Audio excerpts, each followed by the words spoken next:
Boom. Hold on. I have to put on my wig. Okay. I have to put on my wig. Okay. Okay. Let me just get right into the point. This one doesn't match or look good. But hey y'all, what's up? Just had to put on my wig. Excuse me for being late. Hello everyone. Hi my loves. It's Destin Choice and you're watching Choice TV. So today's video I wanted to get on here and discuss why I solo travel everywhere. Now I've had some pretty awful experiences in this interesting life that I have, right? So I've learned to just travel and go places by myself. And I will read some of y'all comments by the way. It's just right now I'm just trying to like focus on like getting straight to the point. So I solo travel because every time I try to travel with people, it never works out. So when I first started traveling and I was first stable enough to where I could go places, one of the first few places I ever traveled to was New Orleans, right? I was trying to go with a group of friends. And tell me why I got a big enough Airbnb for everybody, right? So the people I was trying to travel with, they didn't really have money like that. You know what I mean? Like they didn't really have the means. Like the Airbnb that I got was for like what, 4 days, and it was like $300 for a decent Airbnb for 4 days. You know, I lived in Florida at the time. I lived in Miami, Florida, the suburbs to be exact, and then they lived in Texas. And two of my friends were supposed to drive to New Orleans so that way we could all be together. And then I had another friend that lived, in Jersey. She ended up coming, but then the other two friends who live in Texas, they ended up flaking and blowing off the whole trip. And then they didn't even tell me ahead of time. Like I had already paid for this big ass Airbnb with like what it had one, two, three, like it had like 3 bedrooms and like 4 beds. So I basically got a big enough Airbnb to accommodate everybody. I paid for it and everything. And guess what the fuck those two friends from Texas did? They flicked and they blew it off. They didn't even give a fuck to even give me an apology or a hey, I couldn't make it. They literally waited until like 2 days before to be like, oh yeah, I'm not coming when I followed up with them. And it was sad because it's just like I already told them I was gonna pay for everything to like accommodate everybody and they couldn't even come through. And then, of course, I'm not friends with those two people anymore because I ended up finding out that they were talking shit about me behind my fucking back. Now, some of y'all probably wondering what the fuck did I do to make them want to talk shit about me? Because again, I feel like when sometimes friends are talking shit about you, sometimes it could be for an interesting reason. But they were just talking shit about the fact that my shoes looked funny. They were just not genuine. You know what I mean? Like I had a hard time learning how to pick and choose who were real friends at some point and who's my friend and who's not my friend. So I had to kind of learn to kind of like be careful who I give my kindness to. And I kind of am at a point in my life where as I've gone through shit and as I've had friendship fallouts, to just be careful who you like always do enough, but never do too much. Like if you have a certain amount of friends, just don't go above and beyond. You know what I mean? Like don't be that Captain Save a whole ass friend that wants to accommodate and buy things and pay for things for people. Like if you can think to yourself, if this person would do this for me, then do it for them. But if they wouldn't do it for you, then don't do it for them. Because sometimes you catch yourself doing too much and going above and beyond and taking the friend thing too seriously. But you should never do too much. Don't do too much to where you look back and you just like, damn, I feel so stupid for doing all that because I shouldn't have even done all that. You know what I mean? Like I was the friend that'd be like, oh no, it's okay. Like I'll pay for you, I'll pay for you, I'll pay for you, just for them to shit on you behind your back and just like to expect you to always pay for shit. You know what I mean? Just for like when good things happen in your life, them never show you love and show you praise. So for a while, I kind of had a hard time picking and choosing who were the real genuine friends because I kind of had like an issue with like boredom and loneliness. Like at one point, I didn't have enough self-worth to figure out like, okay, these are like, I didn't think I could make more friends. And then as I got older and got more confidence, I then realized, you know what? Okay, you know what? I can make better friends. I can make new friends. I deserve better. You know what I mean? So that's kind of the point that I got. So I'm gonna start reading some of y'all comments, and I'm gonna just start. Yep, I'm gonna start explaining why I feel like I have to solo travel all the time. So it's not even just the fact that I've tried to accommodate people who I thought were friends and trying to pay for stuff and show up for people and be there for people. It was also the fact that when I do travel with people, it wasn't always like, for example, like another situation. Like I remember I traveled to LA one time for fun and vacation. And then I remember I would always like be quick to pay for the Ubers, but then nobody around me would be quick to pay for Ubers as well. Like I remember I was traveling with this one person who didn't really bring much money, and I was calling all the fucking Ubers. Like, okay, we'll call the Uber here, we'll call the Uber there, we'll call the Uber there, we'll call the Uber here. Like I would always call the Ubers and the ride shares to come pick us up, take us from one place to the next. And this one dumbass, corny ass friend, he had the nerve. The minute I said, "Okay, you pay for the Uber now," he'd be like, like literally gave me this thing. His look and was like looked at me like I was crazy, and I was like, all right, fine, whatever. But it was just like I should have called him out and been like, why the fuck am I calling all the fucking Ubers? Why don't you call some Ubers as well? Why am I picking up the weight and doing all the work? So it does kind of suck sometimes because you do want to enjoy experiences of other people, and sometimes you do want to accommodate others. But then you also kind of got to remember that sometimes people will take advantage of the fact that you have a little bit more leverage and are more flexible, and then they'll also kind of expect you to just pay for and accommodate things. So I just learned that people kind of ruin everything. And it's not even just that. It's just sometimes whenever I've traveled people, they don't ever want to do the shit I want to do. Like I'll be like, we should try this, we should try that. Like for example, like recently, right? Like I remember recently, right? Like I went to Brazil, for those of you who didn't know. I went to Brazil and then I ended up linking up with some other content creator from like the UK or some shit like that. Like I didn't mind at all. Like whatever. Like I'll just show like whatever. Like who fucking cares, right? I ended up linking up with them, but it was basically my trip. Now it's a long story, and I probably won't tell the whole story, but I'll sum it up. And essentially, this person kind of came looking for pussy. You know what I mean? Like they came looking to just chase women and shit like that. This was someone that I met on like Instagram and shit, like who had like a viral video and doesn't really have that many followers, but they had like a random viral video on TikTok and a random viral video on YouTube. So I just randomly like just extended them and showed them love or whatever. And then eventually I ended up like coming across them, crossing paths with them in the UK. And then we ended up just going to Brazil. It was my trip and it was also their trip too. But what was annoying was this person would sometimes do little weird shit. Like when we were in Brazil, they would be like, oh yeah, this is my friend over here. He does like YouTube and stuff. Like he would literally say that to women to try to like get women to like sleep with him and get their like he used me as his little pawn to like get women. Like I remember him just being like I remember basically like I remember him telling like even like some like random girls and just be like, oh yeah, it's my friend over here. He does like YouTube and stuff like that. And he's like a content creator. I'm like trying to get my content on the ground too. But like do you have like like you have like contact with stuff like that? Like I remember him literally also as he was doing that, like trying to get at a girl, but then also saying, but yeah, but this is his channel. His name is Choice. Just type in on YouTube, just type in Choice Troycet. And I'm like, damn. You know what I mean? So basically, this person was trying to use me as like the little fucking wingman, their pawn to get some pussy, and I just wanted to have fun. And then I remember suggesting to them, literally, even before that, even after that happened, I remember saying to them, "Hey, we should go like on a sailboat tour. Let's go on a sailboat tour. Like, let's just do some random fun shit. We're in Brazil." And they literally had the nerve to say to me, "Yeah, I mean, maybe we could do that, mate. But I mean, I feel like we should just go if we could find some girls to go with." And at that point, I was like, all right, I'm gonna check out. And then I ended up just literally saying, fuck that person. I ended up just going about my own trip. And this wasn't really my friend. This was just someone that I just had come across. And someone that said they were also coming to Brazil too. And we ended up linking up.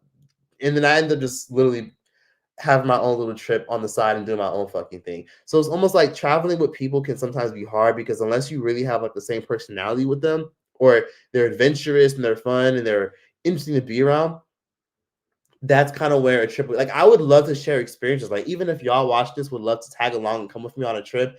If you're a vibe and you like to have fun and you want to do excursions and you like to explore, then yeah, let's travel. But traveling with people sometimes can just be terrible because some people could just be very selfish and self-absorbed and only want to do the excursions they want to do, and nobody's ever interested in doing anything more. Like they just want to like look for pussy, look for male validation, and then they just people aren't a vibe. You know what I mean? Like I want to travel with people that are actually a vibe. So if anyone watching this ever wants to travel and you actually have a passport and you're willing to travel, just hit me up.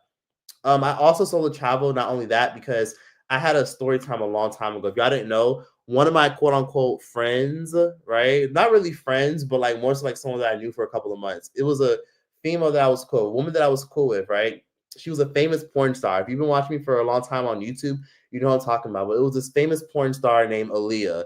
And long story short, we ended up going to Coachella and she wasn't really feeling it because it was a lot of walking and it was hot and she was just bitching and complaining, saying, yeah, like I don't know these artists. And she just wanted to go to Coachella essentially for like the pictures and just the aesthetics and just to say that she wanted to go.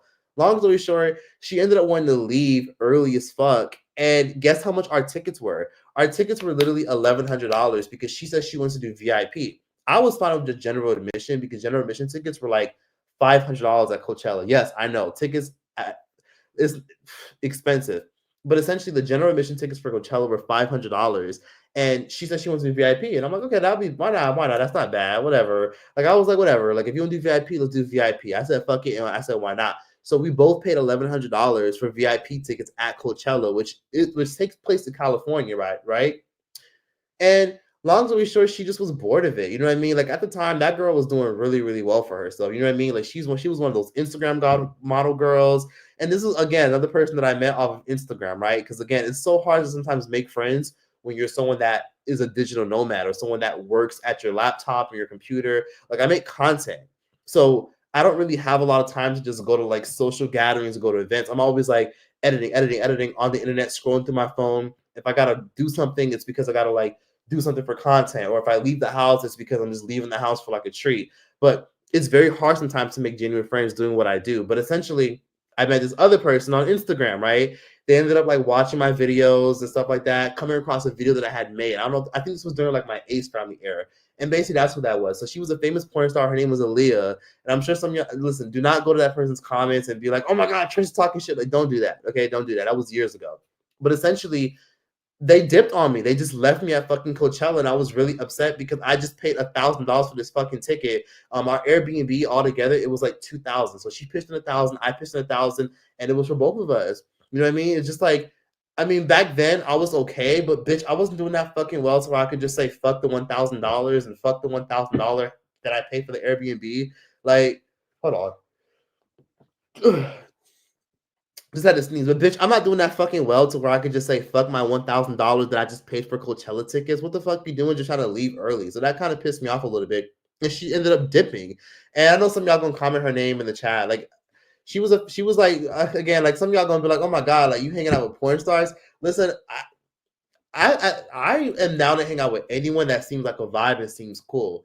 But it's just really difficult sometimes to want to hang out with people because a lot of people that I did grow up with, you know, a lot of them I just grew apart from, or I had friends from when I was a kid, but like with life and work and people having kids, it was very difficult for me to make bonds with people who actually want to travel. And then the friends that I do have that do live in my city, a lot of them, they don't have the fucking means to travel like that. They be having shit to do. Like they have 9 to 5. They got to clock in. They got managers. They don't have enough PTO. You know what I mean? So they couldn't just up and go when I say, oh, hey, let's go for like a week to this place. Like people can't just up and go like that. With me, I could just take my laptop, take my camera, get stuff done, and just film a ton of content, and or save up enough to where I can literally travel and take my content with me so I can make my income. Everyone does not have that luxury. So it was always difficult sometimes to find people to travel with. And every time I travel people, it just doesn't go well. But I've had instances where sometimes it does go okay. But everyone that I do want to travel with, they have kids, they have shit going on. Or they'd be like, I don't like long flights, or oh my God, I don't want to go there. Like I'd be like, let's go to Nigeria. Like Nigeria would be so much fun. And then they'll be like, oh my God, Nigeria, like people go get kidnapped over there. And oh my God, like I don't know about that. Or oh my God, like, can we just skip Africa? Like, can we not go to Africa? Like, can we just go here instead? It's just like, bitch, I don't want to go to the fucking Bahamas. Like, everybody's over there. And I'm not trying to fucking go to no place where everybody's been and we're going to stay on the fucking resort and the fucking cocktail is going to be costing the same amount that I would pay in America. I don't want to fucking go to a fucking country like Mexico and just sit on a fucking resort all fucking day. And then everything is the same price as stuff that's in America. If that's the case, I would go vacation in fucking Santa Barbara, California. If that's the case, I would go fucking vacation in Arizona or Pennsylvania. Like, why would I want to sit on a fucking resort all fucking day? Like, I understand safety, but I also want to immerse myself in the culture. You know what I mean? So sometimes I don't. I mean, I'm alive. I'm fine. I don't make reckless decisions. I always, you know, am vigilant, keep my head on a swivel. I don't just put myself in a lot of awful situations. I'm a real seasoned traveler, but sometimes it's hard to find people that actually want to go places. But essentially, the reason I wanted to get on here is I also want to say that I'm gonna one day do a travel group. So if any of y'all watching this ever want to join, just let me know. And I'm gonna do it the right way, not the Mary Jane way. Like I'm not gonna charge y'all and be like, pay me $2,000 and I'll book your trip. I'm not on no fucking stupid ass Mary Jane Byram shit. Which speaking of Mary Jane Byram, did y'all know that she's still out here scamming people? Mary Jane Byram, if y'all didn't know, was a scamming Christian who always preaches the word of God, but then she's always scamming and bucking people's money and talking about how she sells hair growth products and then stealing people's money. But I bought her up because did y'all know that she raised $6,000? Somebody just sent me a fucking message and someone was like, Choice, do you see how much money she raised? And I'm sorry, I had to like clean my eyes really quickly because I thought I told y'all motherfuckers to stop giving her money, and people are still giving her money, and she raised over $6,000. And people keep telling me to make videos about it, and like, oh my god, Choice, make a video. Oh my god, make a video because apparently the Mary Jane Byram, the traveler girl, she's still out here telling people like, oh my god, like like I just need to travel the world. Like I'm trying to make like she's literally trying to raise $40,000 or I think it's $100,000, and she's telling people to send her money and send her bread and shit like that so she can travel the fucking world.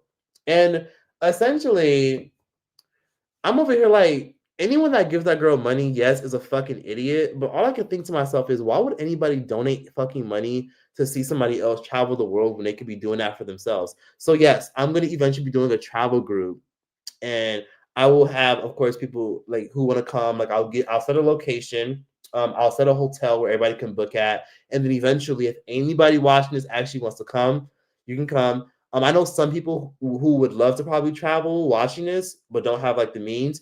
I would probably pay for at least two people's. I would pay for like two people's flights, and you would have to just book your hotel and stuff. Like I would pay for your flights, and you would have to book your hotel, and I would just do it for like two people at least, and everybody else would it would be like a big thing. It would be like a big group of us, and then I would show people around. And we would have fun, and it would be like a fun, actual, interesting link up. You know what I mean? Because I know some people who watch my videos and they see me travel, or they say they want to travel, and they have their passports, but they don't know where to go, who to go with. And I think it'd be a good opportunity for people to network, to meet other people, and it'd be fun.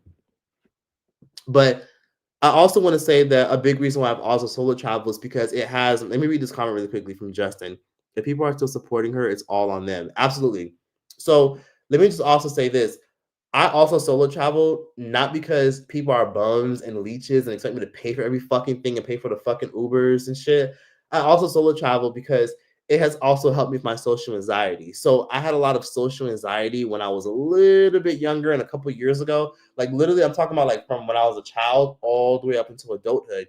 But the reason why I was able to reverse social anxiety and social awkwardness and being uncomfortable and being introverted to the point where I'm always anxious is because I've solo traveled. When you put yourself in situations where you have to constantly interact with people and you don't speak the language, eventually you don't have a choice but to break out of that social anxiety. So you're more so worried about survival and you have to connect with people. Social anxiety prevents you from connecting with people because you're like self-conscious about the room and is everybody judging me and how does my face look and how does my wig look. So traveling solo has helped me with that, and that's called exposure therapy. You know what I mean? Like I went to fucking therapy, and that didn't really do much for me. The bitch just wanted to fucking give me drugs. She just wanted to put some drugs down my fucking throat, and she was just like, I got diagnosed with ADHD, right? And I got social anxiety and shit like that. And basically, the bitch was basically telling me, like, okay, yeah, well, just take these medications like literally every week. And I remember I literally told the bitch in therapy, like, okay, well, what if I want to take a break with my medication? Like, what if I just wanted to, take some for a couple of days, and then a week after I don't take any medication? The bitch said to me, she was like, well, I mean, I feel like you should continue taking the medication because if you don't take the medication and you take breaks from it, it can prevent you from doing things such as driving a car and stuff like that. I was like, this bitch trying to fucking get me drugged up. This bitch trying to turn me into a fucking pillhead. So yeah, she was a terrible therapist. Fuck her. I forgot her fucking name. I think her name was like Amy or some shit.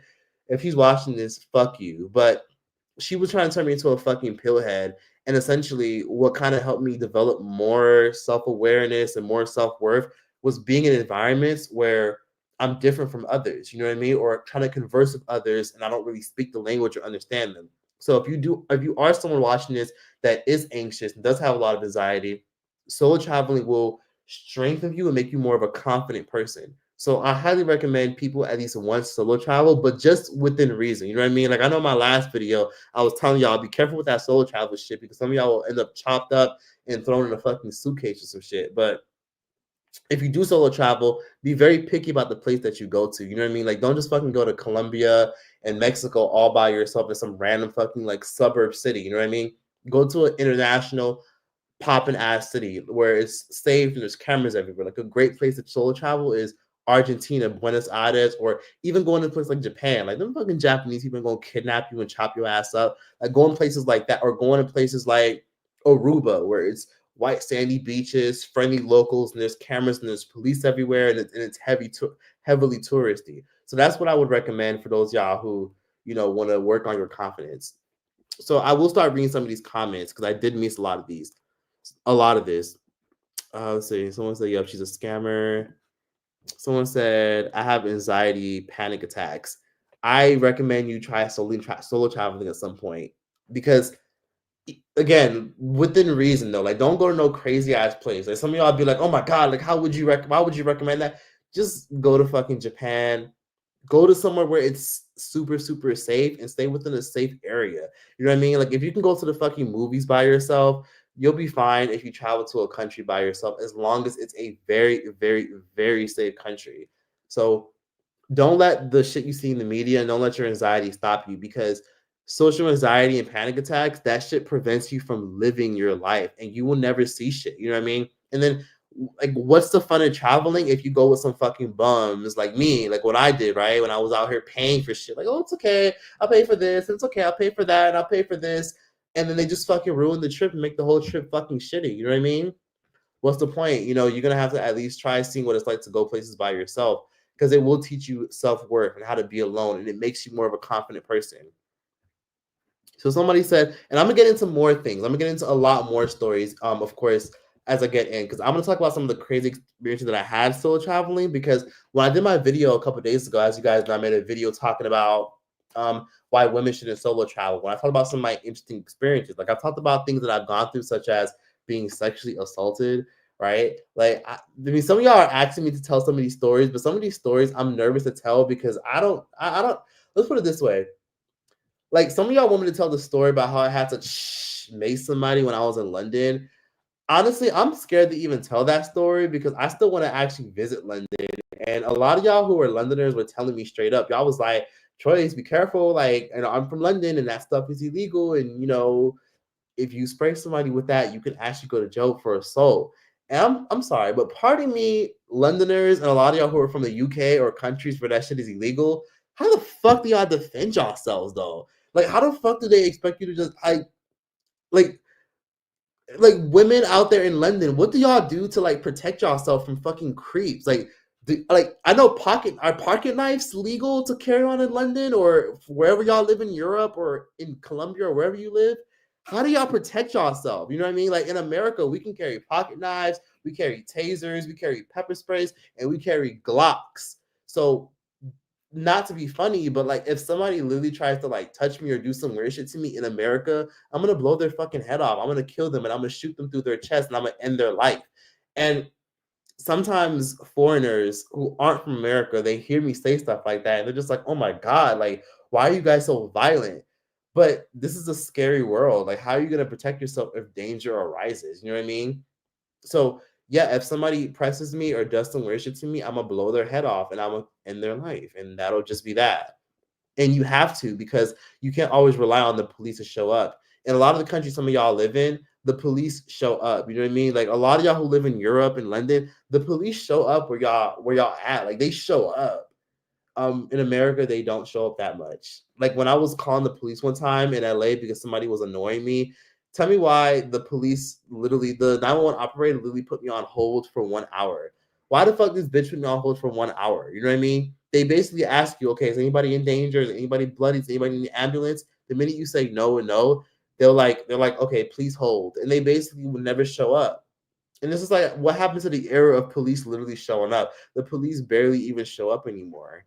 And it's like, what the fuck are we paying taxes for? Mm. Yep. Ooh. Brass nut. Actually, I had a pair. And then I was forced to throw it away. Mm. Yes. If you ask me a question, you can feel free to ask me again. But yes, my bad. I'm reading comments now, but just let me know. So let's see. I'm sorry. Sorry if I didn't read your comment. First of all, thank you, Angie, for the super chat. Love you, Troyce. Can't wait for the travel group. Yes, if you just came in here, I will do a travel group where a lot of us can like link up and go places. Like for example, like I love Brazil. Like, if anybody want to come to Brazil, we can all link up in Brazil. One of my favorite cities in Brazil is Sao Paulo. Sao Paulo is the biggest fucking city. It's the fourth biggest city in the world, fourth or fifth biggest city in the world. It's bigger than New York City, bigger than Los Angeles, bigger than Chicago. Sao Paulo is a huge ass concrete jungle city in Brazil, and it's so much fun with so much to do. And there are so many fucking Africans. There are so many people from different South American countries. There's some people from other parts of Europe. Who the fuck is texting me? But yes, that shit is lit. So basically, oh my god, fucking junk mail. Anyways, yeah, so if anybody wants to come, we can all link up and have a great time. I'm down to do that for sure. And I'll probably do that honestly more closer towards the fall to holiday season. Right now I have a lot of shit going on, so I probably can't do that. And I have to get all my trips out the way. So I have to go back to Morocco too. Like, I absolutely love Morocco. I'm gonna go back there. Uh so basically this person said, thank you. That's what I've been thinking. Try. I stay with my oh no, I already read that. That depends if you're camping because I can't stand going to cities. You can't stand going to cities. Okay, okay. I mean, I'll do other places, you know what I mean? But I mean, I don't know about camping and shit. Like, I don't know. Like, I'm not trying to get chewed up by mosquitoes and be fighting off bears and shit. I don't know about that. I don't know about camping, like being intense. I don't know. Maybe like we can go. Maybe if I travel somewhere, we can go somewhere like in the wilderness where there's like a cabin, but it can't be no cabin fever type shit. Like, I'm not gonna go somewhere where we're the only fucking cabin for like 25 miles and we're in the middle of the fucking forest. Fuck no. I'm good. Take care. Hey, Choice. I'm a 20-year-old and I've never been outside of Georgia. I have a family that is very selfish and have self hatred for themselves. With the way the world is looking, do you have any advice? Um, Honestly, move out of Georgia. With the way the world is looking, do you have any advice? To be honest with you, move out of Georgia, start a new life, and start fresh. That's my biggest advice. If you don't like the small mindedness and people who are just holding you back in life, move away, save your money, get a job transfer, find someone who lives in the city that you want to live in, that you're close with, or is your relative, and go live with them. Start fresh in a new city. So somebody says, I have never been in my 25 years of living wanted to go camping. Sorry, not sorry. Yeah, I don't know about camping. Camping is a little bit extreme. You know what I mean? Like, I hear those horror stories of people going camping, getting chewed up by mosquitoes, and then bears be popping up and shit. Nah, I'm not. I'm good. And then you don't be having cell phone reception. I don't know about that. Oh my God, same. I'm from Georgia and I have no friends. Ugh. You'll find friends eventually, but you got to get the fuck out of Georgia. When are you planning to start the travel group? I want to see Morocco, but scared to go solo as a female. I do not recommend people go solo to Morocco. Morocco is one of the best countries I've ever been to. It is so much fun. The food is so good. People are so chill and nice and welcoming. Their favorite word out there, if you told them that you're from a different country, is welcome, welcome, welcome, welcome. They love saying welcome, welcome. They love it because they appreciate visitors. But Morocco is rough. It's actually a really rough place. You know what I mean? Like, you can get like a lot of the people there are very like if you're a man that's girl crazy, a lot of the women there are beautiful. A lot of the men there are very, very attractive, supermodel, Vogue. Like, a lot of the Arabs and like they're very beautiful. Like, Moroccans come in all shades, from the darkest shade to the lightest shade, and they're a lot of them are just very attractive. And I will say that there are a lot of horror stories of a lot of people getting caught up in their lust when they're in Morocco and getting robbed. So don't go to these countries trying to like date and shit because some of these people are just looking for papers. And don't go to some of these countries like Morocco thinking like, oh my God, I'm gonna find me a nice little husband or man. Morocco is still a struggling country, so you can probably get robbed, snubbed, or you could end up seeking somebody that's looking for an opportunity. So Morocco is rough. I don't recommend it as a solo female traveler if you want to go because the thing about Morocco is I love going there, but even I had experiences with people just being creeps. Like, I don't know if I told this story before, but there was this one guy who was like harassing me and following me around. Like he followed me to like a bus stop, but he was like a bum. Like he was like a weird, grungy looking, crusty looking dude, dusty as fuck, chalkboard dust looking person. And basically he like kept staring at me. He was like, "Hotel, hotel, you want hotel together? You want hotel?" And I'm like, "No, no, I'm fine, I'm fine, I'm fine." I'm trying to ignore him. And essentially, he like follows me, and I just like ignore him because he's like 20 feet away. So I'm like, whatever, maybe I'm just bugging. And then I cross the street, and he crosses the street as well. And then I cross the street again, he crossed the street. And then I'm sitting at a bus stop, and randomly he's like, "Hotel, you want hotel, hotel?" And I'm like, "No, no, I'm fine, I'm fine." And then randomly, he's like standing on the sidelines and he starts fondling himself through his pants, like, like literally touching himself and like looking at me. I remember I was going off on him and I was like, "Move, get away, get away from me, get away from me, get away from me." And then he like was going faster, like, like staring at me. And then he was doing that on purpose to like kind of irritate me because I kept telling him, get away, get away, get away, go. Like I was trying to like shoot him like he was a fucking dog. And basically, oh my god. And then basically he kept doing it. And eventually I remember I was at the bus stop and I was like turning my body away like this, fucking bitch. Like, I was like telling myself, if I ignore him, he'll go away. Then he like stands on the fucking street so I could see him, and he's like, "Oh," like literally like getting in the corner of my eye, like keep turning, and he's like standing on the street because he wants me to see him. And I think he was just doing that on purpose because I didn't want to fucking get a hotel with him. But yeah, a lot of the guys in Morocco are fucking creeps. So imagine experiencing that as me, and then imagine you as a woman going there by yourself. And that happened to me by myself. So it's like you see stuff like that, you know what I mean? So yeah, I don't recommend. Oh my god. Oh yeah.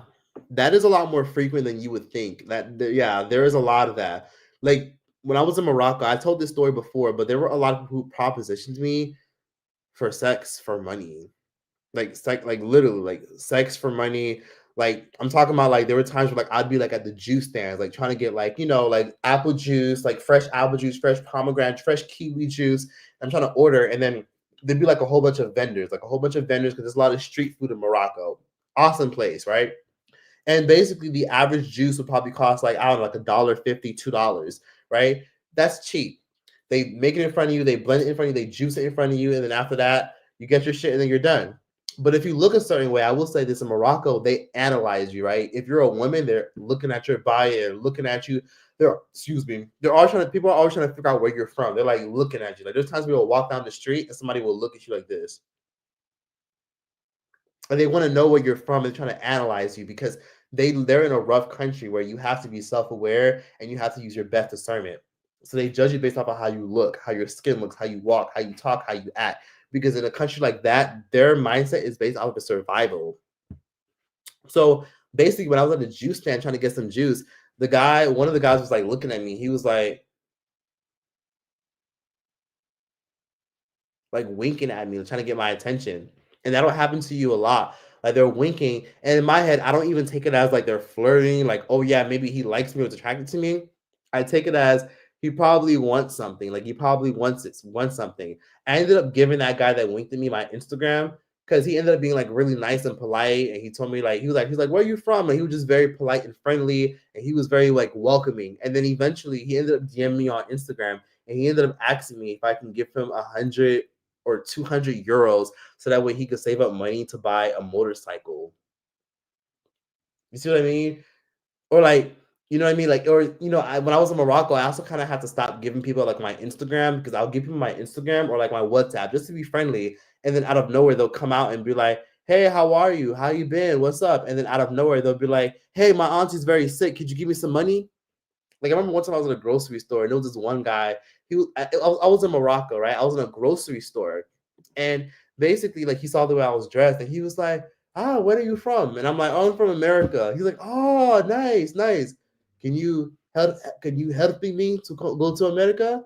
I was like, "I don't know, maybe."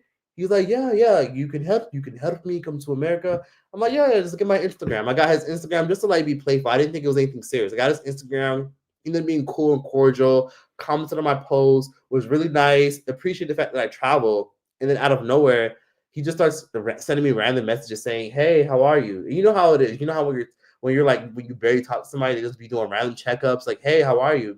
Okay, well, just checking in on you, making sure you're good. It's like, bitch, you don't fucking know me. Like, the fuck, bitch. I just met you. Like, what you checking in on me for? And then days go by, and then he ends up telling me, he's like, "Hey, dude, can you please give me some money? My auntie's very sick, and I would appreciate if you would help me out. Help me out." Unfollow, delete, block. But you kind of have to do that because when you're in a country like that, people try to like figure out what they can get out of you. And I will say that, like, I don't know what it is because a lot of people seem to have the same experience with Arab men, but a lot of Arab men tend to be very like assertive and extra and aggressive. Like, I even had instances where I was sitting at a restaurant, right? And even the server, right? And I don't even get, I told this story, but even the server, he was very flirtatious. He was a Moroccan guy, right? Like, this was in Morocco. And he was very like, he was a server. Like, he's like, you're literally like our server, like serving me food. He's standing at the front, greeting the customers, showing people their tables and doing the table wiping and stuff. And he was just like casually sitting down on the bench, just on his phone. I think he was on his break. And then randomly he looks at me and he's like, "Hey, how are you?" I'm like, "Oh, hi." And he's like, "Yes, where are you from?" I'm like, "Oh, I'm from America." He's like, "Ah, you're from America." And then he comes over to sit next to me. And then he was looking at me and he's like, "Ah, so you from America. Okay, okay, okay. That's very nice. You know, me and you, we can get married. I go to America. You know, we can get nice big house in America." I just giggling and I was just like smiling, like, yeah, like just being casual and just awkward because I don't know why the fuck he was talking to me. I was just honestly waiting for my food to come out. So we were just casually having a conversation, and he kind of like only understood a little bit what I was saying because he wasn't really fluent in English. But as he was talking to me, I remember he like did this. So basically, his phone was like on the table, and then he was like, "I have very nice big thing for you." And he pulled out his finger. He put out his finger. And he like put it on his phone. He's like, "I have very big thing. If you want, I can show you later. I can show you. Me and you, we spend time together."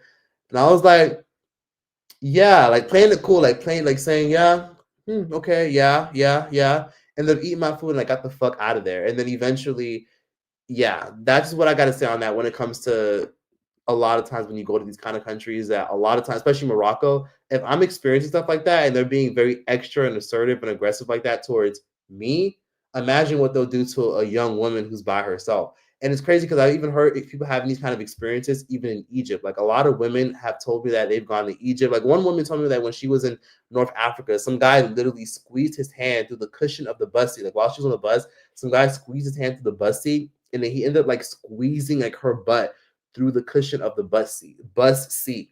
So when you that you know I'm not gonna lie, that's such a big reason why a lot of women in these kind of countries, in these Arab countries, are always covered up, or they never go anywhere without a man. A lot of times these women don't just go around covered up and shit like that, not because they are doing it because they're trying to like follow the rules of the country.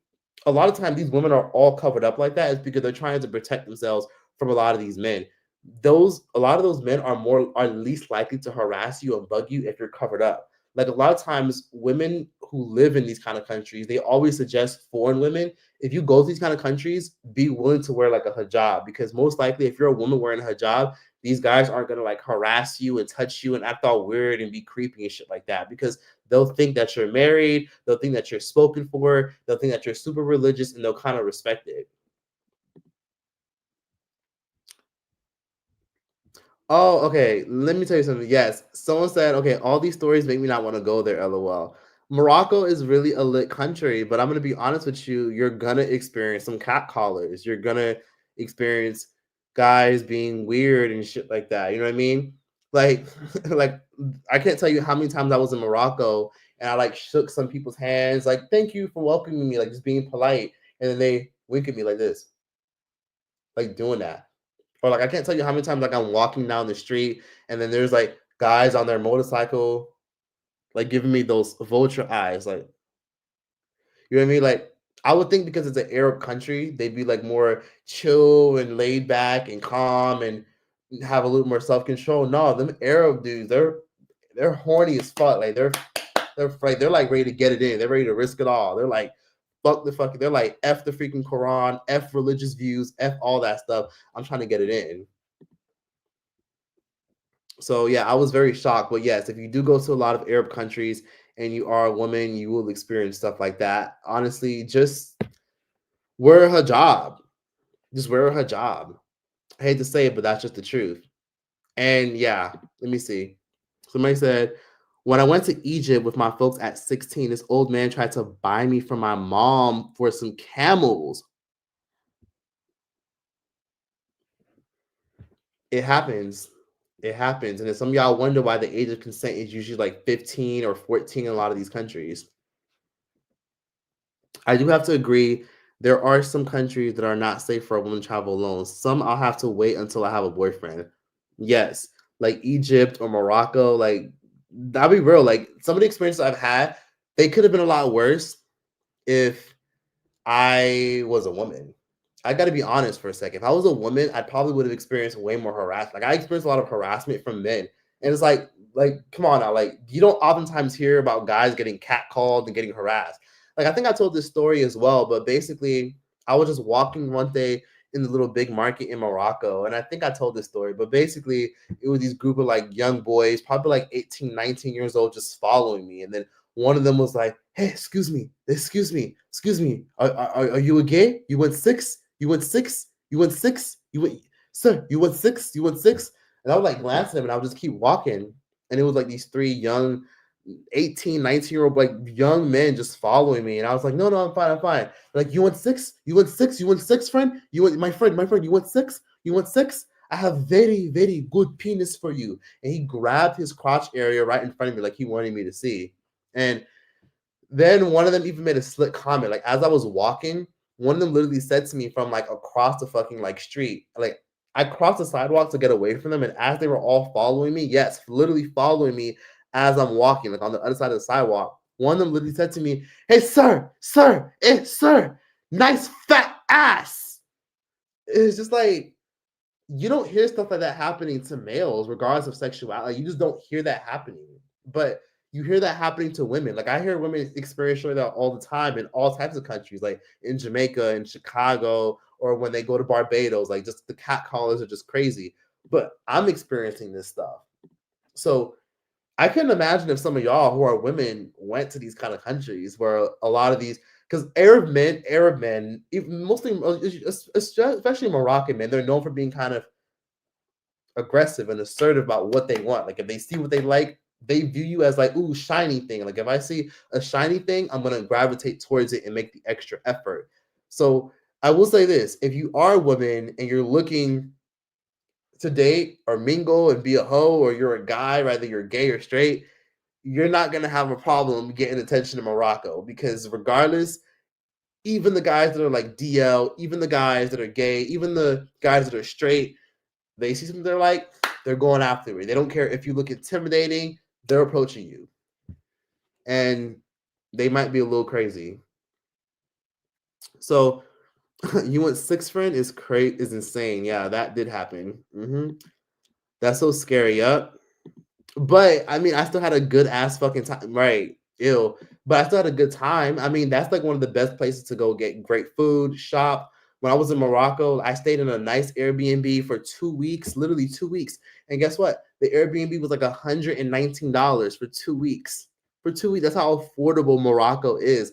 And the infrastructure is better than most African countries. Morocco has like the best infrastructure out of all the African countries, like big freeways, big highways, very developed train systems, very close proximity to Europe.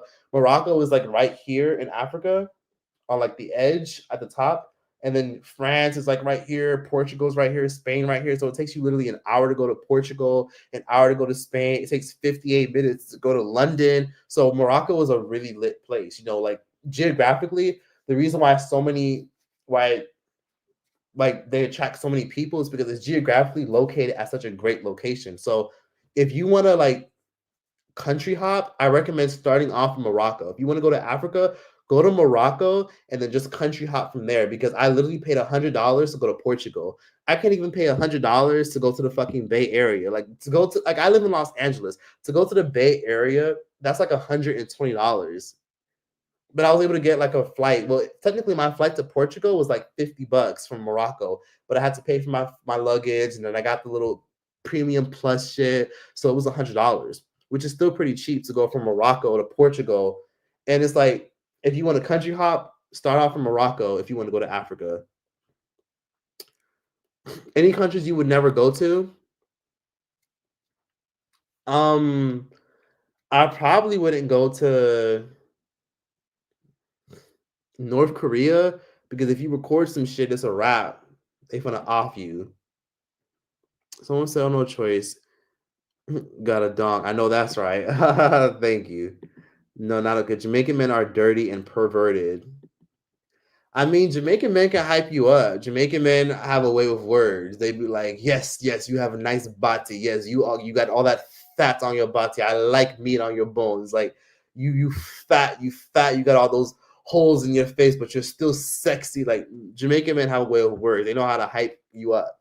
They know how to hype you up for sure. If you're a Jamaican woman, you know, like they will say any fucking thing to get your attention. They'd be like, "Oh yes, you have a big, big gut. I like all that. I like all that." Like they'll hype you up. Jamaican men just know how to gas women up for sure. Guys beyond this, while I don't really hang out with too many guys now. Yep. hmm I'm sorry. Let me see. But yet you're going back. I'm going back because it's the most amazing place to literally go shopping, get great food. Besides those minor experiences, that's only literally 15% of my experiences. Like, yes, I did experience some weird sexual harassment, but I'm still gonna go back.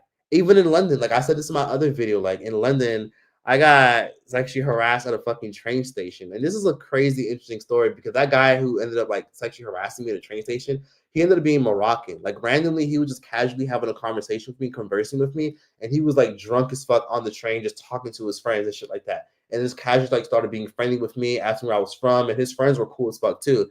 But then he would just like, "Oh wait, what's your WhatsApp or Instagram?" Like just literally asking me for my social medias. And as I was about to give it to him, as I was like getting off the train, just chilling on the edge of like by the wall in the train station in London, he ended up like standing right next to me, but getting like really, really close as I was like pulling to my social media. And you know what he did? This happened literally, I swear, at a train station in London. As I was like pulling on my WhatsApp and my social media to like give to him because he casually just asked for it because we were having a whole conversation on the train. He literally dug his hands literally in my fucking pants and tried to like literally put his hands in my fucking underwear and tried to literally like dig in there. And I was like, that happened in London. And he was drunk as fuck. This was late at night at like 3 a.m. But I'm still gonna go back to London besides that one experience. It's just sometimes shit like that happens. People just get weird and creepy. You come across drunk people, and you kind of got to have your guard up. You got to like be alert. And then also, I'm also by myself too. So sometimes when you're by yourself, sometimes people think that you're more approachable. And I'm also chill and nice and talkative and charismatic. So sometimes people can, you know, gravitate towards that a little bit more. So sometimes you got to kind of have your guard up. And I will say that since traveling, I've learned to not be so nice because I used to be very open talking to foreigners because I'm a foreigner in their country. So I'm usually want to be talkative and, oh, yeah, I'm this, I'm that. And then I've learned to just not do too much because when you're too friendly and too nice, people try to like plot on you and figure out what they can do to you sometimes.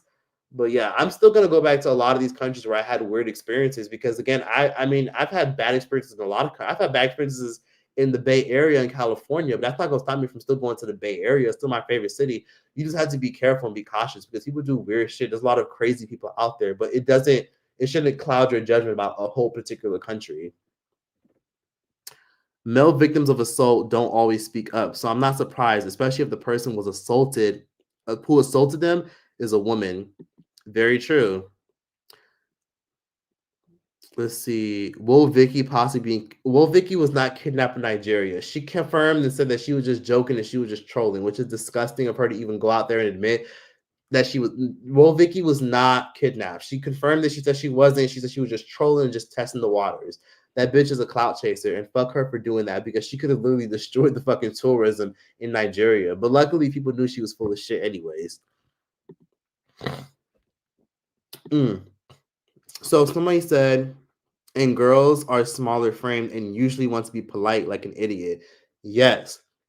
So I'm not gonna lie, traveling to countries like Morocco, where I've experienced like people being creepy and weird and Yeah, and the list goes on. Like I've had some. The list just goes on and on. Like there's the list goes on. The list goes on. It's not even just that. Like I even got like robbed in Morocco, right? Like somebody changed that. I talked about this in my video where somebody chain snatched me because I didn't want to take them back to my hotel.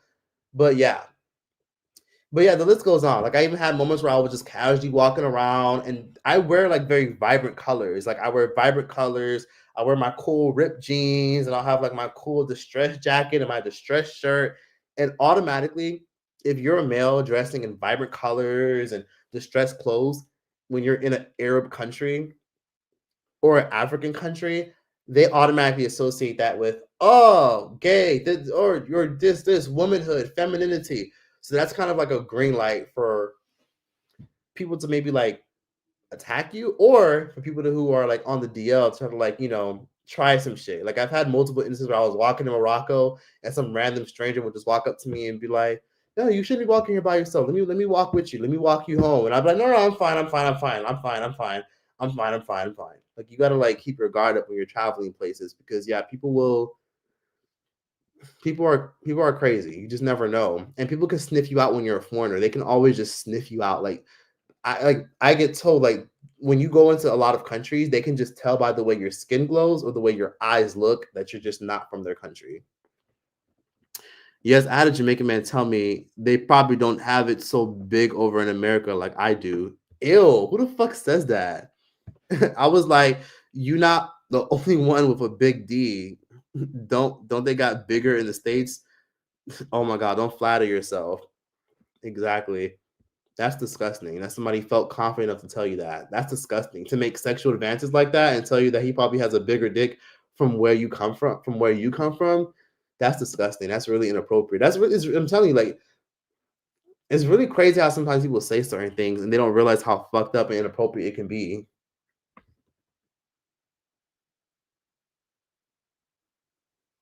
Someone said, "Sorry, Troy, I was on the bit where you talking about." Yeah, yeah. Basically, a woman in Morocco basically said that when she was on the bus, someone literally squeezed their hand through the cushion because you know how some buses you can just squeeze your hand through the cushion and it can just like come to the other side. Some Arab guy, literally squeezed his hand through the bus cushion. And he was like squeezing this woman's butt, like literally trying to touch her butt through the bus seat. And then she saw and she felt something grabbing her butt, and then she got up, screamed, yelled, went off, and then she had to get off the bus.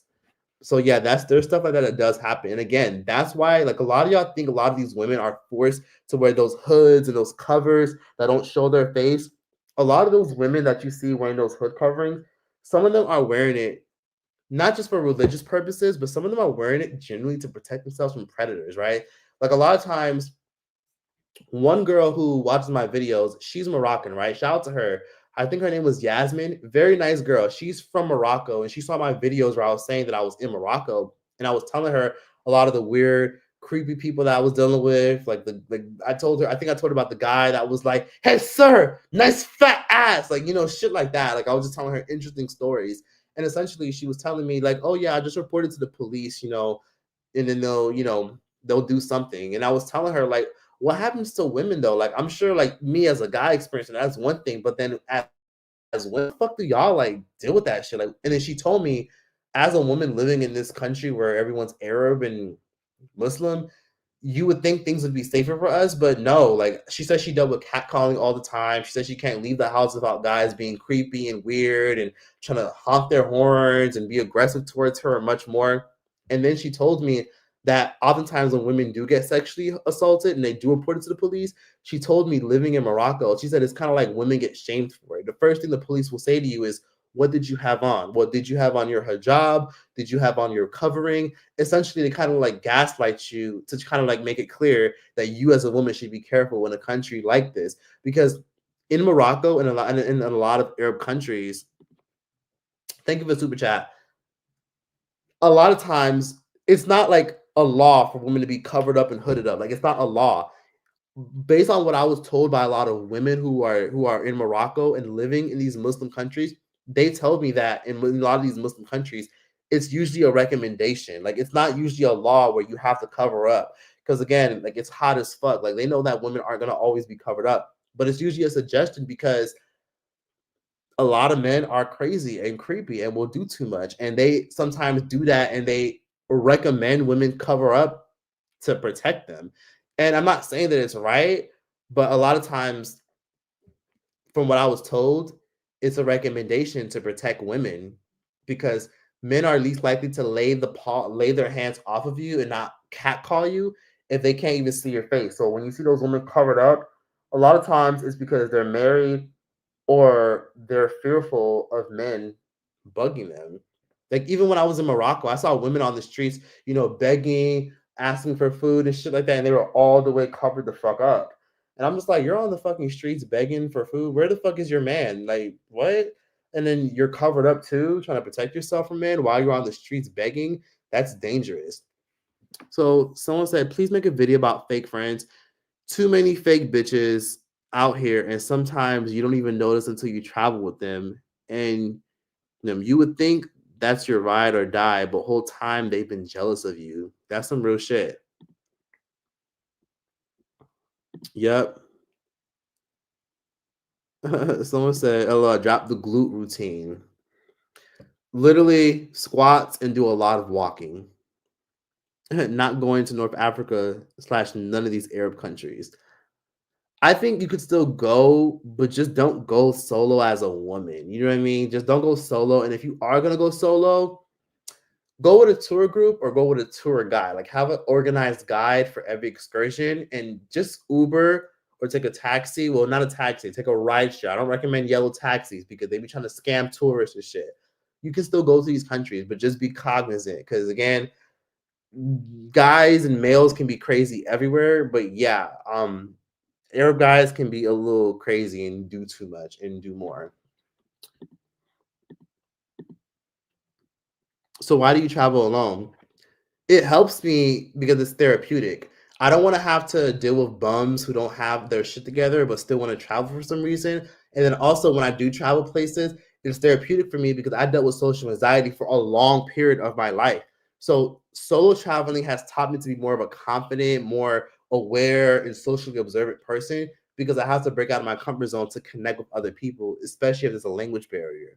So being in unfamiliar environments is a form of exposure therapy. So if you have a lot of anxiety about going out and being outside the house, or you have social anxiety, I recommend solo traveling places. It doesn't have to be out the country. It could even be to a city that's like hours away from you that you don't even recognize, or a road trip, solo travel anywhere.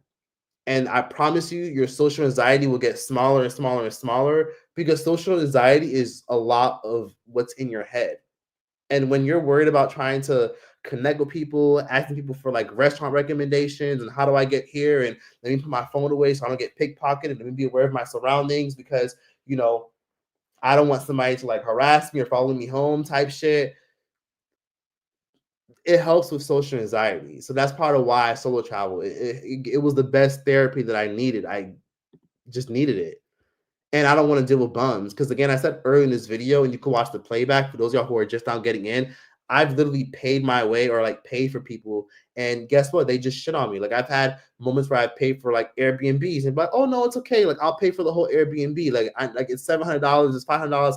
I'll pay for the whole thing, and you can just come. And I've done this multiple times, not just once. I've done this at least 4 times. Like, oh, I'll just pay for the Airbnb. It's okay. Like I'll pay for it because if you just book your flight you'll have somewhere to stay. Like I'll just pay for the Airbnb. You'll have your own room and everything. Not splitting stuff because I want people to be comfortable.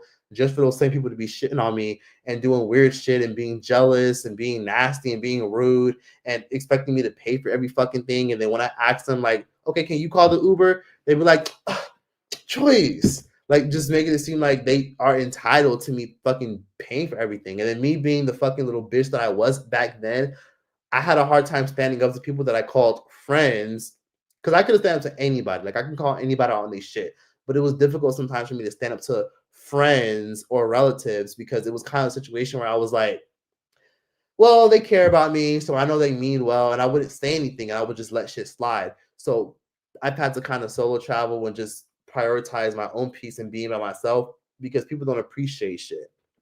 So anyways, this person said, kind of sad you need to travel with a man to protect you from other men. Heck, even as a man, lol. Yes. So people hear my story and they hear what I have to say, and it's sad that you have to have a man with you to protect you from other men. But I got to be honest with you, men just respect other men. Like I've had experiences of like weird cat. I'm telling you, like I'm telling, I've never traveled to a country where I was like catcalled until I went to Morocco. Right? Like I'm a male, right? I'm a male, and women get catcalled everywhere you go. Like if you have breasts and you have a butt, you're gonna get catcalled and guys look at you. That's just what it is anywhere you go in any city. As a woman, it's more prevalent for y'all who are women. But for me to experience that in Morocco, because I got on vibrant clothes and they're assuming my sexuality, shit like that. For them to be like, you like literally, I would literally be walking down the street looking for a restaurant, and they would just see the way I was dressed because in Arab countries and in African countries and in Muslim countries, they're dressed like modestly. They're dressed in dark colors, black, brown, simple jacket, simple hoodie, and then that's it. But me wearing vibrant colors, super stylish, flashy jeans with like cool little stitching, and jeans with like flashy little patterns and shit. Like I like to dress up and do something fun. They would literally be like, "You," or like they would like wink at me, like literally like be on their motorcycle and wink at me, or they're like look like stare and shit like that, or just weird shit, or like people like trying to like offer to like walk me home, like yeah, like I come on, I walk home with you, like I could walk home with you and everything. Is that okay? And I'm like, no, I'm fine. Like I've never in my life had shit like that happen. Like that happened to me multiple times. And I remember one time, oh my god, there was this one creepy ass incident where there was this one dude, and I was like literally like in the park area. He was like casually talking to me. He didn't really speak English that well, but he was trying to like understand me. And it was like him speaking French and him switching from English to French because in Morocco they speak French. And I didn't understand his Arabic. So he was speaking French and like going back and forth with English. And as he was talking to me, he was like, yeah, do you have WhatsApp? And I was like, yeah, yeah, sure. Cause I'm not gonna lie. Like I kind of get why women, because it's kind of like this.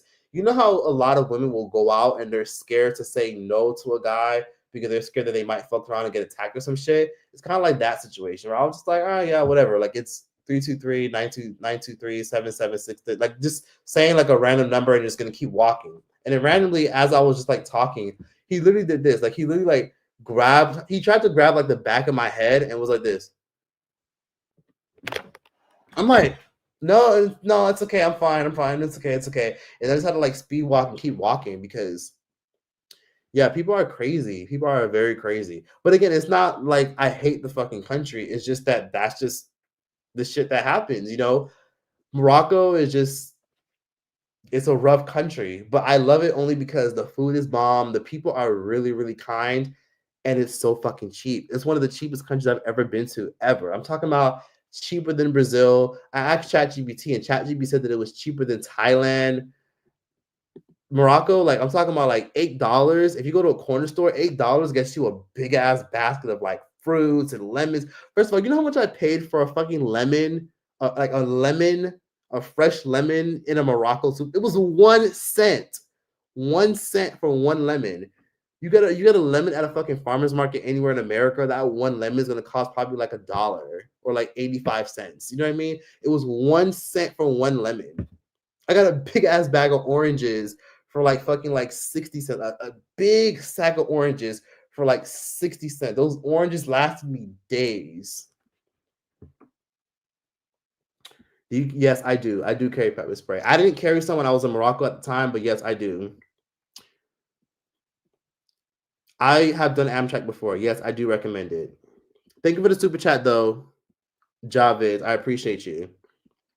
I'm not friendly or nice, especially not in a different country. It's bad places everywhere, but I feel more comfortable walking in my hood at night than at daytime in Morocco or lustful countries.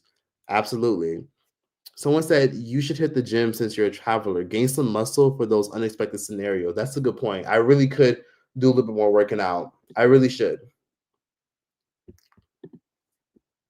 Someone said I sent a warm "How do you do" choice from Joyce, the voice, aka Sleepless in Seattle. Spill the tea. I really enjoyed your content. Thank you so much. I appreciate it. Y'all check out her channel.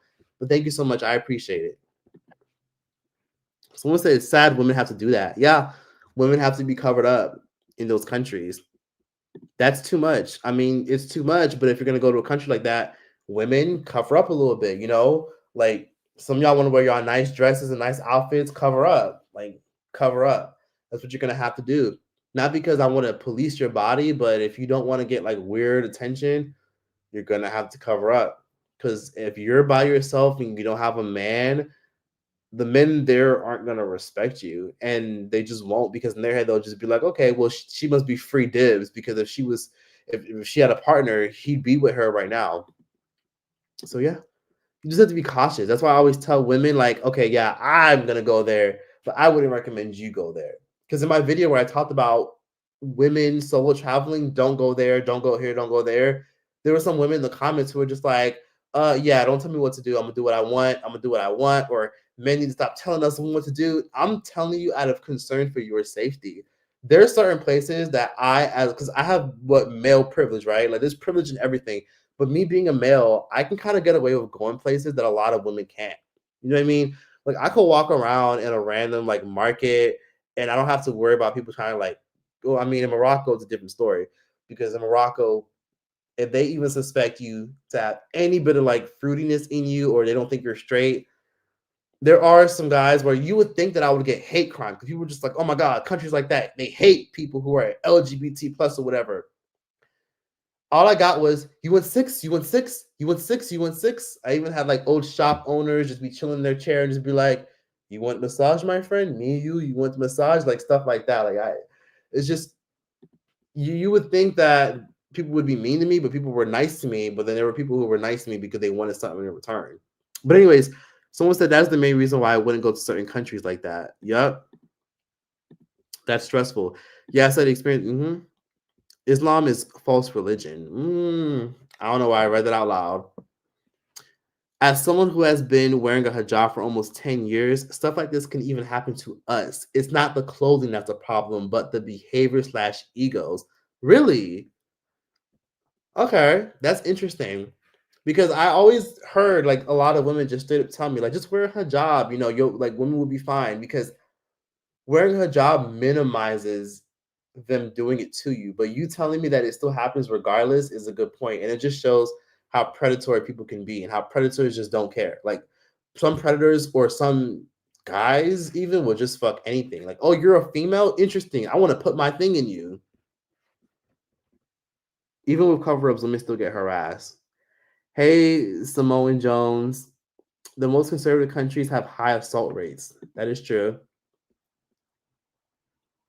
Oh my god. Yes. Oh my God. See, that's how I know you're a real one. Amira, yes, it was my Jesus sandals. Yes. Those friends that I paid for Airbnbs for, they were talking. I overheard them, and then I also was told by an acquaintance that they were talking shit about me about my Jesus. I had Jesus sandals on, and it's crazy because these friends that I've paid for like extra bedrooms for, so that way we could all be good and travel nicely and all that stuff, and like have let them stay in my Airbnb and stuff like that. We're talking shit because they thought they were talking shit about my feet being fat, and they were doing this behind my back. And it was sad because those same friends, I ended up buying them gifts. Like I bought that one girl like some crystals that I bought because it was a cool souvenir. And I knew she was cool and into crystals. And then I bought old boy who I thought was my friend a deck of tarot cards because I remember him saying that he was into tarot cards but didn't want to buy them because they seemed too pricey when I saw them at the store. Just for them to be talking shit about me literally like hours later about like my feet being fat and like giggling about me behind my back. It's just like that's why my head is kind of just like, yeah, I've had some interesting experiences. And that's why I've learned the hard way that if you have friends that you do show up for and do stuff for, make sure they're friends that have showed you based off of their actions that they're your friends instead of just calling you their friends. Because I don't trust words because talk is cheap. I trust actions. I trust people who exhibit good actions. And for me, I was just more so like, okay, well, we hanging out, we're at the club, we're at the bar, we're getting drinks. All right, we're cool, and I wouldn't look at the red flags. But I've learned as I've gotten older and as I've done the inner work to be a better person and to also have more self awareness. Ooh, you know what? You gotta chill out. Let me not. I'm not gonna read in your comments. I don't know if anyone should go solo in general, but that's just me. Going solo is therapeutic and fun, and you can go solo places, but just as you gotta have street smarts to go solo places. Yeah, I'll do travel vlogs. Why not?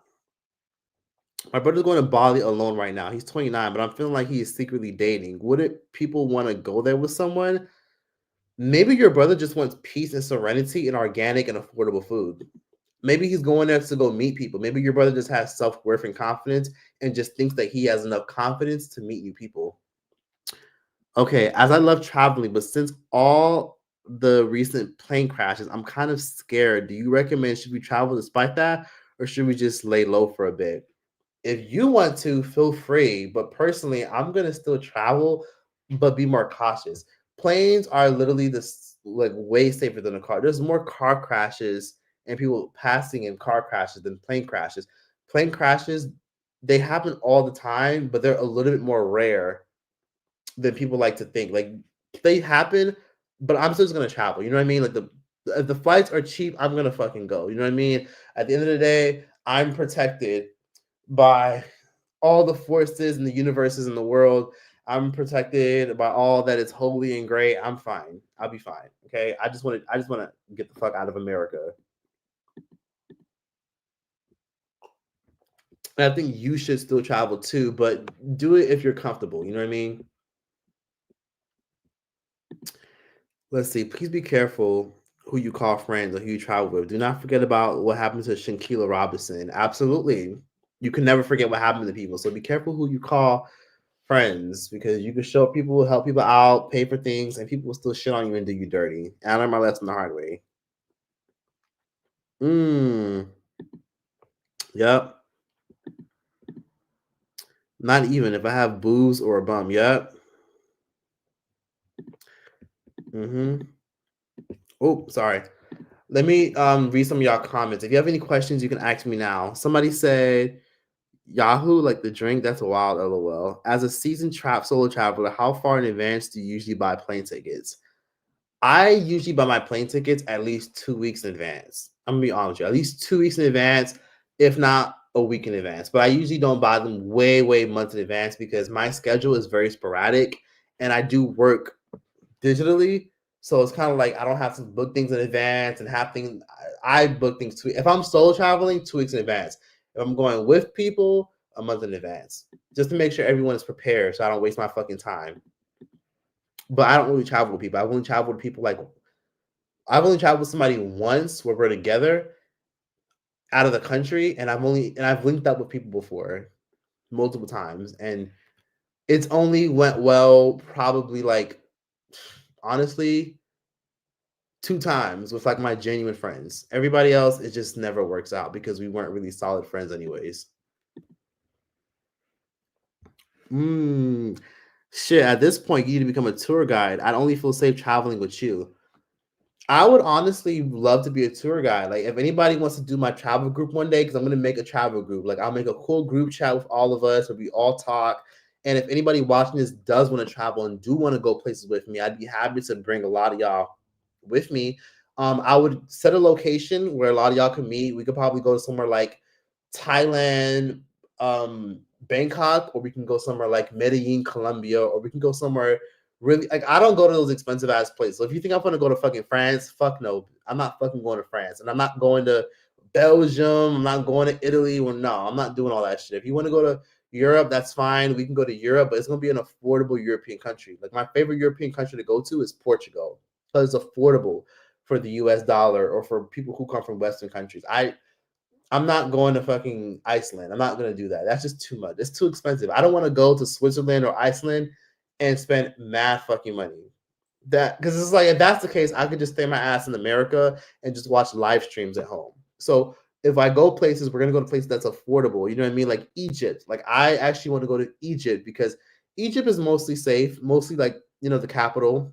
The capital of Egypt is safe. Cairo is safe, and it's affordable. Like your money goes so much further over there.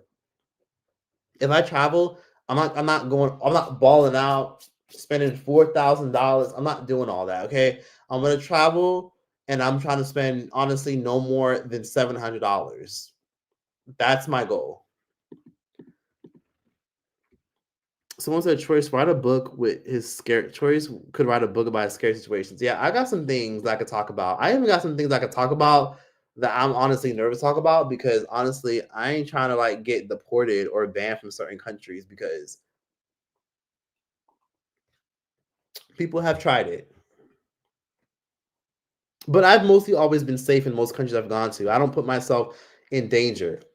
But I'm not gonna lie, when I was in Morocco, okay, I haven't told anybody the story other than like two friends, but I'm gonna tell y'all. When I was in Morocco, like again, I don't want anyone to think I don't like Morocco. I love Morocco. I literally lived there for 2 months. That's how much I loved it. Favorite place ever.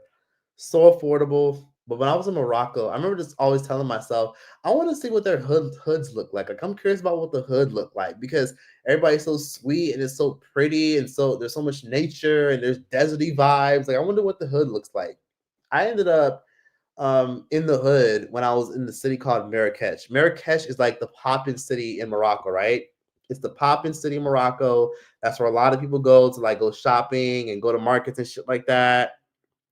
Morocco's not horrible. It's so much fun. It's so much fun. The people are so sweet and kind. And it's just there's some really weird people out there. But basically, I ended up in the hood because basically I was like having fun. I was at a restaurant and I got like a little bit faded. I wasn't like drunk, but I was a little bit faded. And then I accidentally mapped myself um in the Uber app. Like not Uber, but in Morocco, they have an app called Kareem. So basically they have their own rideshare app that is similar to Uber. And basically I accidentally ended up sending myself to the wrong address. So I didn't Uber myself to my Airbnb. I ended up Ubering myself 50 minutes away from my Airbnb in terms of walking distance to be exact. And I ended up in some little like area. Like I ended up in some random perimeter in some random area that was kind of the hood. And I didn't realize that it was the hood until I got there and I was like, wait, oh fuck. Like my Airbnb, my fucking driver ended up taking me to a wrong areas and I was pissed. But then I realized I accidentally selected the area that wasn't my Airbnb. So basically I was off. Like I just typed in the wrong address and I typed in, it was just a small typo. And I just randomly just clicked, okay, yeah, this is it. And I thought that was my address, but it wasn't.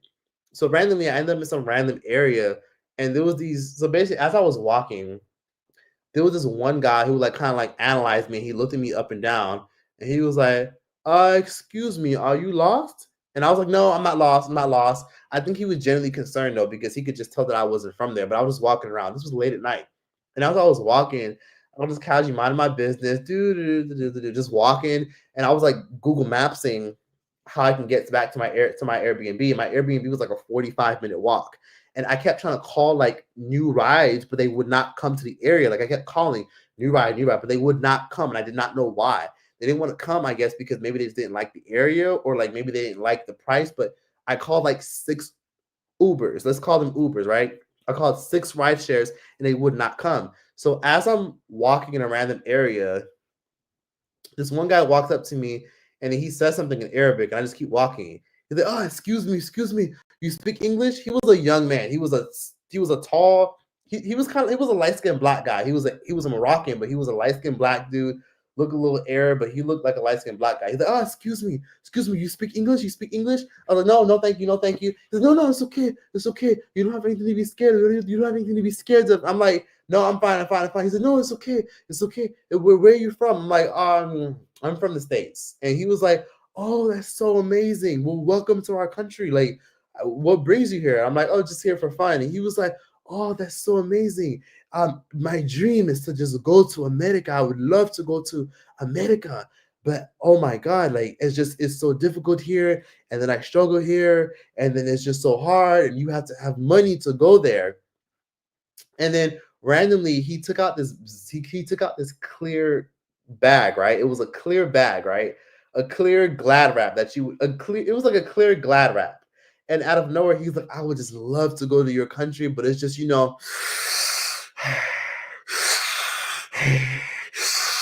like he starts sniffing a whole bunch of shit in a clear glad wrap, like I just love to go to your country. And at that point, I was like, oh my God, this guy's a fucking junkie. And the whole time, I'm just like I'm playing therapist because I'm scared that I might fuck around and die. So I'm like, no, don't worry. One day you will. One day you will. And I'm like looking around, like trying to figure out like how the fuck I'm gonna get the fuck out of this area, looking down, see how far I am. And I keep walking. He's like, no, no, it's okay. You don't need to be scared of. I'm like, yeah, no, I'm just walking this way. I'm just walking this way. He's like, yeah, it's just, like, what part of America are you from? And he's like sniffing it. And some of y'all are probably wondering what the fuck he was sniffing. Now, I didn't know what the fuck he was sniffing. Yeah, right. Have some discernment. I didn't know what the fuck he was sniffing until I asked ChatGPT. I said, ChatGPT, what was that Moroccan guy sniffing? He was talking to me about how he dreams to come to America and what's my name and shit like that. And I'm gonna go deeper into the story. And let me just tell you what he was sniffing. He was sniffing glue. So in Morocco, it's very common for a lot of the young men who are, struggling with depression and poverty to put a whole bunch of like glue, but dehydrated glue, like glue in a bag, like a particular type of glue, like really, really like hard glue, not like glue that you use when you go to school, but like some type of glue. They squeeze it in a bag, they dehydrate it, and then they sniff it. And it has like this crazy strong gasoline scent. And it's like dehydrated all over the bag. And it was so fucking strong that I just wanted to slap that shit out of his fucking hand. Like, bitch, get that shit out of my fucking face. Get that shit out of my fucking face. It was so strong. It had like this funky ass gasoline smell. But ChatGPT told me that it was glue. And that's what a lot of them sniff. But he was sniffing glue. Yeah. A glue bag junkie? Yes. So he was like, and then I made a joke and I said, yeah, you can go to America one day. And this is where shit gets a little bit weird. I was like, yeah, you can go to America one day, but you just have to get married. He's like, I don't know, dude. Like, he was a handsome guy. Like he was skinny, he was tall, he looked like racially ambiguous. Like he was like, because this is the hood. So like I'm not gonna lie, like in the hood, I'll be real. A lot of the people in the hood are usually like the black Moroccans or like the mixed race Moroccans. Like you can just tell. Like the white passing and the lighter skin Moroccans, they're like in the good parts, and then it's usually like the mixed race and the black Moroccans that are like in the rough areas. But he looked like racially ambiguous. And then basically he was tall too. But I was just playing it cool, like just playing therapist, like, oh, okay. Okay, well, one day you'll go, like just looking around.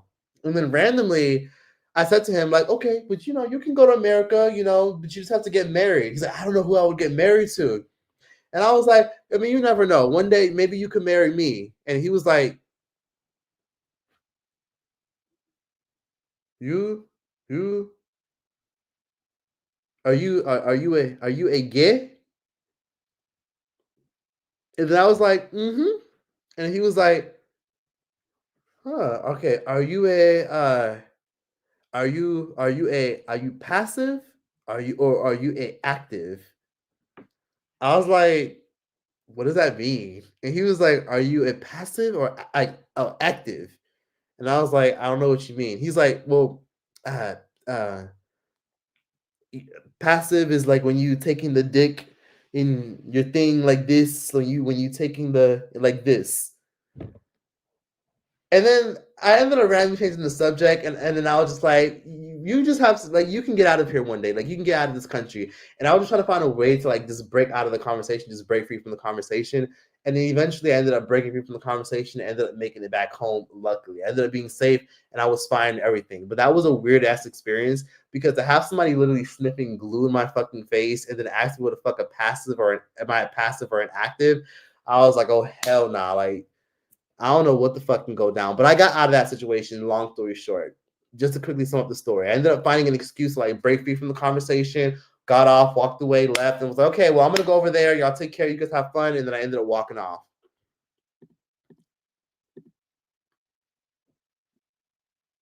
Yeah, yep. And sometimes sometimes the thing is, they don't perceive that as insensitive and rude, but that's a common thing that they'll say. Like they like I remember one time one guy when I was like at a market, I was at an African market, and this Arab guy, right? Like he was like he had to be like maybe like 23 years old. He was young, like 23 years old.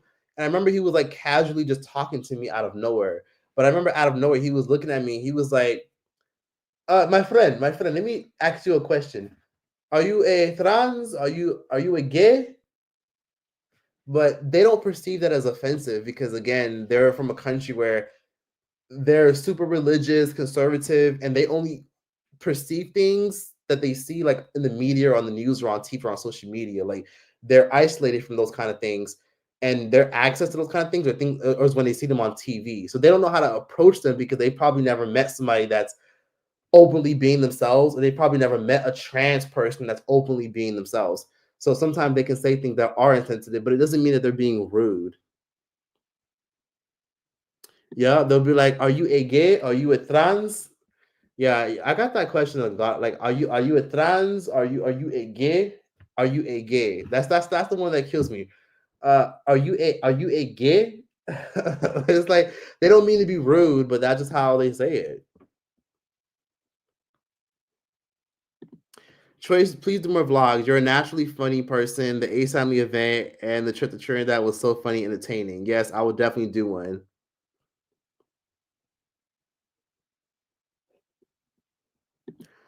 How did you get rid of him? I found an excuse to literally break free from the conversation. I just was like, okay, I'm gonna go over there, and like I just like literally just let him finish talking. Like I just completely kept walking, and I just found a reason to break away from the conversation. Oh my god! And then when I was in Morocco, I had an amazing time, like shopping, going out to eat. The country is breathtakingly beautiful. But again, even though it's a super religious and conservative and chill country, you also got to be careful. Like one guy literally went through my fucking because I carry like a little bag, a little side bag. One guy, when I wasn't looking, literally like opened up my side bag and he ended up taking my AirPods and stealing my AirPods. So you kind of also got to be careful because when you go to a impoverished country where it is easternized and there is issues, there are people out there that are going to capitalize off of you being a foreigner. So having experiences like those sometimes, I'm going to be honest with you, is what makes me go around telling people that I'm South African. I don't always tell people that I'm from America because people do plot on you. People do try to find a reason to sort of like one up on you and get their way on you. So, yep, I'm sorry. What states for solo travel? Honestly, Miami, Florida, Atlanta, Georgia, Houston, Texas. Yep. Thank you. Anywhere, just honestly go anywhere in the states. Just stay within a good area. You know what I mean? I really just recommend everybody solo travel at least once. You don't have to go out the country, but just go to a different state. Spend time alone with yourself because I promise y'all are over here looking for friends to go with, acquaintances to go with. They're gonna flake on your ass and have you going by yourself. Just go by yourself, okay? Book excursions on Airbnb because that's one thing I do. I always book excursions on Airbnb because Airbnb has the best excursions. Like a lot of y'all always wonder how I always meet people. It's because I use Airbnb. So on the Airbnb app, you know how it says stays and experiences? Click on the experiences tabs and then put the dates that you're staying and the dates that you're leaving the country. And it'll literally show you a whole bunch of local excursions organized by locals, organized by tourist companies, organized by small businesses, organized by families, and you'll find some amazing things. Also, if you're ever in a foreign country, I also recommend getting a Wi-Fi box. I use a Wi-Fi box that I got from Amazon. You have to pay for the data though, so I have this little Wi-Fi box that was like, well, I ended up losing it, but it's like it was about like 90 something dollars, and basically, anytime I turn it on, I get Wi-Fi almost everywhere I go. It's the only time it's never worked is when I'm in Ethiopia, but in most places, it's usually where it worked in Saudi Arabia, it worked in Brazil, it worked in Morocco, but I have like a little Wi-Fi box that I take everywhere. You could buy it on Amazon and just make sure that it's that you're able to use it in the country that you're going to. I also recommend getting an eSIM. So if you don't know what an eSIM is, an eSIM is basically when you download an app and you have access to like using your phone, you have access to Wi-Fi and the internet and shit like that. Basically, it's kind of like it's like having actual service on your phone. So instead of going to the airport and having them put a SIM card in your phone, because fun fact, when you go to a lot of countries, if you've never been out the country before, your phone service is not going to work. So you're going to have to rely on Wi-Fi, or you're going to have them put a SIM card in your phone that gives you a local number and internet. I recommend a lot of y'all watching this to get an eSIM. Like a popular one that's really, really good is Holafly, HOLA Fly, FLY. That's a good one. Another good one is Zim, ZIM. And then there's another one called, I'm trying to remember. There's Zim, Holofly, and then there's another one called, I'm trying to remember what it was called. Oh, You Biggie. So you and then Biggie, Bigi, You Biggie. So there are some really good eSIMs. Just look up eSIMs and then just type in the country once you download the app that you're going to. So if you're going to the Philippines or Thailand or Mexico, type that into the eSIM app and then download it. They make you pay, obviously. So if you're going to be in Mexico for like a week, pay for service that's going to last you 12 or 14 days. And then it literally, once you download the app, it literally just works like you have service. You can make calls and shit with limitations though, but you can access the internet. You can call Ubers. You can use Google Maps. You can have access to WhatsApp, Instagram, all that stuff. And then my also biggest recommendation is if y'all do travel, please, for the love of God, download WhatsApp. Now, I thought WhatsApp was for people who had a whole bunch of foreign relatives that they want to keep in contact with, but the WhatsApp is lit as fuck. Most people, when you go to foreign countries, you might find you like a little boo or a little like, girl, whatever you are, and you might want to deal with somebody.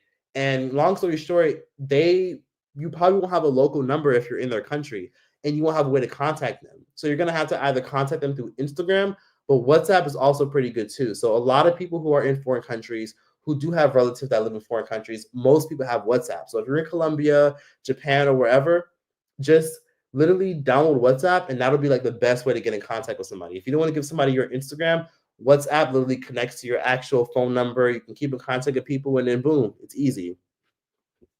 So WhatsApp is great. eSIMs are great. And also, another thing I highly recommend is, oh my God. If you book an Airbnb, do yourself a favor and Google Maps the Airbnb and see the area where the Airbnb is in. Because you might fuck around and get an Airbnb, and then before you know it, you're like right across the street from a trap house. Some of y'all gotta understand that sometimes when you book an Airbnb, you'll literally end up in the fucking hood. Like people will literally book Airbnbs with no reviews. Who the fuck does that? And then they be shocked at how horrible the area is and how nasty it is. You got an Airbnb, you got a Google Maps where your Airbnb is, so you know where you're staying. Oh, and also, if another thing I oftentimes do when I do travel is I always go on Reddit for food recommendations. So Reddit is annoying sometimes, but the best recommendations that you can get for like food and what things to do for locals is to go on Reddit. So if you're in Costa Rica, type in what restaurants can I go to in Costa Rica that are in this area that are good. And you'll find someone on Reddit that recommends a good list of things to do. That's how I found a lot of really great restaurants and a lot of really great things to do. Let's see. It will work for you. There's a lot of them. There's a whole bunch of them. Just go to the Play Store and type in eSIM. Just type in eSIM and download the one with the best reviews. Some of them are like $25 for the whole week. Some of them are like $50 for the whole month. But just download a really, really good eSIM and then just shut off your cellular data and turn it off when you need it. You know what I mean? Don't have your eSIM on all fucking night because that's how you waste it. Because you literally pay for the data on your eSIM. So eSIM is the best thing to do. Like literally, once you land in a country, get on Wi-Fi and download an eSIM, and your phone will work just like normal. Do you realize when you go to the country, your TikTok for you page changes, or is it the same? Yes, it does. So basically, if you have your location service on, or you allow, so people don't realize this, but TikTok, y'all keep wondering why TikTok can get banned. TikTok is actively scanning your data. If you have TikTok on your phone, don't be surprised if TikTok is low-key listening to your conversations. If you're talking about Clorox wipes, don't be surprised if you see ads for Clorox all on your TikTok feed. TikTok scans your data. They know what you're talking about. They know what you're searching for and more. The minute you download TikTok or you open it, you automatically agree to their terms and services. So yes, when you're in another country, if you're every time I'm in a different country, I automatically get things from that country recommended to me. I'm talking about literally the day I landed in Brazil. I'm scrolling through TikTok. I'm getting all these random live streams from people in Brazil just chilling in their fucking backyard with roosters crowing and shit, and them like in their whole backyard where they got a big ass bucket to shower in. And I'm like, what the fuck? I was just watching like random little TikToks of people in their fucking restaurants or at work. And the minute I land in Brazil, I'm seeing like these random people who I don't even fucking follow or know. So yeah, TikTok does track your location. That's something you should honestly know. So yes, if you have more questions, feel free to ask. When you accept cookies of websites on website, that happens. Yes, when you do. In TikTok, most of y'all who still use TikTok, you accepted terms and services that you don't even realize that you accepted a long time ago. So don't be surprised if TikTok knows where you are at all times and if they listen to your conversations. Choice, what about the DR? How do you feel about it? My girlfriend went back to the DR and I'm worried about visiting her. Is it dangerous? I've been to Dominican Republic. Dominican Republic is actually chill as fuck. Dominicans are very chill and welcoming, and they're nice people. But I gotta be honest with you. Some of them love foreigners, but a lot of times when I've gone to the Dominican Republic, if they know you're a foreigner, they're not scared to ask you for some money. Like you'll be surprised. Like you'll think that you make a friend in the DR, and then out of nowhere you'll be talking to them, and they'll just ask you for some money, or they'll try to find some way to sell you something, or they'll like try to like show you a gold chain and ask you if you want to buy it. In DR, if you're a foreigner and they know you're coming to their country, in their head, they perceive you as somebody with money. So people are always gonna try to sell you some shit or sell themselves to you. So if you're a woman, don't be surprised if a guy tries to like, be extra nice to you to, on that 90-day fiance type shit so he can get his papers. Or don't be surprised if a Dominican guy comes up to you, whether you're a man or a woman, and he says, "Hey, you want this? You want that? You want to buy something from my shop?" And if you say no, they might hit you with that. You want fucky fucky? You want fucky fucky? Like that's a common thing that they say in the Dominican Republic. If you want to buy shit from them, they'll throw out sex. Like, do you want sex then? Because sex to them in the Dominican Republic, they don't stigmatize it like we do in other Western countries where it's sacred and it's all about, with somebody you connect with or somebody that you vibe with or attracted to. In the Dominican Republic, for them, sex is also currency. So if you don't want to buy nothing out of their shop or you don't want to like donate to whatever the fuck they got going on, they're gonna ask, like, I'll sell you my body. They don't care if you're a man or a woman, they will sell themselves to you because they want to make a good killing. But the DR is relatively safe. But just don't go around telling 20 people you're a foreigner. Just try to blend in and keep your fucking mouth shut. But visit her for sure. Like the capital is mostly safe. Punta Cana is super, super safe. If you want to go visit her, tell her to go pick you up at the airport and have her show you around. Because if she visited and then she got to a point where she's living there, I'm sure it can't be that dangerous because she moved for a reason, right? So just have her show you around. You don't have to worry about nothing. Just get an Uber from the airport because Ubers is legal in DR, and then just tell her to pick you up, or just Uber to her place and then have her show you around and stay with her at all times. The DR is fine. You'll love it. The food is cool. The people are nice. The weather is hot as hell, and the mosquitoes are ruthless motherfuckers. But the DR is safe. It's fine. Just be aware of your surroundings and keep your mouth shut. And don't walk around with flashy jewelry. I hate to have to say that, but people sometimes will go to certain countries and they'll bring their nice purses and their nice jewelry. Don't do that. And also, don't walk around with your phone. Keep your phone inside of your pants. That's one thing I recommend in DR. Keep your phone in your pocket and put your hand in your pocket so you hold on to your phone, or put your phone inside of your pants. That's what you have to do in the DR because people will walk by or drive by their motorcycles and they will snatch your phone. And guess what? Now you don't have a phone. So how are you going to call your friend? How are you going to Uber back? So if you go to the DR, have a burner phone. So the DR is safe, but there are a lot of opportunists who will take advantage of you if you're not careful. And it's not nothing personal. It's not that they do it to you because they want to target you. They'll rob anyone in any place. And that's everywhere. It's not just the DR, but just be cautious. I hope that helps. Aren't people not scared of STDs? What the fuck? Or serial killers? To be honest with you, they got to make them. They got to make a living somehow. They might be scared of STDs, or they might end up having condoms with them.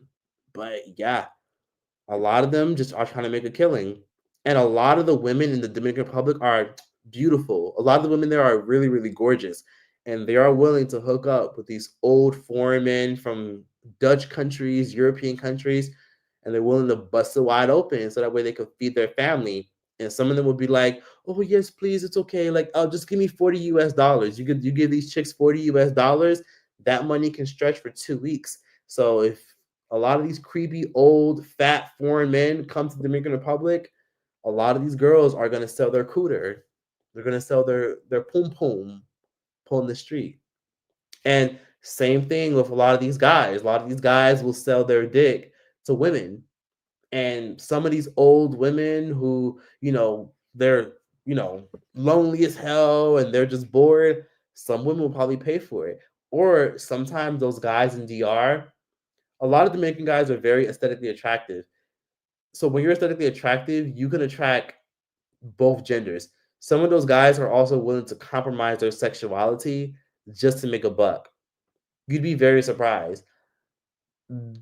People like sex work, X work is literally the oldest profession in the book. So a lot of those guys in the DR, they will compromise their sexuality. They will cheat on their girlfriends. And if they have to use sex to make a killing and a profit, they will do it. Yes, spiked drinks is a common thing when you go to foreign countries, but just honestly watch your drink. But that's just everywhere. Don't tell them you're American. Don't. Just don't. If you're by yourself, don't tell them. If you're with other people or you feel safe and you're in an area where there's other people, sure, why not? But don't just go around telling people that you're American if you're in a secluded area where they could literally get the upper hand on you. Oh my God. I have had guys tell me a lot of old men go to the DR and lose any respect they ever had for their relations back home. It's so nasty putting your partner in danger for a fling and say, yes, a lot of guys, let me tell you something, a lot of guys, if they consistently go to Cuba, Dominican Republic, and Brazil, oh, they're fucking. They're fucking. A lot of guys that y'all see that are like, if you got friends or brothers or cousins that are always going to the Dominican Republic and they always going, I'm telling you, if it's a boys' trip, they're going to smash. That's what it is. They're not going for the cocktails or the experience. There's plenty of other countries they go to, but if they're going to the same country over and over, Colombia and Brazil, yeah, they going to have a little bit more fun. Because, for example, dating a woman in the US is obviously going to be more expensive because you got to pay for expensive ass food. You got to pay for gas. You got to pay for this. You got to pay for that. You got to tip the waiter and shit like that. You got to pay for the movie date or whatever it is. In DR, you can find a badass female with a banging body who's beautiful in the face, all that stuff, right? And all you gotta do is slide her like $30. Like, here's $30. Entertain me. And guess what? She would probably be the biggest freak for him for just $30. Meanwhile, a woman in America, he had to literally pay like $125 for a whole date. When all he had to do was just give old girl $30 and she was willing to bust it wide open and do whatever he wanted. Matter of fact, twinsies, he can get a whole threesome with two women for like $60, $50, maybe even $40. 20 for her, 20 for her. So yeah, X tourism is a lot more common than y'all think. Like, I'll walk around the Dominican Republic and I'll walk around Colombia and I would see a lot of these men with like nice gold chains. And they just be eyeing, just looking for women, just looking for women. And some of these women in these Easternized countries, they want to be looked for and sought out for because if they were in a different country like America, they would never look at them twice. But because those guys have those passports are real valuable, and those women associate that with wealth. I heard women will throw stones at girls' breasts so they'll develop to prevent harassment in DR. I've never heard no shit like that. But thanks for the super chat, Michaela. I appreciate that. Hmm. So Boomy said it's not gay if they are topping. That's a bisexual. To be honest with you, that's how a lot of guys in the DR think. You'd be very surprised. Like, I'm telling you, like, if you ever go to the DR, everybody has a price. Like, if you see somebody that's very aesthetically attractive and you offer them a certain amount of money, like, a lot of guys go there to like bag women. Like, there's so many beautiful women and very attractive men in the DR. And if you got the money and they're in an Easternized country, they're willing to get down. They're willing to get down. So yeah, they are. And there's a lot of like men also looking for men. I actually met some gay passport bros in the Dominican Republic. Like I just literally when I went to the Dominican Republic to have fun and turn up and eat good food and live there for a little bit and like film YouTube videos and just get away from America and get a fucking break. There were some gay passport bros like looking for action, looking for fun. There was a good amount of them. And guess what? A lot of them were looking for straight guys. They weren't looking for other gays. They weren't going to gay clubs. They was fishing and looking for guys on the streets who were like, trying to sell empanadas or who were like, trying to like tell you like, "Oh, hey, come to my restaurant so they can get the little commission." A lot of gay passport bros were going there. It's like proposition those guys. And if they give them like a good $30, $40, some of those guys would cheat on their wives and cheat on their girlfriends in the DR just to get some extra money.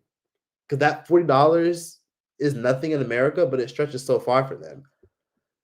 And I can't even get mad, but I only feel bad for the women that are getting cheated on.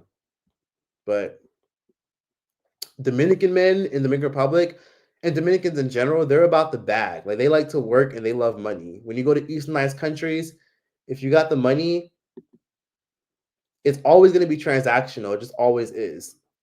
Even when I hear interesting stories about like women and men going to other Easternized countries to date, if you're gonna go out dating, if you're from a Westernized country and you're going to go date and get some action, don't ever take it seriously or think it's ever gonna go anywhere. It's not.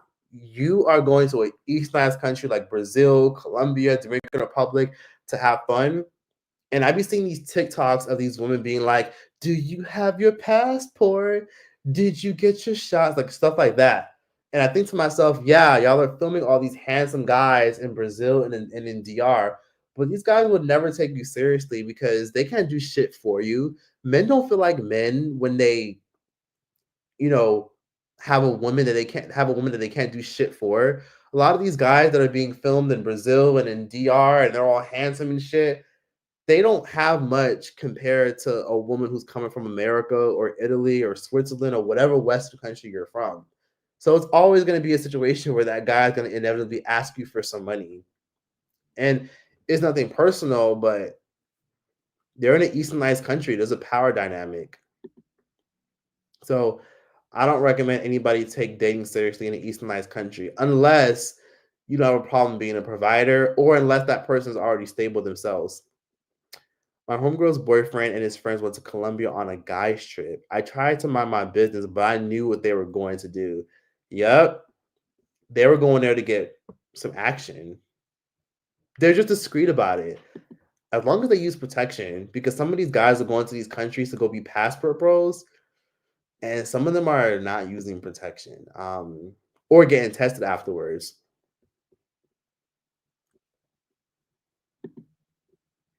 If it's a man on man, regardless of the position, it don't matter. Men are funny. Exactly. And that's the interesting thing. A lot of those guys that are willing to sell their bodies because in Morocco, it's the same thing. A lot of those old, creepy, pot belly, older guys from like France or Italy, they go there to fuck those Moroccan. Like the reason why, like, because early in this live, I talked about how a lot of Moroccan guys were like, sex. You want sex? You want sex? Are you gay, trans? Are you want sex? The reason they feel comfortable doing that is because they're actively seeking out people who they perceive as LGBT. And they usually perceive people who are gay men as generous and want to spoil them and give them money because they met a guy that gave them a little $20, a little $30, for a little tug and rub under the fucking table or some shit. Same thing in the DR, why a lot of those guys are willing to compromise their sexuality and cheat on their girlfriends so they can make an extra $40, $50. Old creepy guys, because passport bros aren't just straight men, like, right? Like a lot of y'all think these straight men are plotting on these women, like, oh yeah, let me find some beautiful women. Like a lot of them are also gay men, and a lot of them are also seeking out straight guys just for fun. No tengo dinero, gracias. Yeah, old pot-belly guys from Russia, Germany, Italy, France, America, ugly as fuck, hairy as fuck, busted looking. You know those creepy ass, dingy ass dudes that be trying to touch you with the club, like, ugh, like those creepy ass guys. They be going to these Easternized countries looking for women or men that are gonna entertain them. Like, here's $40. Like, oh, here I got $20 for you. Entertain me.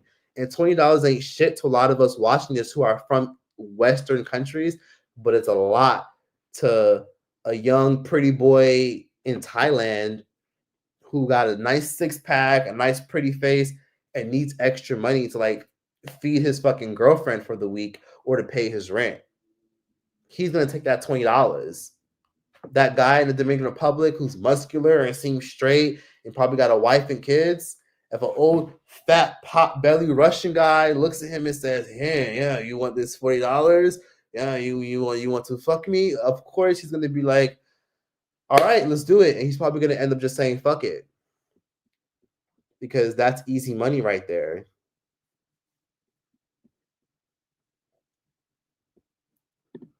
Thank you. So good to see you as well. Thank you for joining us. Yep. There are a ton of documentaries about stuff like that. When do you plan to make another documentary video? I will make another documentary video. I just don't know what to fucking talk about. I just don't be know what to talk about. If you have any idea, just let me know. Like, you want a music documentary? Like, what do you want? All right, I'm trying to like catch up with some of these messages. Let me see. Creepy old dudes prey on both young men and women. Yes, very true. Mm-hmm. So I know some of the for those who keep asking me the same questions, like why do I solo travel? Watch the playback. So in the playback, I talked about a lot of these things. So at the beginning of the video, I was just right to the point, and I talked about a lot of interesting stuff. So you can watch all that in the beginning of this video when I keep it up. And yes, I will keep this live up for those of y'all who aren't able to watch it at the beginning. But have the girls never seen? Yup. I'm telling you right now, there's a lot of these women on 90 Days Fiance are so fucking stupid. I'm telling you, like, there's a lot of these people, a lot of these women on 90 Day Fiance, they be over here supporting these fucking foreign men who don't got no jobs. They can't do nothing for them. They be fat as a fucking whale, ugly as fuck, busted looking, low self esteem, and they be with these fucking foreign men who can't do shit for them. And it's sad because all these foreign men are just using them for visas, and these foreign men usually probably got like 5 or 10 girlfriends back home. Meanwhile, a lot of these foreign men didn't even have jobs in their own country. They ain't had jobs back home in their own country. So it makes you think they're gonna work when they come to America and they get that green card so they can get more opportunities. No, he gonna be living off of your ass, using the fact that you have lust towards him and pocketing all the money that you give him and feeding his 7 other girlfriends back home.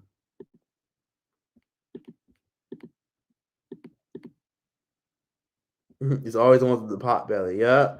The pot belly, the big beer bellies. Yeah.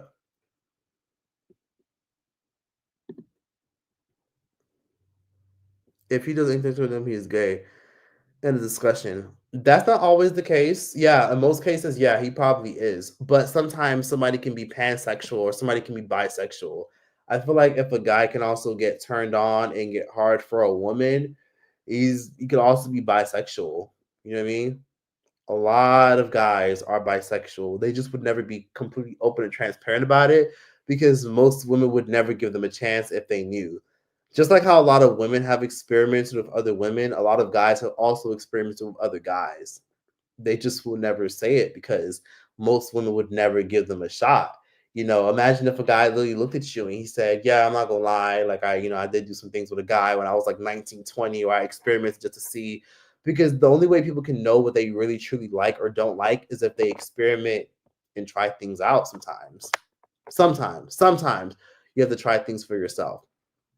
And some guys have experimented. They have. And some women can be very standoffish and closed off to the idea of a guy experimenting. which is understandable. But then there's a lot of women who have also experimented. Like a lot of women watching this, some of y'all have, touched on your homegirl's breast, touched your homegirl's butt, kissed a girl when you were in college, ate out a girl when you were in high school, made out with a girl just for fun when you were drunk, all that stuff. But then when a guy does it, it's perceived differently. And when it's perceived differently, they know that more than likely women aren't going to give them a chance. Women won't be as receptive. Like a lot of you women watching this, you may not realize, but you probably have dated a guy that might have did something strange for some change, or was bisexual. You probably did date a guy who was bi, but you would never know. Guys usually keep that shit to themselves because again, they don't really get cool points for saying they've experimented with other guys. Women, for some reason, get cool points. Look, if any of you women watching this were to say, "Oh yeah, when I was younger, I did shit with a girl," guys just dust that off like, "Oh, okay, whatever, whatever." Like people just dust that off. But if a guy were to admit that, people will look at him like, "Huh? What? What? You sure you got nothing to tell me?" So most of the times, guys keep some things to themselves. Oh yeah, House of the Girl. Yes, that's another video. Yeah, fact. Life ain't fair. The fake lesbian girls in high school who were gay for attention. There were some. Let's see. I never do any of that. I'm living life wrong, I guess. Okay, you're right. Not all women have experimented with other women, but a lot of women have experimented with other women, like grabbing on their homegirl's breast, motorboating their homegirls, kissing on like when they're drunk. Like, okay, I'm gonna kiss my homegirl because I'm drunk. Or I'm gonna make out with her because I'm drunk. Most women who find out their man is bisexual usually caught him cheating or got an STD. It's just sad. Stop cheating and live in your truth, no matter what your sexuality is. Exactly. Going to save these videos. Yes, please do. I'm going to leave this video up. College, I kissed my best friend when I was 8. Interesting. Okay. Did you ever, and you've never done anything after that? Women are not accountable. They be gay as hell sucking cat and watching lesbian. That's another thing. A lot of women watch les porn. I'm not gonna say the word les corn. A lot of women watch lesbian corn. So many women I know watch it. Like I tell you, almost every woman I know who's interested in corn, they watch lesbian corn. And I always wonder, wait, hold on. Wait, why? Wait, what? Almost all my female friends who watch porn say, "No, I don't really like watching porn. I like watching lesbian porn." Or some of them also like watching male porn. A lot of women like watching lesbian porn or men on men porn just out of curiosity. And I'm like, you watch lesbian porn, but let your man or the guy you're talking to say that he watches male porn just for the hell of it. You'd be like, oh my God.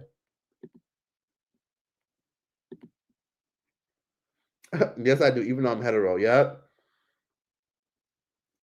Oh, okay. Okay. You say you don't mind because they know how to eat coochie and it looks like it feels great. Okay, that's actually a pretty good assessment. That's a good one. Because a lot of women do watch less female porn, like girl on girl stuff. And that's okay, that's a good point. Some girls say because they actually know how to eat coochie, and that actually okay, because a lot of women say a lot of guys don't know how to eat cat. Like they just be doing too much, poking their tongue and just doing the most. The men in corn are always so ugly, but the women and the gay guys are always beautiful. Okay, that's pretty fair. Let's see. You got me cracking up the way you're saying that. Yeah, I can't say certain words on YouTube.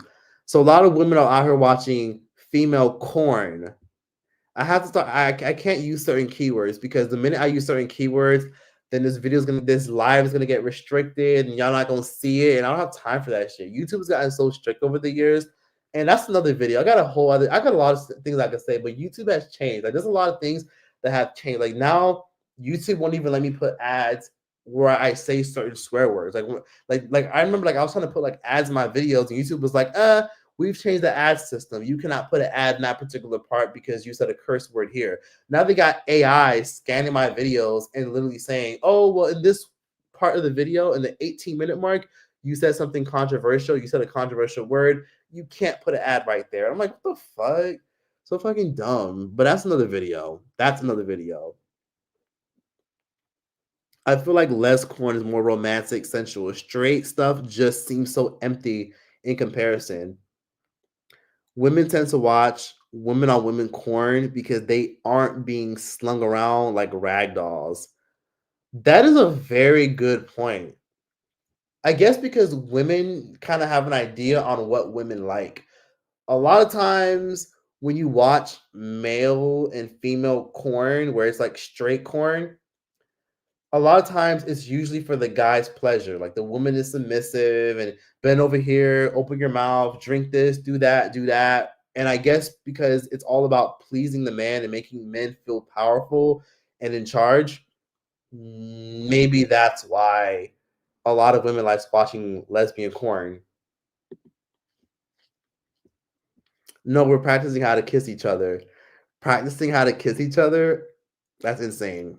I do not search for it because I do not search for it, but I watched a few seconds of it out of curiosity. But men be manhandling women. They don't be gentle. Women are more gentle in the videos.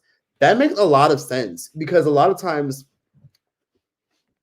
when you watch a lot of corn where it's straight, it's usually just for the male gaze. It's usually to just make men feel in control and like they're the shit. So it makes sense why a lot of women seek out women on women corn because they want to see how it's like to be pleasured or how a woman is truly pleasured and how and a woman knows how to a woman knows what a woman wants, I guess. So maybe that's why lesbian corn can be more appealing to women. As long as it's not that furry stuff, that's hilarious.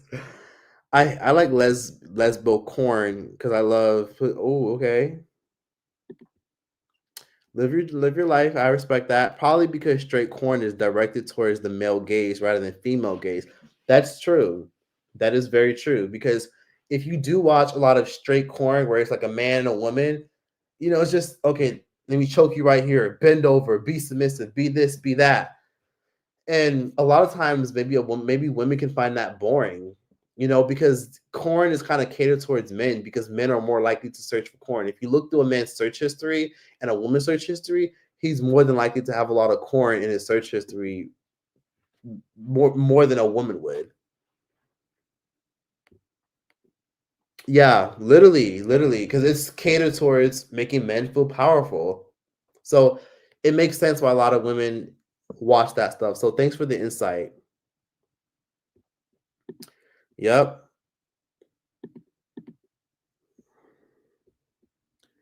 Oh my god, how did we get on the topic of corn? Yeah, that's true. We're too deep into this topic. Let's switch it up a little bit because I've been on here for about 2 hours.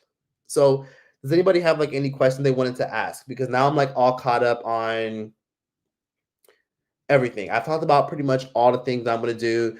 My group trips, my group traveling. There are some countries that I do want to go to that I still have not been to yet. If you guys have any recommendations for like any ideas for like a group trip in terms of like what country would be interesting, are you passport ready? That'd be a good idea. I know Glamazon Tay has her own travel group, but she charges people. So she charges people. I probably wouldn't charge people because I would kind of be in a situation where I would just expect people to just pull up and if there were people that wanted to come, I said this earlier, and I'm gonna say it again for those who are just joining in. I would accommodate like maybe one or two people. I'll probably accommodate two people. So if you're someone that would love to travel and you're willing to bring your own spending money for like excursions and food, I would book your flight for you. Not no weird shit like Mary Jane, like oh my god, send me this and I'll do. No. I'll just book your flight and I'll make it just in case you like flake and shit like that. I'll just like make it refundable so I don't waste my money if you do flake. But I would book it, and then you would just have to show. You would just have to show up and you would have to book your own hotel.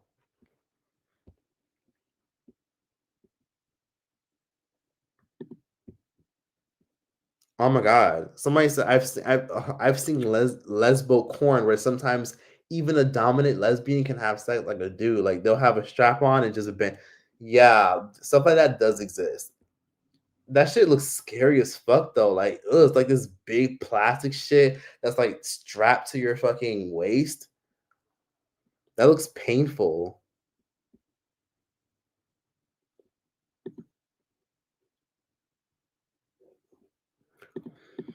What the fuck is in Homestead? Would you ever want to live in Homestead on a farm? No, Homestead is like past Miami. I've never been there, but I heard there's a lot of natives there. I ain't never been there in my fucking life, and I don't know what the hell is over there. Brazil would be amazing. I would absolutely do a travel group in Brazil. Yes, I would be down to do that for sure. Like basically, if somebody were to want to travel, I would like book the flight for them just to like help them out if they just out. But of course, it would be like a group. It would be like a group of like maybe 10 or 12 people, and then I would like accommodate like two additional people just to like make it even more interesting. So that way we could make it like a little fun thing, and then we would give somebody. I would give somebody an opportunity who would not have like the means to like pay for a flight that's like $900 to make it easier for them, just so they would have to only just pay for their hotel. That's a good idea. That's a good idea. Will the travel group be on Patreon? You know what? That's a better idea. I could probably because I have a good amount of people on Patreon. I could probably get people on Patreon. That's a better idea. Maybe I'll put it on Patreon first. Maybe I'll do different ones. So I'll do multiple. So for those who are watching, if you wanted to like if I go to Thailand, you want to come, I'll post that, and then I would put some exclusively on Patreon. So for those who are following me on Patreon, I'll tell y'all like, hey, you know, this, that, and the third. Pull up. This is only for Patreon members only. Oh my god. I talked about that earlier in the live. Like I said, anyone that gives that girl any money is a fucking idiot. How the fuck did she have? First of all, she made $6,000 in donations. How the fuck is that possible? So yeah, so her GoFundMe has officially made over 6 grand, and maybe I might make an updated video. But there's only so many fucking videos I can make about that fucking scammer. Like there's only so like I've made so many videos. Like honestly, I don't know if a lot of y'all are getting tired of me making videos because I think I made like 5 videos on her already, and I don't want to be like all repetitive. And, like there's so much more I want to say. Like I just want to make another video and be like, what the fuck are y'all giving her money? Like what? She's all the way in Africa asking people to fucking cash app her and send her fucking money, and people are dumb enough to do it. Mary Jane gonna be the first person to sign up. That'd be interesting. You know, it'd be interesting. So I don't know if I should say this on live, right? I don't know. Okay, maybe I will. So if y'all didn't know, Mary Jane Byron went to Afghanistan, right? Like where the Taliban people are, right? She went to Afghanistan, and basically I don't know if I should say this. One of her subscribers, or old subscribers, right, watched her Afghanistan videos. And she reached out to me and she told me, hey, Choice. So I watched Mary Jane Barham's video about going to Afghanistan, and she linked the tour guide that she booked. And then I ended up booking them too because I would love to go to Afghanistan. And she told me, Choice, I literally went to Afghanistan with the tour group that she promoted and everything was good. The tour guide group was so professional. Everything was so safe. They took me everywhere. I had amazing food and all that stuff. And they drove me around, and I paid them a good amount of money, and I booked their like it was a verified tour company. However, in Mary Jane's Afghanistan videos, she basically said that she donated a lot of money to the like Afghanistan people. Like she literally was asking people to send her donations so that way she could donate money to the Afghanistan kids and the people in the neighborhood. And long story short, one of the girls that used Mary Jane's plug to go to Afghanistan, she told me, yeah, I spoke to the tour guide and I told them how I found them through Mary Jane, and they were telling me that Mary Jane donated them money, but it wasn't a lot of money. It was only a little bit of money. Like she literally only donated them like a small percentage out of all the donations that she got. Now some of y'all are probably just like, wait, what? But basically, the person that reached out to me was saying, yeah, like I'm glad she put me onto the travel group, but I'm disgusted that she literally made all those donations and she only gave them a little bit of money and she kept the rest of the donations. That's terrible. But I'm bringing this up because I thought about actually going to Afghanistan, and you're like, you know what? Let me go to Afghanistan real quick. Let me talk to the Taliban real quick. Let me ask them what their experience was with Mary Jane. Let me ask them what Mary Jane actually did. Like I thought about going there and interviewing them about Mary Jane, and I'm being like, so what she did? So like, is she fucking one of the Taliban members? Tell me the truth. Not like that. I'm being dramatic, but essentially I want to like investigate and ask what the fuck was going on in Afghanistan. Like, why did she really like how much money did she really give y'all? Like, how much money did she donate? Because apparently it wasn't much, and she pocketed the rest of the donations. Yep. Mary Jane is never going to change. Certified scammer. Absolutely. If you guys are watching this, can y'all do me a favor and can y'all like this live? Thumbs up this live if y'all are watching this. Hey, yeah, she's not going to change. Whatever happened to the Pakistan lady? That's a good question. She really could be sued. These artists be stealing, and I'm not surprised. Mary Jane basically a culture hood scammer. Yup, a scammer. For your safety, yes, that's crazy. What if he kidnapped you and killed you and you never know? Then did you at least tell a friend? Yep, somebody told me that. Let someone know about your whereabouts. That's true. She's such a scammer. She does everything but get a job. She needs to fucking get a job. Someone said, "Be careful." Hmm. She said people were begging her to take the Afghani kids and whatnot. I didn't tell them I was going with my sugar daddy. Wait, I'm serious. Yep, Afghanistan. She was there. She went to Afghanistan where the Taliban took over the whole country. I thought about actually going because again, one of Mary Jane's followers, like I said, she wanted to go. She took a solo trip to Afghanistan because one of Mary Jane's followers, she's a solo traveler, and she was talking to the Afghani people saying, "Oh my God, Mary Jane told me about you guys," and they said that Mary Jane like was rude and she had like a weird little attitude, and she kept some of the money that she was asking her fans to donate, and there was so much more. Like this was a DM that was sent to me recently, but I don't know. I might fuck around and go to Afghanistan and be like, tell me more about Mary Jane. Like, what the wait. What did Mary Jane do? What she do? She what she do? And then she did what in Afghanistan? Wait, because yeah, and everything. I thought about doing that, but I don't know. That's a little crazy to go to Afghanistan though. Trace, am I crazy for lying to my family about going to Puerto Rico? Told them I was going to Florida with my sugar daddy. Hmm.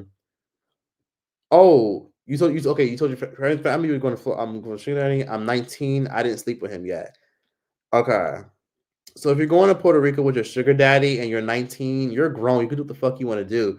Just turn on your location and also buy an air tag. So that way, people in your because an air tag it helps people track you and then give people access to the air tag. So that way, people can know where you're at all times.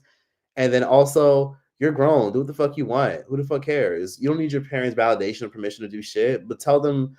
I mean, if you don't want to tell them, that's on you. But I'm gonna be honest with you. Just make sure people know your whereabouts. But I'll be honest. Um, get a separate room. Like, don't have your sugar daddy thinking that y'all gonna be in the same room. No, get a separate room. Tell your sugar daddy that you need your own space. Y'all don't got to be sleeping in the same room. You got to book your own room.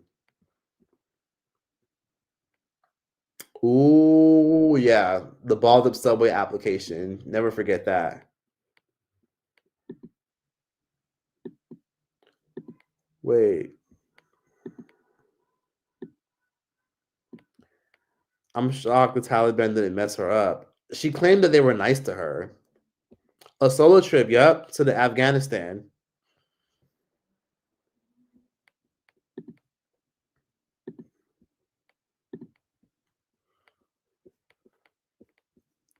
Y'all seen the Ukraine girl that went to Dubai for a hotel party and they found her on the side of the road with her spine and limb fractured?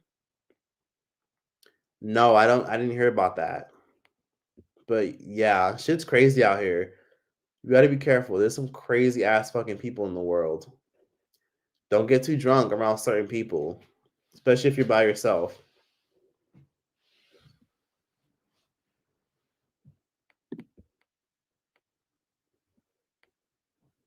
Mm. Somebody said, y'all living it up. I never had a sugar daddy.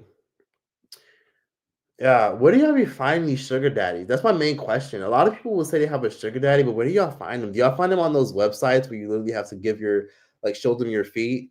I don't know. I guess maybe if you're attractive enough, you'll find a sugar daddy. But then I always hear about women just attracting bums who just expect them to pay for everything. That's more common than finding a sugar daddy. A sugar daddy is like more of a needle in a haystack, I guess. Unless you're willing to date much older. Let's put it that way. Have you ever dated older? You right here just that just commented. Extra shot of espresso. Have you ever dated way older, like 30 years plus your age? That's usually how you can get a sugar daddy. Give the way older guys a chance.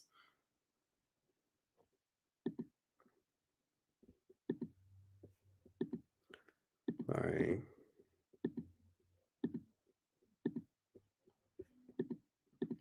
I'm trying to find these comments. Ooh. Okay. Share 7 got so many videos on how to get a sugar daddy. That is a good one. Share 7. I did a video about Share 7. I mean, I like Share 7. I find her entertaining, but take her advice with a grain of salt. She can get away with doing a lot of things because I mean, she's pretty and she's not when she was younger, she wasn't scared to, risk it all and do what she had to do to keep a wealthy man around. I'm just being honest. And I wouldn't be surprised if she was involved in some extracurricular activities to get the bills paid when she was younger. I would not be surprised at all. I'm just being honest.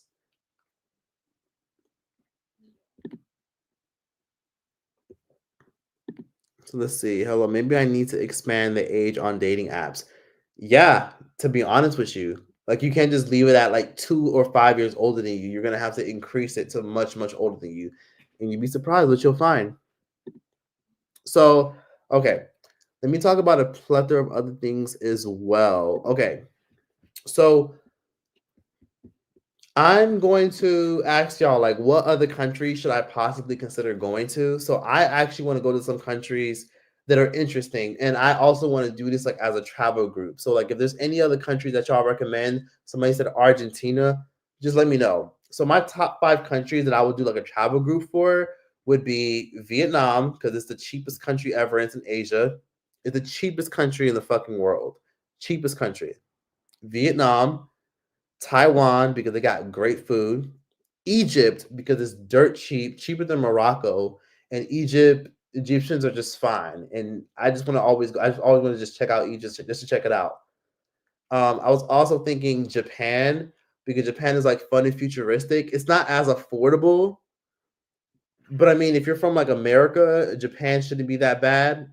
But Japan, and then I also wanted to do Johannesburg, South Africa. I wanted to do Johannesburg, South Africa because everybody does Cape Town, but I was thinking about Johannesburg, South Africa. And I guess a bonus place that I would go to in the Caribbean is I was thinking about going to, I mean, an interesting place in the Caribbean that I would love to go to that is Tobago in Trinidad. Tobago. Tobago's like a small little island that's attached to Trinidad. Tobago. So if there's any of those countries that you think would be interesting to go to and you're willing to actually travel, just let me know what you guys think. Or if you have another recommendation, feel free. Someone said I was hunting for Egypt. Okay. Egyptians are fine. Yeah, they are, I guess. Costa Rica, the Bahamas. Okay. Japan, Singapore, Turkey. Turkey, that's a good one. That's a good one. I've only been to that airport, but Turkey's a good one. Ireland, Scotland. That sounds expensive. Japan is crazy expensive. I hear it is, but it can't be as bad as America. I mean, it can't be as bad as like New York City or as bad as Miami or as bad as LA. Romania. Romania is very cheap. I would actually go there.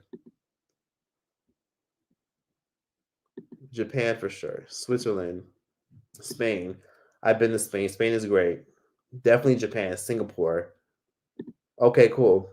I found mine on a dating website. Oh, a sugar daddy. I found my sugar daddy on a dating website. My friend found hers when she was working on ooh, a Cemex line.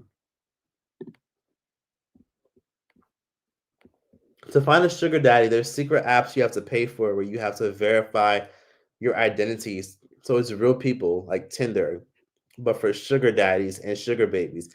I know some people who do it. I don't know one trying to trick on me. What apps? You said there's secret apps. You got to put us on these apps where you can find sugar daddies that'll pay for shit. Trinidad, but that's home. Let's do Japan. Okay, Japan. Portugal. Portugal. I'm very glad you said Portugal. Portugal is my favorite European country. Let me tell you all about Portugal. I was very shocked, but I had a lot of supporters in Portugal. I didn't realize Portugal was so diverse. There's so many Indians in Portugal. There's so many black people in Portugal, and there's a lot of Latinos in Portugal. But I was very shocked at how many black people were in Portugal. Like Portugal, more specifically Lisbon, which is like the big city, and I think the capital. There's that city is Wakanda. There's so many black people. Like there are people from like Sao Tome, Cape Verde. There's people from Mozambique. There's people from Brazil. There's people from Angola. Portugal is mad diverse and it's so affordable. One of the best European countries ever. So clean, great healthcare, amazing tap water. Portugal is where the fuck I want to go to. I already been to Portugal, but I want to go right back there. I was in Japan last month and it's not cheap. Okay, thanks for telling me that. And I would hope that it was cheap because again, it's just uh, so many people go there. And so many Americans just move there just on a whim. I would think that'd be more affordable than California or more affordable than New York. Hmm. I have taken a cruise. Cruises are nice, but they're not all that great. It's just they're nice. I mean, I went on a cruise with I think it was with what was it, Carnival? It was cool. The free food was nice. It wasn't that good, but the free food was nice. There were a lot of awesome people that I met. Yeah, Japan is super clean. That makes sense. Am I the only one disgusted by sugar daddies? I don't want no old man speaking to me outside of work or a nursing home. I remember Share Seven was the type to literally just be like, close your eyes. I guess if someone's taking care of you and paying for things, maybe it could be useful. It just depends. I Share Seven would say you should be disgusted by somebody that doesn't want to pay for anything or pour into you at all. Mary Jane's wigs are always crunchy as fuck. Has she worn wigs lately? I don't know. You need to go on a Virgin Voyages.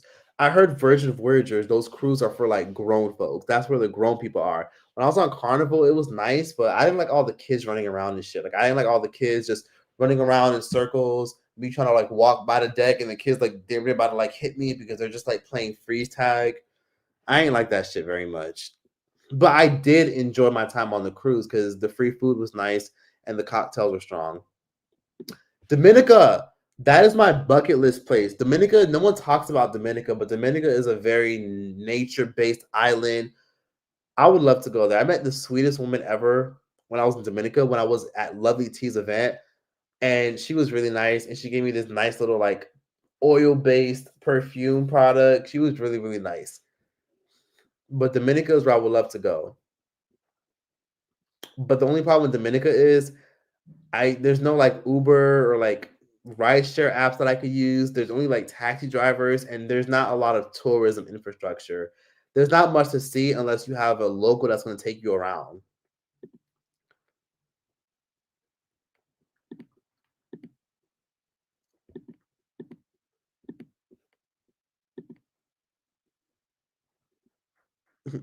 Old men disgust me. Sorry. I was on a cruise and it's boring, except that it was in Hawaii. You got to see all the islands. Yeah, it's boring because you're mostly working most of the time.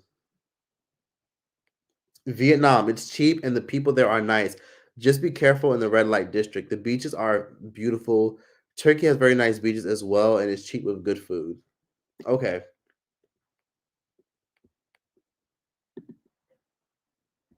let's see. Why are you live streaming late? Honestly, boredom. Boredom. Get on here, connect with y'all, converse, communicate. And I honestly was working on a YouTube video, but I don't really know what to talk about or what to film. So I decided to just get on live.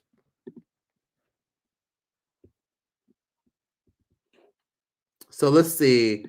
Somebody said I went on a carnival cruise once and it's definitely a waste and it'll be better if you go by plane and you don't feel rushed exploring the country. That's pretty fair because when you're on a cruise, you're constantly having to be back in the next 10 hours because the cruise just only makes stops and you're gonna have to like wrap it up and be quick.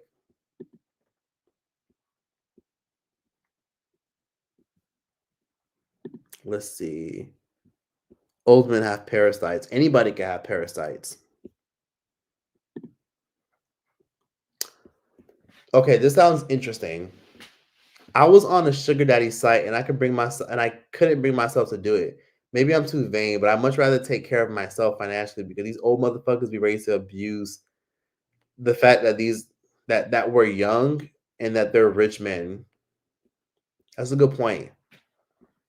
But I don't know. I guess if you're someone that's into the idea of somebody paying for everything, I guess that's when sugar daddies make sense. Because what's scary is a lot of people a lot of people that you might date might not be willing to like pay for things and trick out on you and take care of you. You know, so I guess the idea of having a sugar daddy that takes care of you and pays for things, I guess it makes you feel good because if someone's buying you nice clothes and purses and shoes and taking good care of you, I mean, if you're not interested in really dating, taking him seriously, it sounds like a fun ride. But I also wanted to discuss a few other things. So, of course, for today's live stream, I did discuss. Hold on, my bad. Let's see. Let me see. Let me see. Let me see. Okay. So, okay. Oftentimes, when I do travel and I travel solo, people oftentimes ask me like, how do I stay like vigilant and safe, and how do I protect myself, and how do I make sure I'm good? Because I've had experiences where somebody has like stolen my phone. I couldn't access people that I was cool with. I couldn't get in contact with my brother, and I had to buy a whole new phone.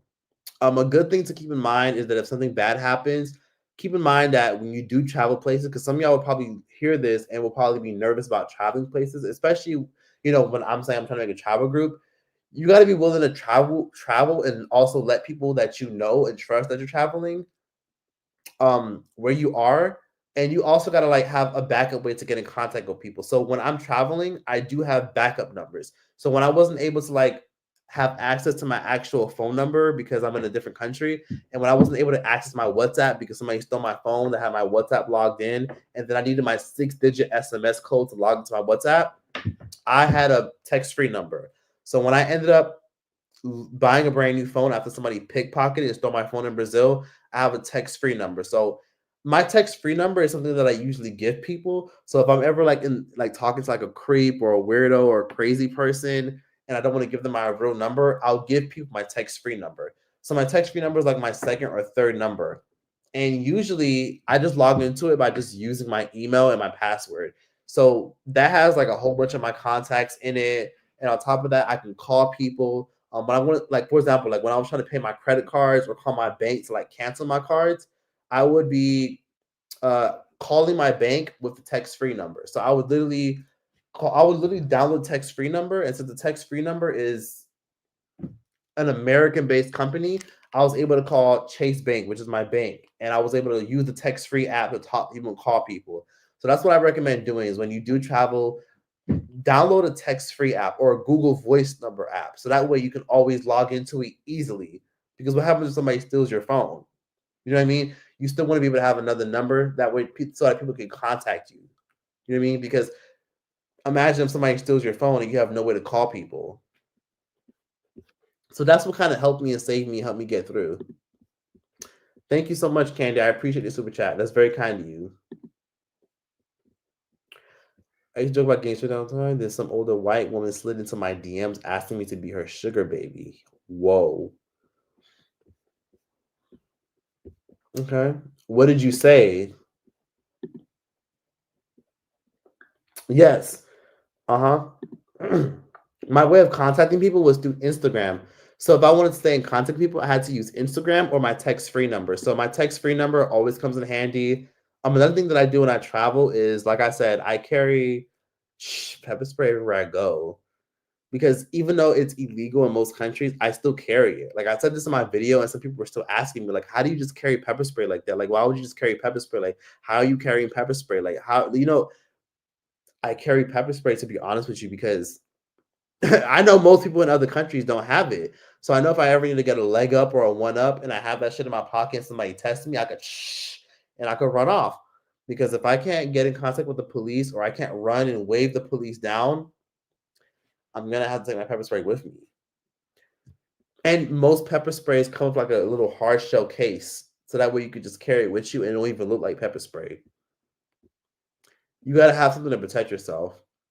Because if I didn't have things to protect myself when I was in a lot of these countries, I don't know what the fuck would have happened. But I've only ever had to use my pepper spray one time in my entire fucking life, and that was when I was in London. And it's crazy because I've been to all types of hoods. I've been to I was in the fucking south side of Chicago, which gets rough. I was in the Bronx. Oh my god, have y'all been to the Bronx? Oh my god, no offense for those who are from there, but there's nothing to really see in the Bronx other than the Bronx botanical gardens. There's nothing to see in the Bronx. The Bronx can get rough.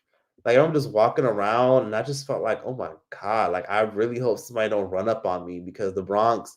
I remember I was walking around the train station in the Bronx and people were giving me those looks, like those, like those looks people give you when you walk around their hood and they just know you're not from there. But when I was in the Bronx, I got some of those looks, like those, like people just looked at me and just could tell I was not from there. The Bronx is there's nothing to see. Unless you have business over there, there's nothing to see over there. And it makes me understand why a lot of people don't really go over there like that unless they're from there or they're going shopping. But the Bronx, there's not much to see. Yeah, I've been to the Bronx. Not much to see. How do you bring pepper spray on a flight though? Do you put it in your check bag? Yes. No, no, no. I put it on. Well, you could do both. You can put it on your check bag, and more than likely, if it's in a hard shell case where it doesn't say pepper spray, then you're good because a lot of times people get pepper spray and then it says pepper spray on it. Like, no, you want that shit in a hard shell case. A lot of times when they're going through your luggage, through your check bags or your carry on, they're looking for explosives, sharp objects, or weapons. They're not looking for pepper spray. Pepper spray for anything for them that could just be some hand sanitizer or some lotion. They're not looking for pepper spray. So you could bring pepper spray and you'll be fine. And if they see it, they'll throw it out, but more than likely they won't even notice that it's pepper spray. The Bronx is, it can be, yeah, it can be. I'm not gonna lie. Like, I remember I was walking around the Bronx, and I remember I was trying to cross the street, and I was like, "Why the fuck is the street light broken? The street light is broken. I don't even know if I can cross safely." And then there's luxury apartments right there. But apparently, from what people tell me that the Bronx is considered the forgotten borough. But the Bronx puts me on edge. Like when I'm in Brooklyn, I don't feel like I gotta watch over my shoulder as much. When I'm in Queens, I feel fine. When I'm in Harlem, I feel fine. When I'm in Manhattan, I feel fine. Even though you still got to keep your head on a swivel in New York because New York can get rough. But when I'm in the Bronx, I'm like, oh my god, oh my god, oh my god, oh my god. Like, is that a leaf? Like, you gotta be guarded. There's a lot of crazy people when even in the train station. Like, the Bronx just gives me it just gives me maybe it was just where I was at. Maybe it was just where I was at. I think I was near Fordham, or I could be wrong. Let's see.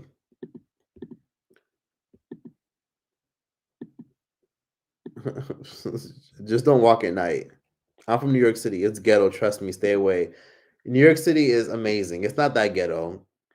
Would you get a tattoo? I actually have one tattoo right here. It says "Do the right thing," like from the Spike Lee movie, but it's just a mantra. But I have one. I'll get more though.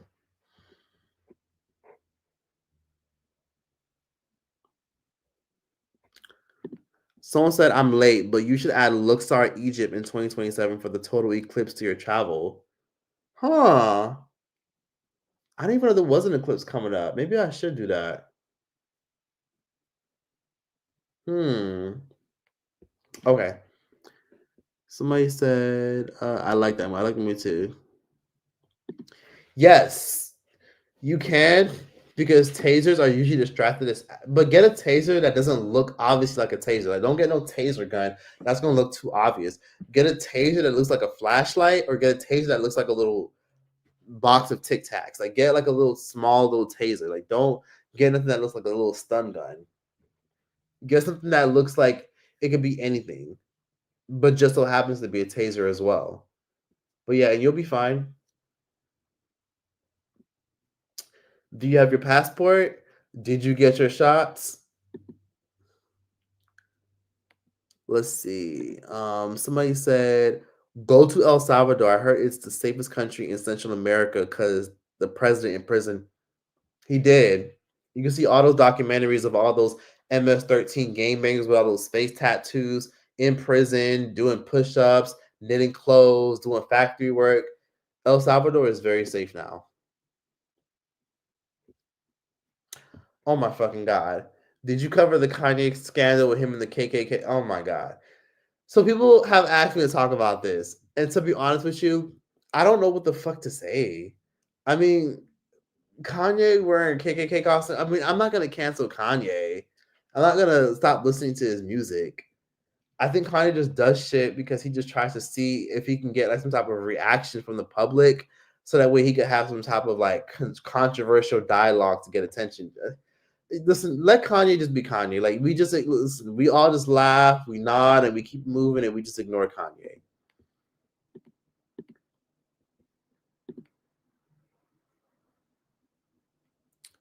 He's always doing crazy ish. Who, me? Kanye is just a successful version of Azalea Banks. Low key, yeah.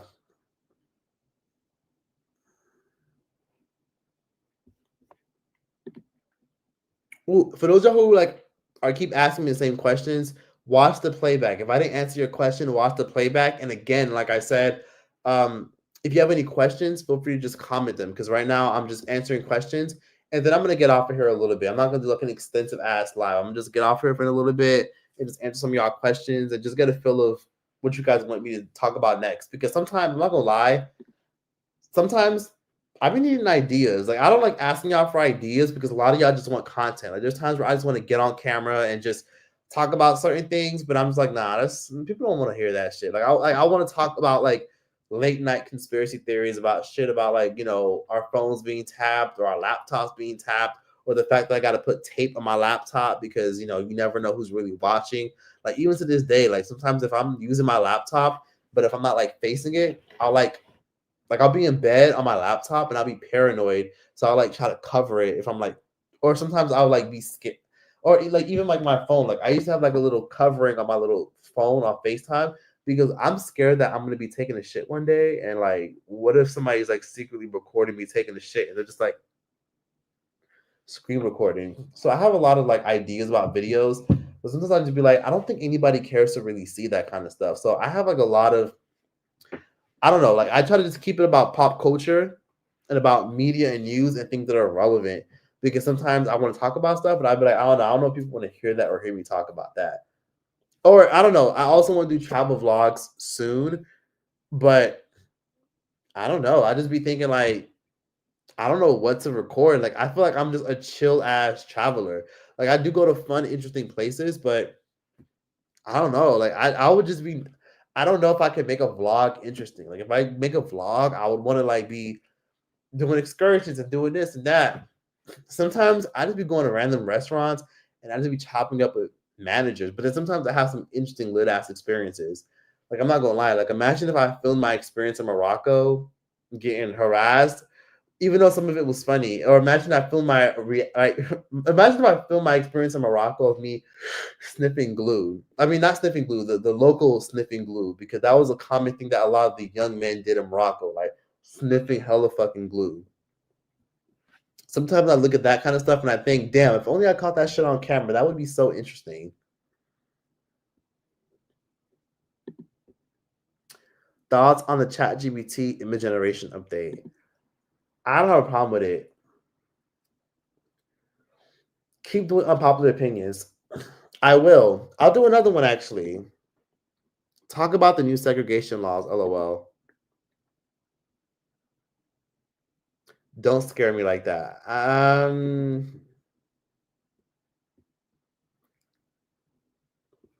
Yeah, someone asked me how did I lose weight? Sea moss and lemon water. Yes, I'm not as consistent with the lemon water or sea moss like I used to be because oh my god, the price of fucking lemons. Are you fucking kidding me? I can't believe how expensive organic lemons are nowadays. But I still drink a lot of water. Like I mostly just drink water. Like occasionally, like I'll drink some wine, sure, but I'm mostly just drinking water.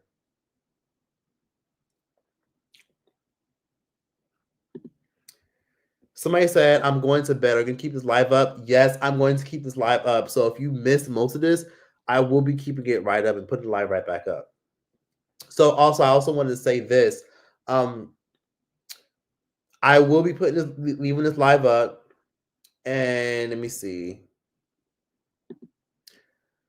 You can buy sea moss anywhere. Just make sure that it's organic. And also, the brand that I use is from a lady from the Verge from Saint Lucia, from the Caribbean. Her brand is called Red's Kitchen Sink. That's where I get my sea moss from. Red's Kitchen Sink. She has an Amazon store and she also has a website. And her sea moss is pretty reasonably priced.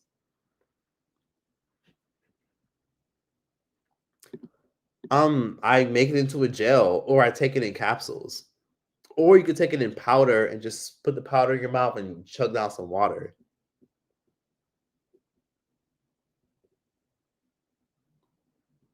Wait, what? Oh shit. Okay. Dom said, Tris, where are you going to be on April 5th? You're going to be protesting? Are you talking about the TikTok ban? Okay, so the TikTok ban is actually going to take place on April 5th. So people think that TikTok is still going to be here. TikTok is still in danger of being banned.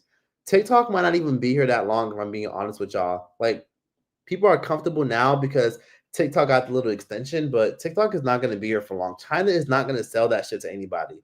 Like a lot of people like Mark Cuban from like Shark Tank and a lot of investors are trying to buy TikTok, but TikTok is not about to sell it to America. They're going to try to stay in America, but TikTok does not need America. TikTok has been banned in other countries before. TikTok is banned in India. India is one of the biggest countries in the world. TikTok is not going to be in America for long. It's too much of a liability, and America can't get a piece of that pie. So TikTok is not going to be here. I hate to say it, but it's just the truth. I don't see TikTok being around for long in America. You know, luckily I travel, so maybe I'll be able to get away with using TikTok. But yeah, TikTok. It sucks that it has to go, but and all the content creators that are getting fucked over, transfer your audience over. Yeah, a lot of the stuff you see on TikTok shops aren't that organic. It just depends. Like a lot of it is organic and a lot of it isn't.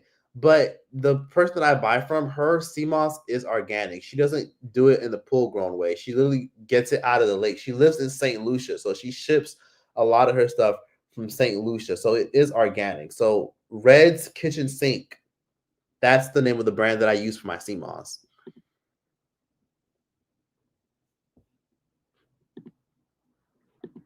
Let's see. They really trying to ban TikTok again. Oh my god, I'm annoyed. Yeah, they're gonna ban that shit. That's just not gonna be around for a long time. It sucks, but TikTok is too much of a liability. That shit's scanning your fucking data all the time. And then plus America can't benefit off that shit. That shit doesn't make America any fucking money. That shit makes China money. And if America feels some type of way about China, why would they allow China to eat off of their audience? Americans are what make TikTok lit. If it weren't for Americans, a lot of our music wouldn't be going viral. A lot of people's music wouldn't be going viral. If it wasn't for TikTok, there wouldn't be so many lit live streams. TikTok is lit because of Americans, and TikTok already got what they needed from Americans. TikTok does not need America. What do you do for fun in Los Angeles? Or are you a homebody that mainly works from home? I like to go out to eat. I like to go out to go get African food. I'll go to Afrobeat events or I'll go for a walk. go for a hike sometimes, but I'm mostly home. But I usually just go to restaurants or I go to a bar. My favorite place to go to Los Angeles is the Perch. It's a rooftop bar. It's very grown, sexy, and sophisticated. It feels like you're in an episode of Gossip Girl or in an episode of 90210. It's like a cool little rooftop, nice vibe. I'm there all the fucking time to the point where I know the staff. I just go to bars and cool little restaurants. And I like to go to like pop up and grand opening restaurants and flea markets and farmers markets. That's usually what I do. And every once in a while, I'll go to like a little party because why not? But other than that, I just don't really do much. I'm gonna be honest with you. I'm actually really sick and fucking tired of Los Angeles to some extent. Not because I hate it here, but because it kind of makes me a little bit disappointed that I'll never really be able to fully own a home here comfortably because of how expensive it is here. Because like if I want to, maybe I could try to buy a home, but then I'd be struggling to pay it off. And keeping a house is so tough. And maintaining a house is tough. And I want to be able to go to other cities and other places and other countries in the world. It's like I want to hurry up and get a house now while I still can and I have the energy. But what's the use of buying a house when I could just go to other countries and get more bang for my buck and live somewhere more affordable? I just don't like how expensive Los Angeles has gotten throughout the years, and the quality of life has not increased.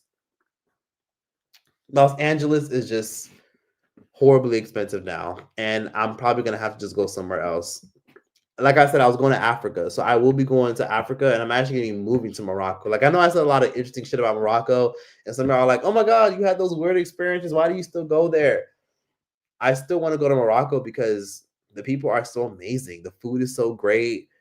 And it's so geographically located in a perfect area where like I could travel from Morocco to Portugal, from Morocco to Egypt. Like a flight from Morocco to Thailand is like $500, but if I get a flight to Thailand from London, it's like $800, maybe $1,000.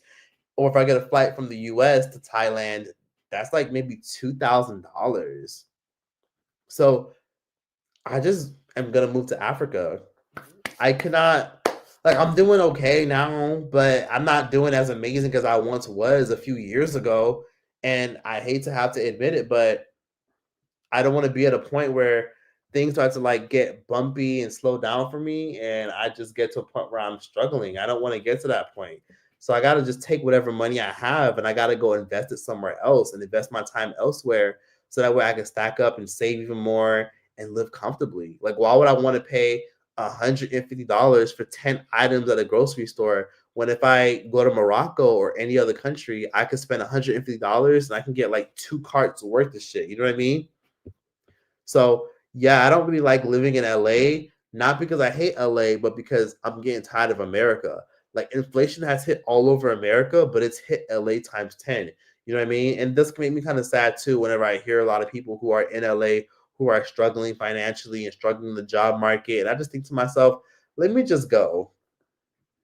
I can always come back. I'll keep my passport. I'll keep my citizenship. Because some of y'all would make slick comments when I said I was going to Africa. And some of y'all would say things like, oh, well, why don't you renounce your citizenship? Why don't you give up your citizenship? Bitch, why would I fucking do that? No, like I want to be able to come back when I fucking want to. I love America, but I got to be honest with you, America just ain't it anymore. America's a place where you make money and you stack up and then you go back to your homeland. That's what a lot of immigrants do. They come to America, they stack up, they make mad money, and they go back to their homeland or they build a house in their homeland. Would you consider being a digital nomad working from Morocco? Yes, and that's what I was doing. When I was in Morocco for 2 months. I love it there so much. It's so much fun. Oh my god, I had some crazy experience in Morocco, but I still love it. Oh my god, and I didn't even tell you guys this other experience I had in Morocco. I wish I would have told y'all this earlier. When I was in Morocco, my Airbnb host. So when I stay in Airbnb, sometimes I don't always stay in Airbnbs where basically I get the whole place all to myself. Sometimes when I want to save money, I'll stay in Airbnbs where I rent out a room in somebody's house. So if I want to, instead of renting out an Airbnb for like $400 for 2 weeks, I'll rent out an Airbnb for a week for like $16 a night in a nice apartment in somebody's home, and it can be really affordable. My Airbnb host, he was a cool guy, handsome guy, tall, chill guy, but he ended up being a fucking weirdo. When I was like in the shower or something like that, he ended up going into my room, opening up my room door, and my ring light was set up. So my ring light was set up and my camera was set up and everything. And he walked into my room and he took a picture of all that shit. And I didn't know this until he reported me to Airbnb. And he said that I was a good guest, shook my hand, was nice to me, everything was cool. But 2 weeks later, he tried to report me to Airbnb and said that I caused electrical damage and I left stains all over the apartment and shit like that. And then he submitted photos to Airbnb of like my ring light and everything. Like I saw my bed, I saw my luggage and stuff everywhere. And he took those photos, I think, when I was in the shower or when I had stepped out really quickly. But my room door was unlocked because he gave me a key. My room door was unlocked and he took a whole bunch of photos of my bedroom. And he told Airbnb that I caused electrical issues. He told Airbnb that I caused damage and I broke the photography and videography rules in his Airbnb, and he didn't even have videography or photography not allowed rules in his listing. He just tried to kind of take advantage of the fact that I was a tourist. And you know what he did? On Airbnb, when you make damages or when you do something, on Airbnb, they can request a certain amount of money. He requested $250. Yes, he sent a request to Airbnb saying that he feels like I owe him $250 because I put stains in his apartment and I caused electrical damage. What electrical damage? All I had was my ring light and my camera and tripod up, and you got the fucking nerve to take pictures of my fucking room. It is like it was because I was renting a bedroom in his fucking apartment. He went in my room. That's fucking insane. And it's like I'm a fucking solo traveler, and he had the fucking nerve to break in, to just walk into my room, open the fucking door. You literally rented it to me. So yeah, he ended up being a fucking weirdo. Yeah, I have. Man, you've been through a lot trying to travel. Probably. Literally, he wanted money. Wow. Yep. I rented a bedroom and everything. And he took photos, took pics when you check in and when you leave next time. Exactly. Yes, you're right. That's what I'm gonna do. That's what I should do. You're right. Yes. He was trying to make money off of Airbnb or try to like he requested it, like as if like he was expecting me to pay it. But what was weird because when I left the Airbnb, this was when I was in Morocco. I was in an area called Thonangir, which is like a beach city in Morocco, very close to Spain. It's like the border of Spain is like right next to this city in Morocco.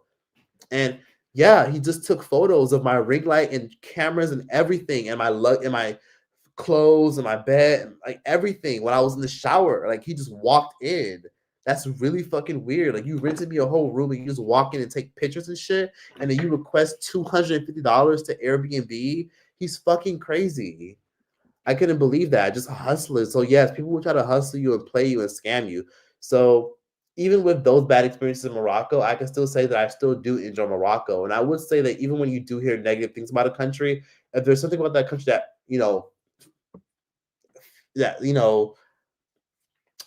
fascinates you, I still think you should go. But yeah, that did happen to me in Morocco. I can't believe I forgot to tell that story. No, I didn't see that. Tati Westbrook. Tati got manhandled by her boyfriend.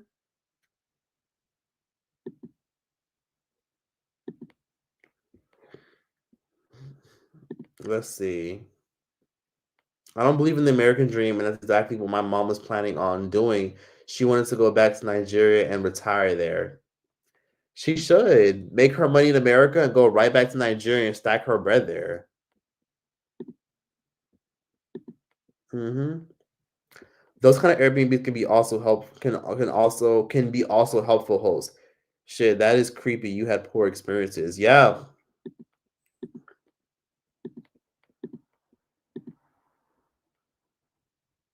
yeah.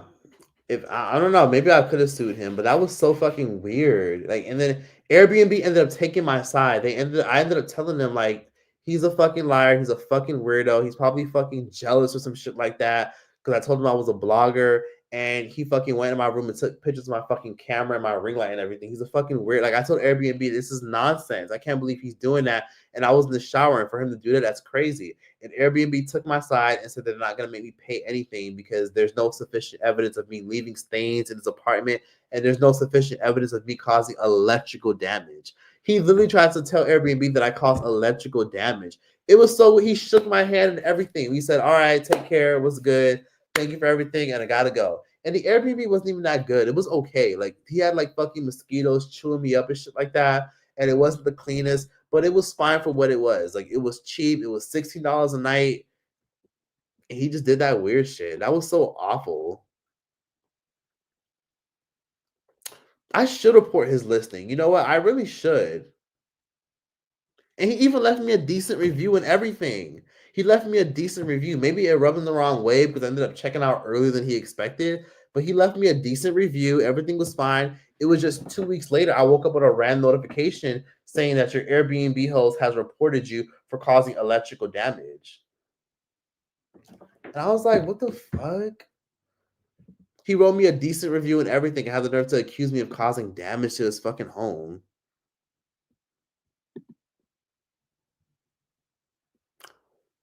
Yeah, honestly. No, I didn't have to pay him shit. Airbnb took my side and said there's no sufficient evidence. But when he submitted the photos, I don't think he thought that I was going to see it. But he submitted photos because Airbnb told him to submit photos on the app if he really felt like I was a shitty guest. And when he submitted the photos, Airbnb forwarded me the photos and said, these are the photos that were uploaded. I'm like, are you fucking kidding me? That's my ring light. That's my clothes. That's my luggage right there. That's my camera on a tripod. He must have took that when I was in the shower. But then again, I learned now to always lock my fucking room door because that's terrible.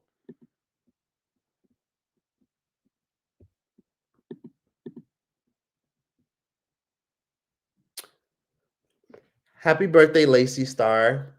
Happy birthday. Enjoy your wonderful week and enjoy your birthday week. This is your year. Enjoy your birthday. Electrical costs a lot of money. That's how I knew he's a liar. That's what I'm saying. 200. I still can't believe that. $250. Like even when I think about that, I still get mad to this day that he felt the need to tell Airbnb that he thinks that I owed him $250. Just evil, just nasty as fuck. And people do try to take advantage of you when you are a foreigner. And that's why I lied when I tell people like where I'm from. Like I'm traumatized when people in different countries ask me, so where are you from when I'm in their country? Because I don't know what the fuck their intentions are. Like I don't know if they're trying to like plot somebody, get some quick, fast cash out of me, or if they just generally like really want to know. So sometimes, yeah, I do get uncomfortable with the "where you from" comment because people can get creepy and weird. Did you experience racism as a solo traveler, and what would your advice be? I didn't experience any racism as a solo traveler at all. I've only ever experienced racism in America. I've never experienced racism going to other countries. Not to say it doesn't happen. It's just more prevalent in America. I'm just going to be honest with you. But I will be honest. When I was in Morocco, again, because it's an Arab country and they're so isolated from the rest of the world, they don't watch a lot of the TV shows that we watch unless they speak English because a lot of them speak Arabic. I will say in Morocco, uh, it was very common for like a lot of the young boys when they beg you for money, but like, hey, wagwan, wagwan, wagwan, wagwan. Like it didn't ask me for money, like food. Do you have money for food? But a lot of times they would walk up to me and say wagwan, wagwan. I guess because they associate black people with Jamaica, which was weird. And then I remember I was at a juice stand trying to trying to order a smoothie. And I told the dude I was from America. And he was like, oh, nice, America. Bang, bang, bang, bang, bang. That's literally what he said to me. I don't know if he just was trying to emulate what he sees in movies and TVs and in drill rap. But once I told him I was from America, he was like, oh, America. Bang, bang, bang, bang, bang, bang. Like, I'm like, is that your I remember I laughed in his face and I just thought to myself, is that his impersonation of just drill music and what he perceives as what he sees from black people in America? And I didn't take it personal. I just took it as a okay. Maybe he was just making a funny little lighthearted joke.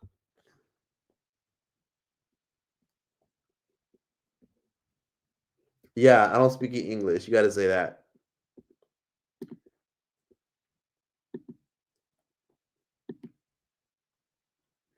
Hate choice. I hate traveling alone. I went to Puerto Rico by myself and fell into a depression because I was by myself. Don't fall into a depression. And if you also want to be in a better predicament when you travel, book Airbnb excursions. There's a lot of people who use Airbnb excursions. Airbnb has so many excursions from locals and from budget travelers. Book excursions and talk to people there. Some of y'all who are like going on solo trips by yourself get bored and sad because you're all on the resort all by yourself, or you're not booking excursions and talking to the people on the excursions. Like there's some really lit people who will invite you to dinner, invite you to hang out with them, and it's lit. It's probably a slur. I don't think so. Yeah, they literally that happened to me multiple times, not just from young boys. They'd be like, Wagwan, Wagwan. Hey, man, Wagwan, Wagwan. Like what? That happened to me multiple times.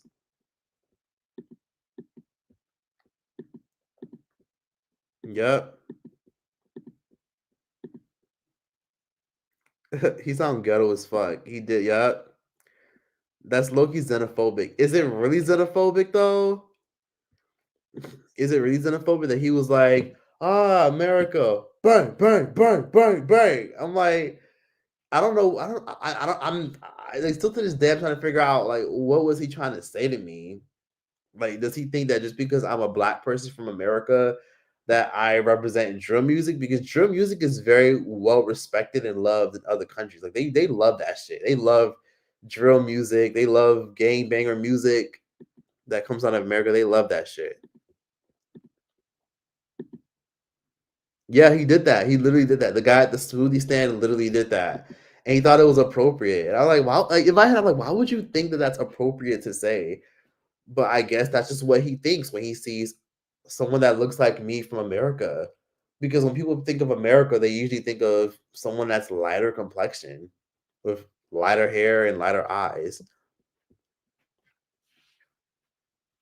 I think they erased comments on Airbnb. In Puerto Rico, it was horrible. I left a review and it's not there. The place was a horror film and we got our money back. Maybe. Are you sure it's not there? They probably reported it. They probably said that you use certain keywords. I don't know. That's so weird that it's not there though. That's weird. If anything, I would just report the listing instead of just talking shit about it to Airbnb. Report the listing. Make Airbnb investigate it. Let's see. Okay. Someone said I'm ashamed. That's what they think of us. Laugh my ass off. What the fuck? Honestly, I don't take it as racism. I just take it as a racially insensitive. I think they're just trying to relate to you. Like I remember one time I was in a shop in Morocco and there was this really like adorable guy. He was Arab. He was like young. He had like these big, beautiful, piercing gray eyes. And he was a vendor. He was selling like herbs and teas and oils and shit. And he was like, yes, where are you from? And I was like, I'm from America. He was young. He's probably like 23, 24. He's like, oh, that's so cool. You're from America. And that's so cool. I love serving the black people. I love serving the black people because the black people are always so nice and polite. I just love serving the black people. It's very nice to meet you. Yes, thank you for coming to our country. White love, man, white love. He literally said white love. And I was like, I didn't take it personal. I was like, oh, cool. Well, nice to meet you. And I just shook his hand. But I don't think he meant anything by it, by being trying to be offensive. But he was just like a white love. And he said, I love helping the black people. The black people, the black people are always so nice. And most people would probably get like weirded out by that. But I don't even think it was anything offensive. Some people just are isolated. They don't have access to other people unless they're in tourist areas or if they see it on the media or on the news.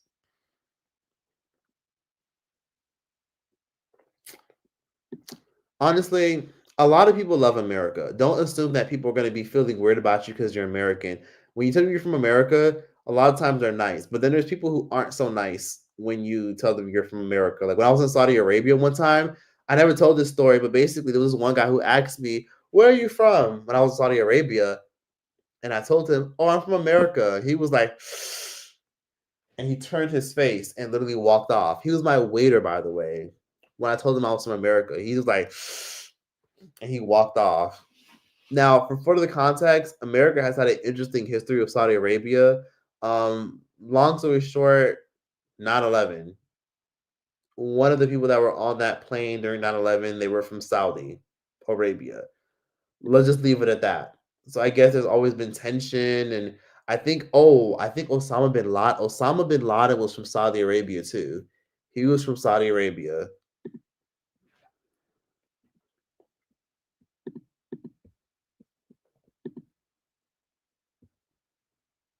Thank you, Troy. Thank you. It's not xenophobic.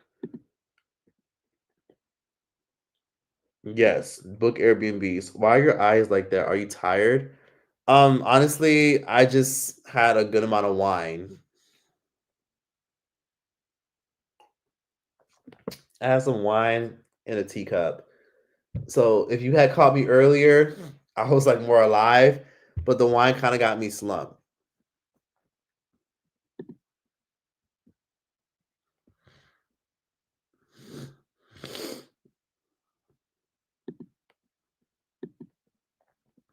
Yeah, let me see. Sorry about that. I'm trying to catch up with some of y'all saying drill is trash. It depends.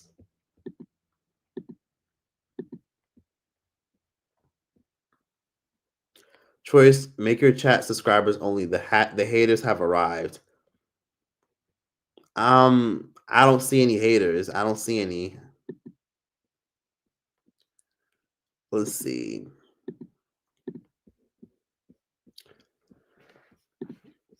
Hey Choice, nice meeting you last night at Grandmaster. I took a picture with you and Nick at night. Oh my god, yes, I remember.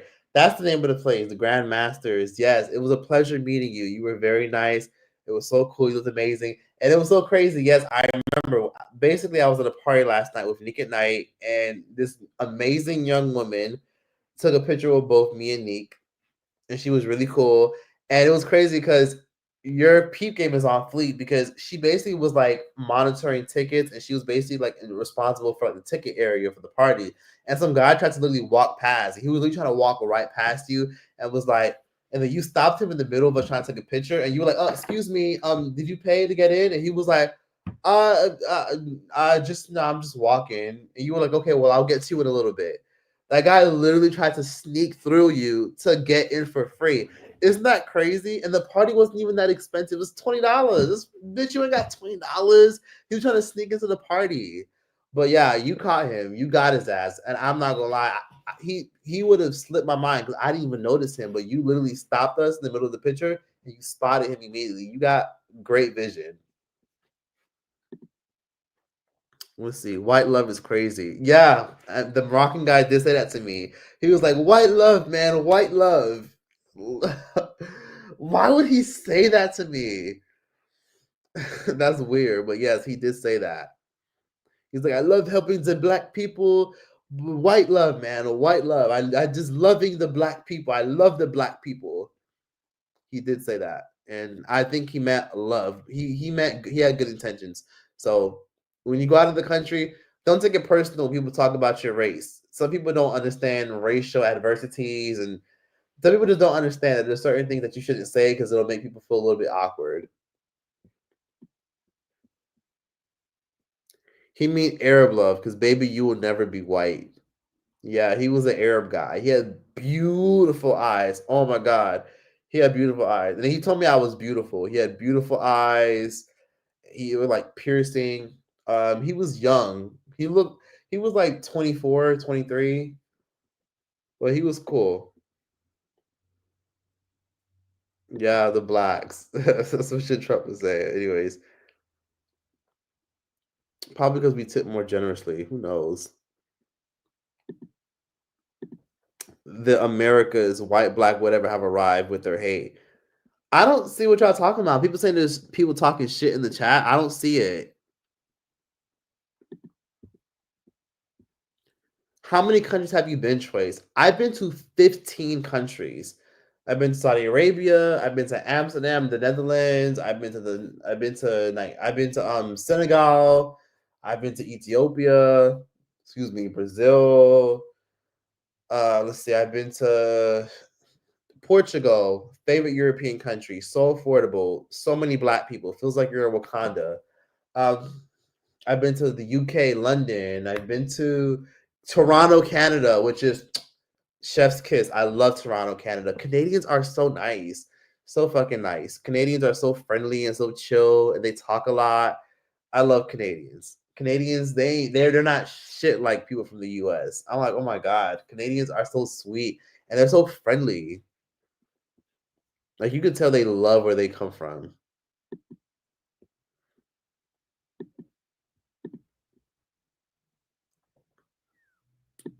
Erica Badu had a BBL outfit.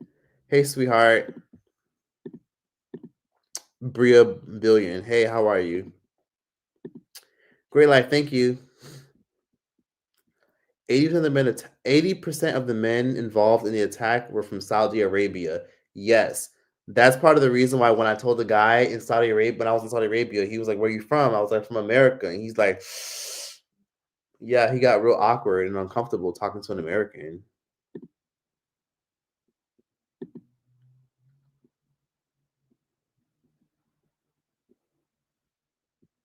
Ooh. Yeah, stop telling people you're from America. Yeah, I mean, it just depends on where I'm at. It just depends. YouTube is fake for not giving me notification for this live. I'm sorry for a lot of y'all who just came in here who missed this live. If you cannot watch the live, just watch the playback. If you're confused about what we talked about earlier, because we got into a lot of subjects, watch the playback, you'll be fine. So someone said, what's your favorite country you traveled to? Morocco, Brazil, Morocco.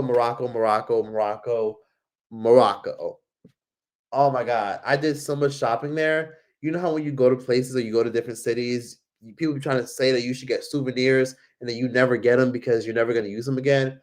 Morocco, I got so much clothes. I got jackets. I got jewelry. I bought people some designer clothes. Like when I tell you when I was in Morocco, I was buying people like YSL bags and Louis bags, and I was doing a lot of shopping for myself.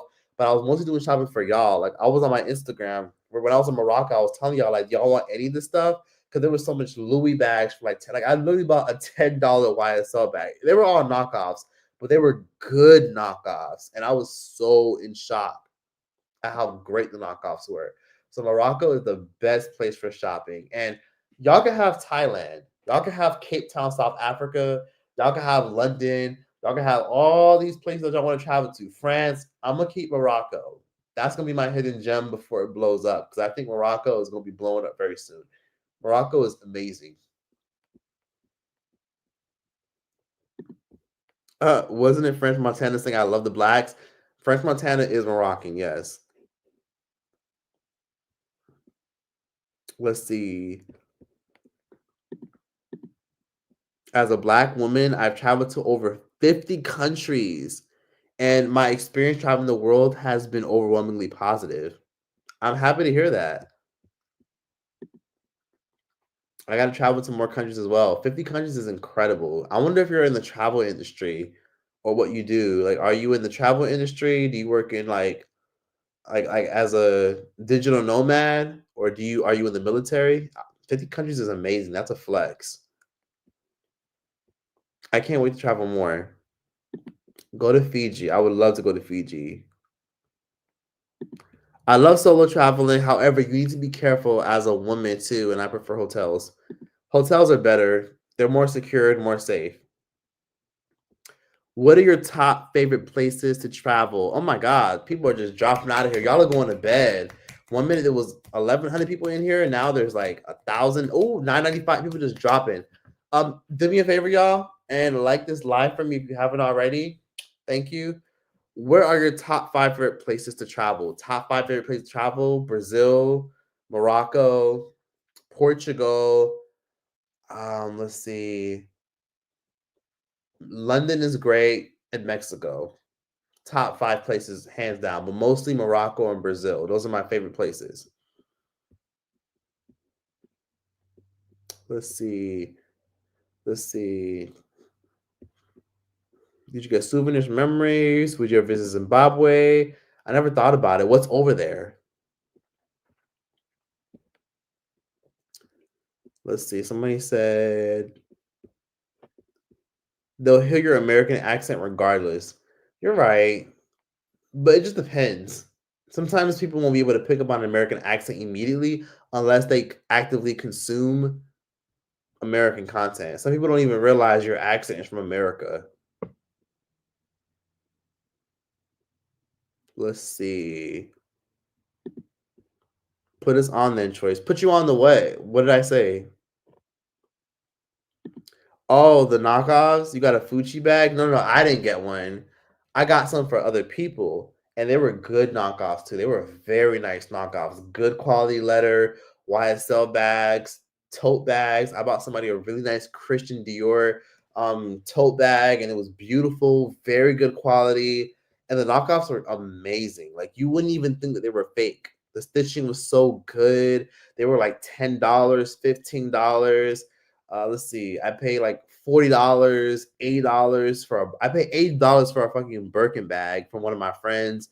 She cashed at me, and then once I got back to America, I shipped it to her. So if I'm ever back in Morocco, if anybody wants anything, if you manage to like, see my Instagram story or like watch my vlog that I'm gonna post soon. If you want anything when I'm back in Morocco, just let me know. Like comment and let me know, and I'll get y'all something. If your cash app ready, and then when I get to America, I'll ship it to you. Let's see. Oh, now I'm looking forward to visiting Morocco. I've never been. You will love it. It's one of the best places ever. So kind, good food. People are really chill, real down to earth. I recommend Morocco for sure. But the guys can be kind of crazy. So just have your guard up or just don't go places alone and just stay your ass in a ride share. Don't just walk around willy-nilly because the guys there are kind of crazy.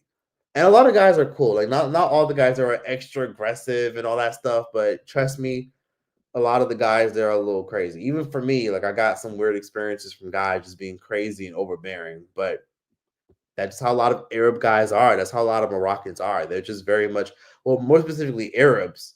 They're like they're not they don't give a fuck. If they see something they like, they will say something. Someone said, "Nah, you mean Morocco sounds scary." I mean, just practice street smarts and just don't walk around nowhere by yourself too late, and you'll be fine. Morocco is so fun. Oh my god, shopping there is amazing. Like I was able to get some nice cashmere sweaters, and oh my god, like I got so much fucking clothes. If you like to shop and you want to save money, Morocco is lit. And then also, like Morocco is everything. Yeah, you can fake your accent.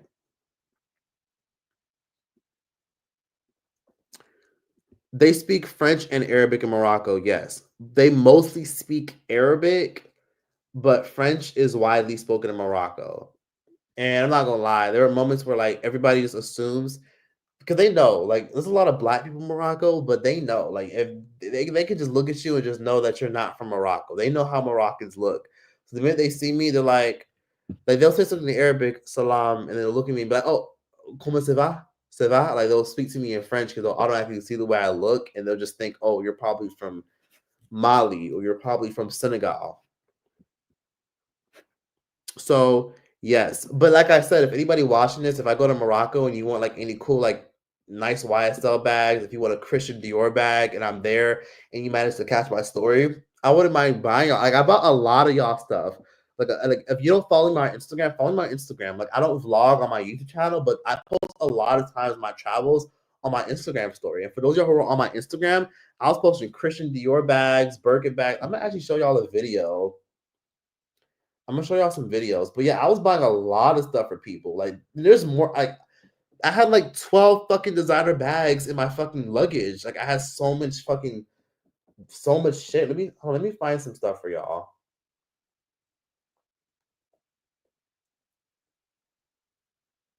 Hold on. Let me I'm trying to find some of the cool designer stuff that I had because I had a lot of shit that I bought.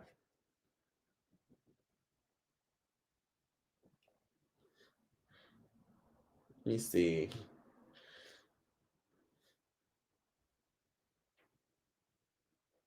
Okay.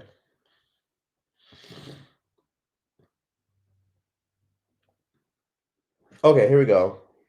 Catalea. So basically, they got some cool stuff in here. They got the denim, this. I don't want to go too fast. Some nice YSL bags. Too fast. Because my other homegirl was like, "You're going too fast. You're going too fast." This is a video I sent to my friend. Louis bags, Fendi bags, Chanel bags. And make sure you screenshot whatever you said you want. They have the tiny little YSL. Make sure you screenshot. Don't just be like, "Oh, this one, that one," or the. I don't be knowing this shit. So you got a screenshot for me. Christian Dior bags, cool tote bags, Birkin bags, stuff like that. Hey, Catalea. So, yeah, really nice stuff. Let me see. Hold on. Right next to Samsung, Infinix. Boom, boom. Hold on. Let me find some more stuff.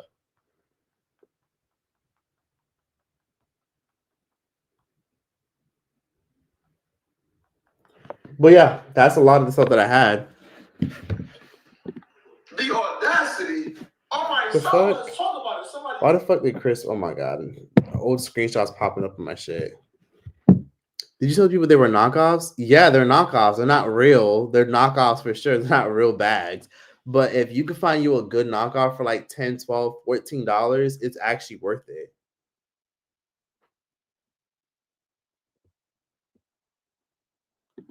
I've never been in a real committed relationship in my entire life at all. And I've never really seen it for myself.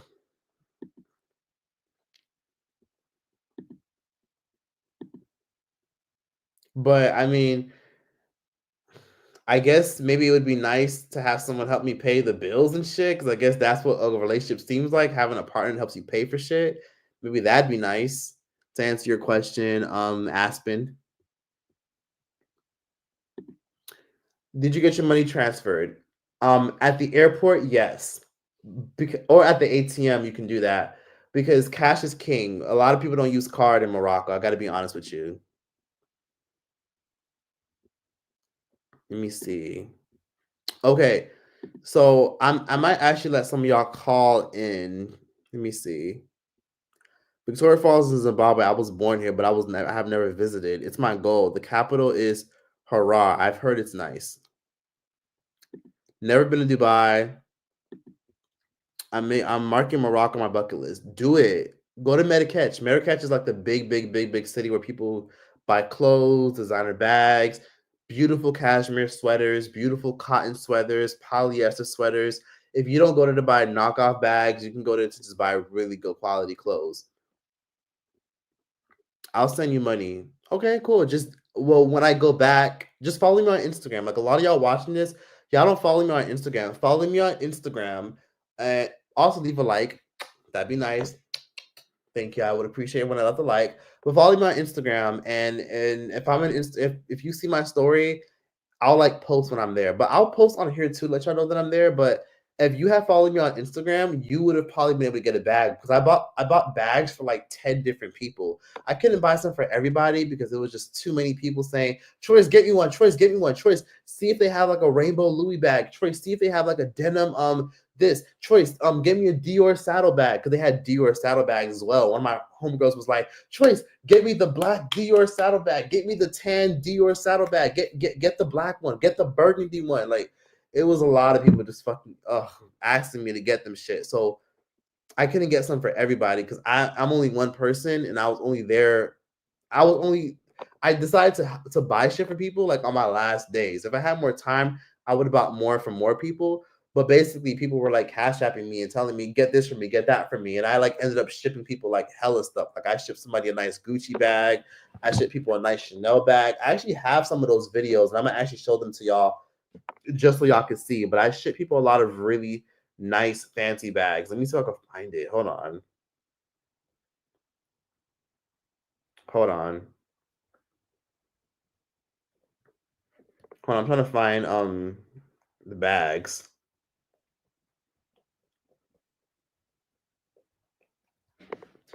just so y'all can see.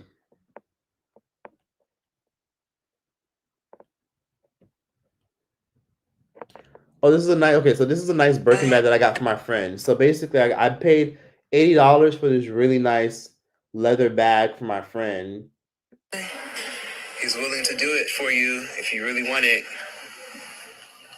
All black. It's not like the first one you wanted, like the blue one, but he's willing to cave in. He's willing to do it for you if you really want it. So yeah, these are nice, just designer stuff that I bought for people. Let me see. Okay, boom. And this is stuff that I bought for people as well. Let me see. Hold on. So this is all the stuff that I made at home with. These are all the stuff that I actually bought. Welcome, Leia. This is pretty much everybody's shit. Christian Dior. And then this stuff. And it's all knockoffs, but it looks good. Bag right here. You're gonna go first because you were the first person to catch. But yeah, and I know some of y'all gonna be like, "Oh my god, is that like?" Listen, it's a fucking knockoff, and at the end of the day, if you're just buying it for fun, it's not that serious. Let me see. Someone said, "Buy me choice. Buy me one choice. I'll take a Chanel bag." Wait for me to get back there, and you got to follow me on Instagram because I'm going back there maybe in a month and a half, but I will be going back there. How did you get them through customs? I know exactly what you mean. Yes. A lot of times, if you go through customs and they think you're trying to import and sell stuff, listen, if it looks like basically, if you stuff some socks and some panties in there and some underwear and some toothbrushes in there and some stuff, it looks like it's yours. As far as they need to know, those are my bags. Those are my bags. That's all they need to know. But I was fine. I didn't have a truckload of bags. I had like 10 bags. It was nothing crazy. And they were gifts for people, but then, of course, they ended up cash apping me. That was me in Thailand. Yep. I'm definitely into choice and buying some stuff. Yeah, just follow me on Instagram. Just follow my Instagram, and when I'm there, I'll post. But a lot of y'all don't follow my Instagram, so just follow my Instagram. Yeah, but I bought a lot of people's stuff. And then when I go back, I'm actually not even done. Like, there's a lot of my subscribers who follow me on Instagram, and a lot of y'all, I told y'all, like, I'll go back. So there's a lot of people that I didn't even buy shit for because I didn't have time. But when I do go back, there's people that are coming for, like, there's at least 5 people that I owe bags for because they were just like, oh my God, when you go back, can you please buy me one? And I have at least 5 people that I owe bags to. Let's see. Even Petty Page, the YouTuber, even she was just like, "Oh my God, you're taking orders? Like, yes, please get me this, get me that." Yes, all the bags, those bags are definitely knockoffs. Because let's be real, like if you're not buying it from the official store, it's more than likely a knockoff.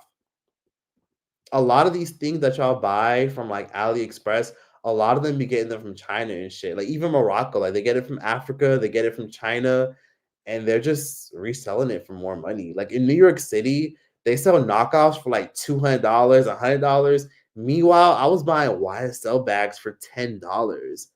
$10 for a fucking YSL bag, and it was a good quality leather YSL bag. Meanwhile, in New York City, that same YSL bag that I bought for $10 would have cost someone like probably like $150. That's crazy. And it's not even legal to sell knockoffs because again, a lot of designer brands don't play that shit. But I wasn't selling them. It was more so like I was just getting them for people. I was getting them as gifts. I was actually buying them at the actual stores and then shipping it to people who cashed at me and then just gave them their shit.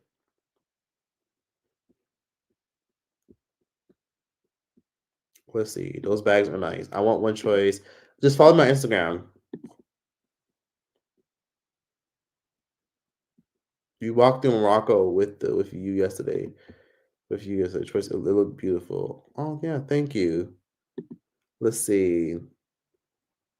Let's see. Okay, okay.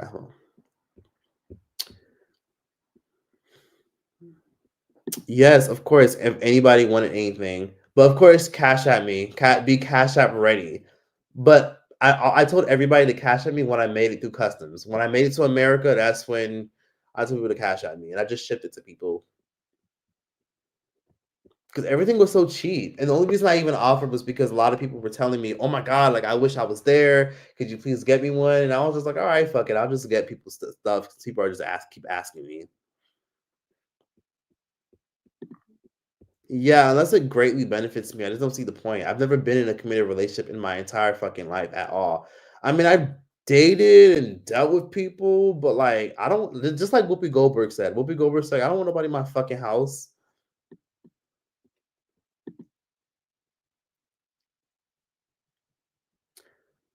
Malta, that's a European country. I wouldn't mind going there.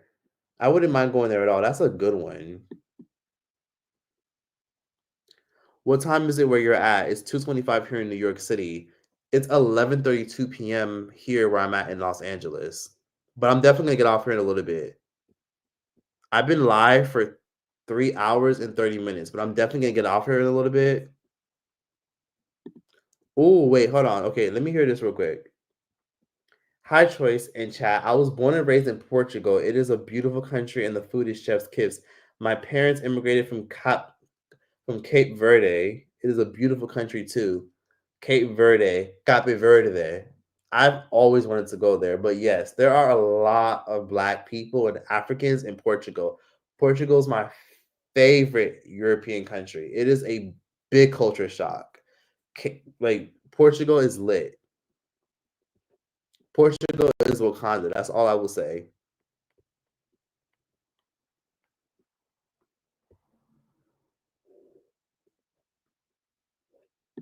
I just want a saddlebag for real. They have some really nice saddlebags. Like they have some really nice saddlebags, and there was some really nice stuff in there because a lot of people are buying knockoffs in New York City, or a lot of people have plugs where they get knockoffs. But a lot of y'all plugs that sell knockoffs in New York City or in Philly or in Miami, they're charging y'all mad money. Meanwhile, they got it for $20. Like where I was at, they was selling fucking knockoff YSL bags for $20. They was selling fucking nice fucking tote bags. Like I bought somebody a nice ass Christian, that Christian Dior bag that all the Instagram models have. I paid like $80 for that shit, and I bought it for somebody else, and then they ended up cash apping me, but it was like $8. Meanwhile, the real one's like 2 grand, and it looks just like the real one. It was so nice.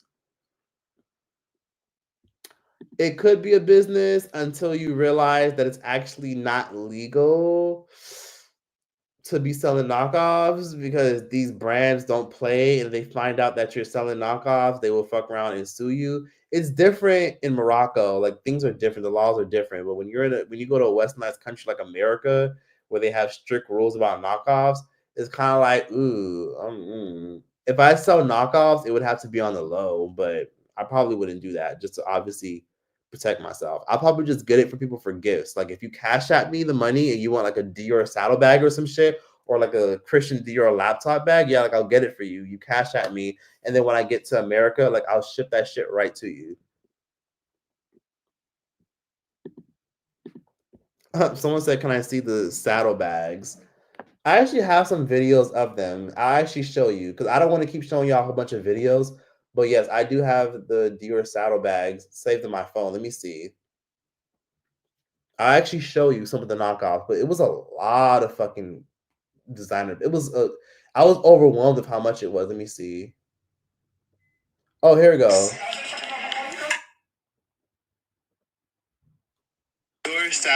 Okay, so here's the video I sent to my friend. One of my really good homegirls, Lilo. She was telling me to get her a Dior saddlebag, and I was sending her the videos. Let me see if we can refresh. Okay, so here's the Dior saddlebags. So you said Dior saddlebag. This is like the kind of small one, kind of like the small one. This is like my arm and stuff. And it has like a little gold on it. So you want the black saddlebag, and then there's a larger one. This is the larger black saddlebag. You want the larger one? This one's like this large type shit. And then this one's like, let me show you the difference. This one's a smaller one. This is the larger one. Which one? Which one? So you said Dior. And then they had this Dior bag that I got from that I was trying to get from my friend. They had like this basic tote one. I think it's. I don't know. I don't know much about fucking bags. Well, I think we found the silver one for you.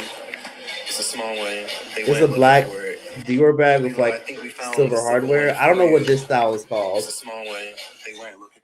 But those are stuff that I was sending to my friends and shit, and people on my Instagram story. Like a lot of y'all who watch my story on Instagram, I was like, y'all want any of this shit? Because I'm about to leave in like 2 days. And basically, I was like, I grabbed a whole bunch of shit for people. It was a lot. It was a whole bunch of fucking bags. I was overwhelmed. Oh, here it is. So this is the other bag that one of my friends said she wanted. So he thinks you might like this one. This one's a denim one. A denim Dior saddle bag as well. I just wanted to show you this for his recommendation. He said he thinks. Here's another video that I have of another. Let me see. I found this saddlebag. Okay, so my homegirl also wanted a tan Dior saddlebag. This is the tan. This is a lot of the other designer bags that I got. I found the saddlebag, but they only have it in this color that you want. It's the closest thing. He keeps saying that this is what the color actually looks like, and that maybe it was my camera filter that made it look darker. But do you want this one, or if not, I could just keep looking to see if I can find the darker color. Because this store. I found the saddlebag, but and then hold on, my bad. It's gonna be one more video. Let me see.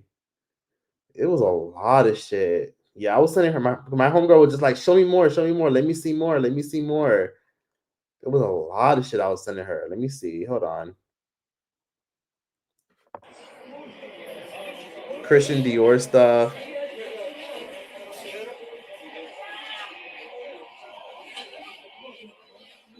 Yeah, literally. I'm telling you, in Morocco, they had all this stuff. A lot of it was like $10, $20, which that's a lot of money over there. $40, $50, $60, $70, $80, 120, stuff like that. 80, 30, 20, $10, stuff like that.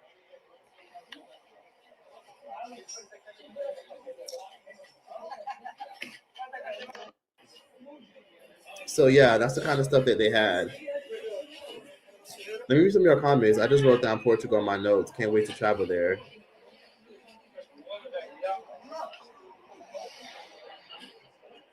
How you bring back bags to USA? Did you bring an empty piece of luggage or what? I just put it in my normal luggage. Did you bring back? Yeah, I just put it in my luggage. I just literally put I just stuffed it in my actual luggage. That's it. I bought like 10 bags and I just put it in my actual luggage. I just put everything in bags. That's pretty much it. So let me catch up with some of these comments. Let me catch up. Sorry, I'm been missing. Someone said, "How much that diamond one cost? What's your cash app and let us know when you're going." I'm not sure which diamond one you're talking about. Honestly, if you follow me on I mean, when I go back, I'll post on my YouTube channel. When I go back, I'll do a vlog because I am gonna do a vlog, and I'll like mention if y'all want any of that shit, then I'll get it for you. But I won't get one for everybody because again, like my DMs were fucking crazy. It was so many people. It was like 30 people. Like once I got to like number 22, I was like, okay, I'm not replying to nobody else. I'm not replying to nobody else because I was already okay. Let me get this. Okay, let me get. And then there was some people that weren't even replying right away. Like I was like, "Hey, girl, like I'm here. Like yo, like I'm at the store. Like you still want this Louis Vuitton Speedo bag? Like you still want this Dior saddle bag?" Like people weren't responding, or it was a bag like those Miu bags, MIU. One girl wasn't responding. It was people weren't responding. Some people responded fast, and they were the ones that got shit. Then there were other people who were telling me like, "Oh, hey, like get this, get that," and then I had already left the store that they wanted, and then I couldn't find the store, so I had to move on to the next person because they didn't reply fast enough. It was a lot of shit like that. But yeah, Morocco, if you want to go shopping, that's where you need to go. Oh yes, thank you, Michaela. I'm glad you caught a live. You would definitely send me orders. Yeah, of course. You just have to cash at me. If you cash at me, I will get it for you. But I bought some for a good amount of people. They made a law in China to stop making knockoffs, though. I mean, they made a law in China, but you can still get a lot of knockoffs in India too. So if they're not gonna get it in China, they'll probably get it in India. Yeah, Morocco's in Africa. It's literally 2:30 in the morning in the US. How's Africa? Oh no, I'm not in Africa right now. I'm back home in America. I'm in Los Angeles. Do a video on DDG. Bootlegs from back in the day used to be top tier. Had a Fendi clutch for $20. Wow. You might not be able to get a Fendi clutch for $20 if you live in a Western country like America, but you can definitely get it in India or where I was in Africa. Let's see. I could never get DDG. You said we could call in. I did. You're right. Okay. Yes. Give me a second. Hold on.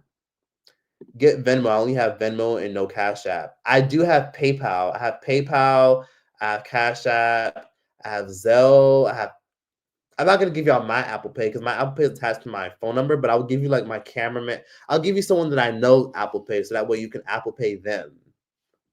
But yeah, and for those of y'all who are international, I have PayPal because I know some of y'all don't have Cash App in other countries. Like a lot of y'all don't have Cash App, but every country has PayPal. Most of y'all have Pay. If you have PayPal or TransferWise, then that would obviously work. Yeah, we should have Toronto. Why not? I mean, at the end of the day, I don't care. Like one of my homegirls, Petty Page, she's a YouTuber. She lives in the UK. I told her I would help her out and get something for her. So if I can ship to her in the UK, I don't mind shipping to you in Toronto. Yes, Whoopi. I'm sorry. Let's see. I'm sorry. Let me see. Let me see. Just want to catch up.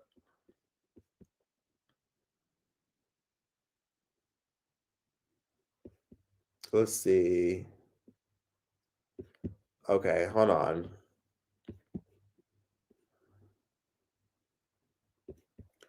Let me see. Yeah, there's a lot of them.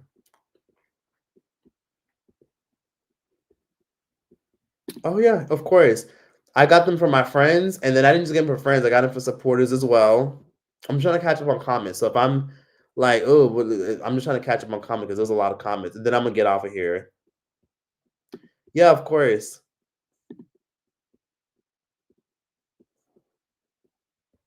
I can do $10. Same, right? Yeah, Morocco is lit. I think I take 10 for just for me, LOL. Ever thought about reselling them? Yeah, maybe.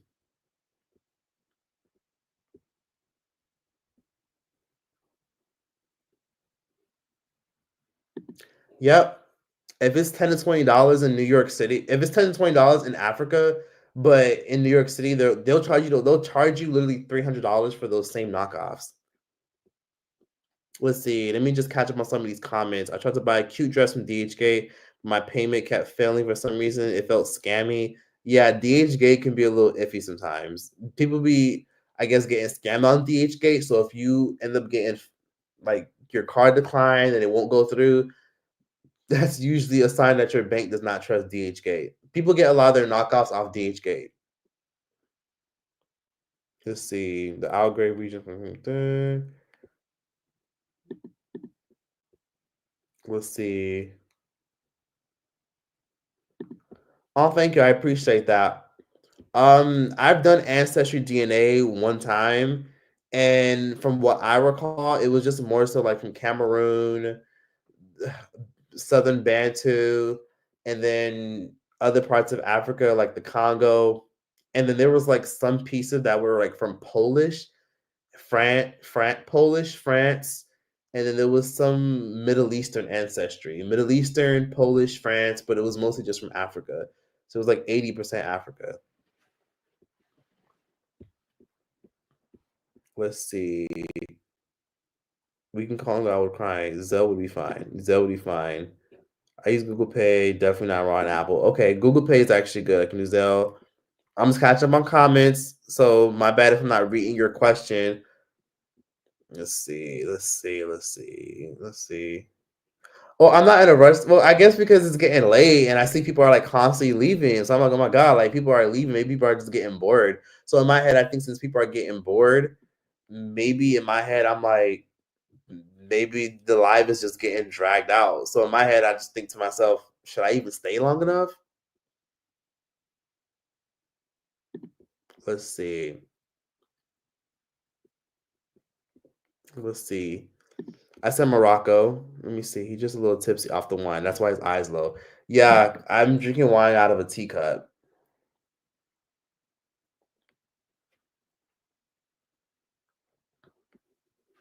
Yes.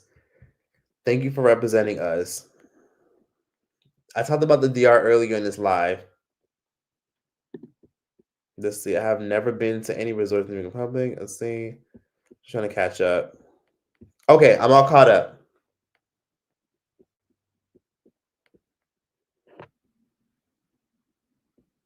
Yes, all the time.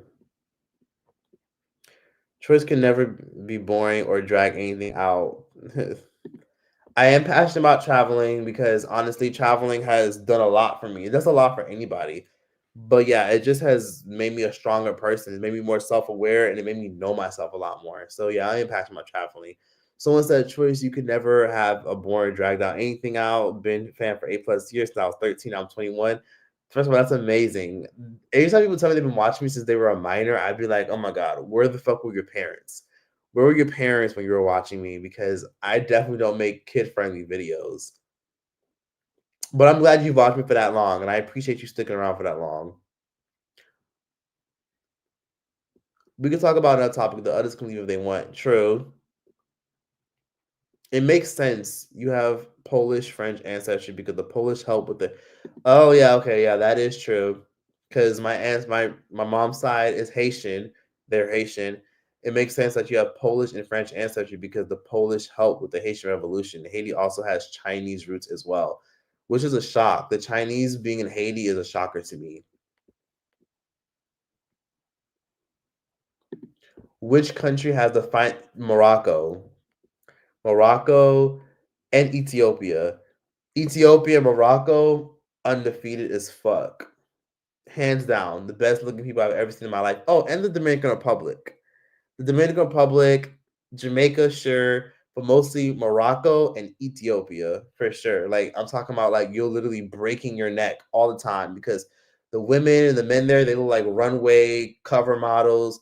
People are in shape, great genetics, nice eyelashes, nice full features, nice cheekbones, beautiful clear skin.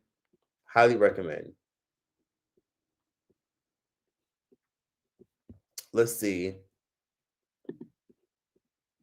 Oh, you're from Guyana. I've always wanted to go to Georgetown because I love the Guyanese. I love their food. I love the way they talk. I'm from there. You're also, if you're giving me insight on a lot of things, I love what you do. Okay. Yes, yes, absolutely. Thank you so much for the love and support. Thank you for coming through. And yes, I will be going to Guyana. Georgetown has been on my list for the longest time. But some people have told me, oh, you got to be tough. It's not safe there. Guyana, I'm sure, is mostly safe. You don't ever really hear about fucked up things happening in Guyana that often.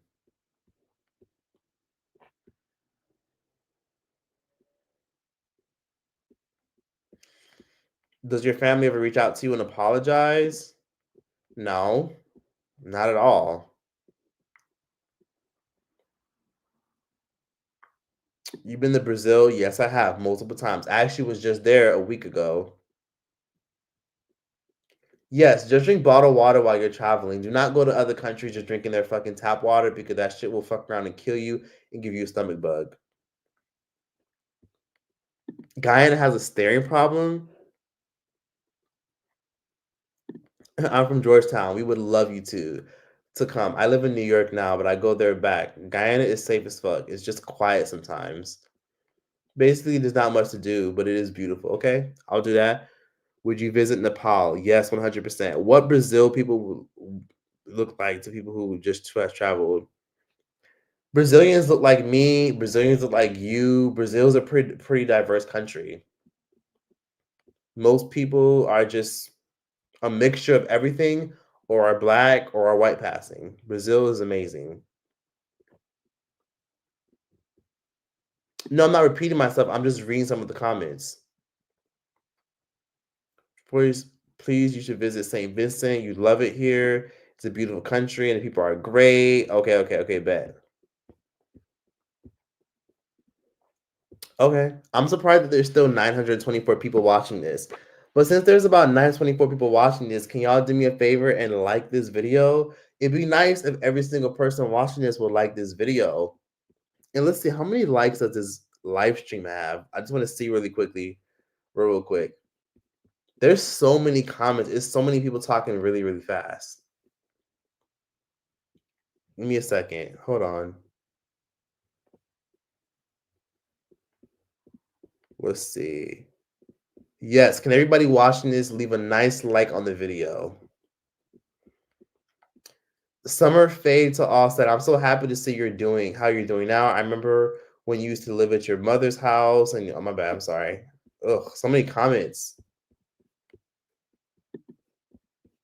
Well, thank you so much. I didn't get to find your comment. Pray so hard for you. Thank you so much. I appreciate it. Visit Uganda. I would love to. 900 likes. Thank you so much.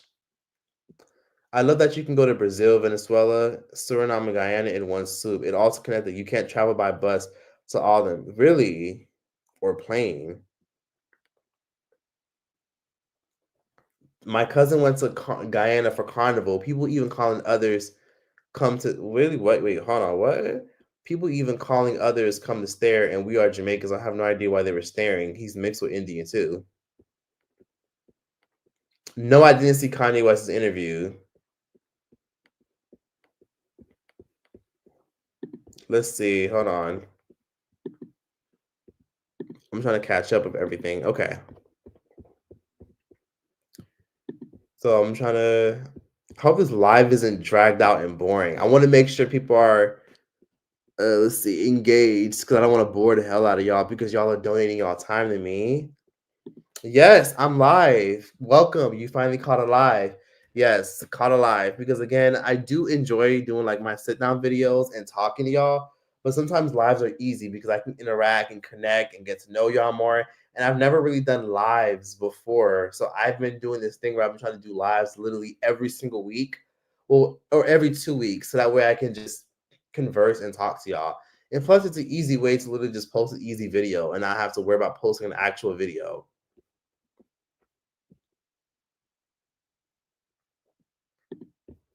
Oh, really?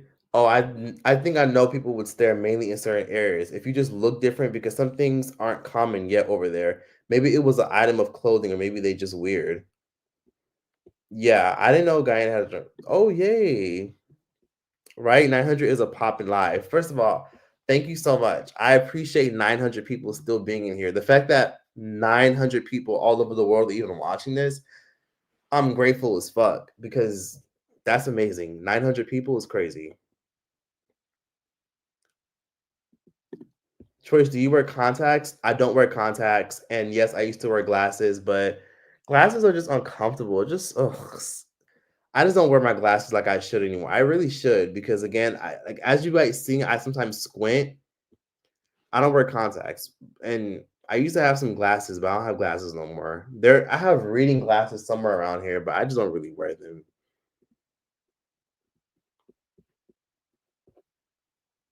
Let's see. Interesting question. How do you feel about being the only YouTuber from your era that still gets 100K plus views on YouTube? I'm grateful as fuck. Like, I remember those YouTubers from the Fraud Squad, like Dreadful Laughs and all them people like Armand Hammer and Cafeteria Tray. Some of them used to shit on me and other tr- like T channels and saying, "Oh, y'all haters, y'all this, get y'all money up, y'all can never be us." And now look at them; they're nowhere to be fucking found. Their channels are dead because YouTube's not promoting freaking my poom poom prank. YouTube's not fucking pushing. Oh my god, period blood on my fucking couch prank. Like they're not pushing that kind of content anymore, and they don't really get as much views as they used to.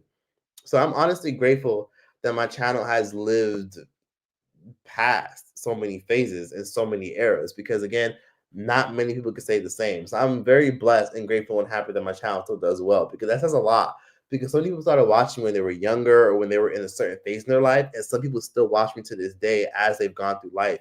It shows me that I've grown with my audience, so I'm grateful for that. Very grateful. And sometimes I still look at my view count and be like, whoa, like I still get a shit ton of views. You know what I mean? Like I'm still shocked at how many views that I get. You know, I there was a point in time where I didn't even think that I was that interesting or that funny. So the fact that so many people still watch me, that's fucking lit to me. That's lit to me. That's very amazing to me. No, but if I collab, it has to be a genuine person. It can't be somebody that I'm just collaborating to collab with. I don't give a fuck how many followers you have either. You're dope. Love your content. Thank you so much, Teresa. Chicago, one of my favorite cities in America. After Oakland, Chicago is everything. Let's see. Just get LASIK. Wow.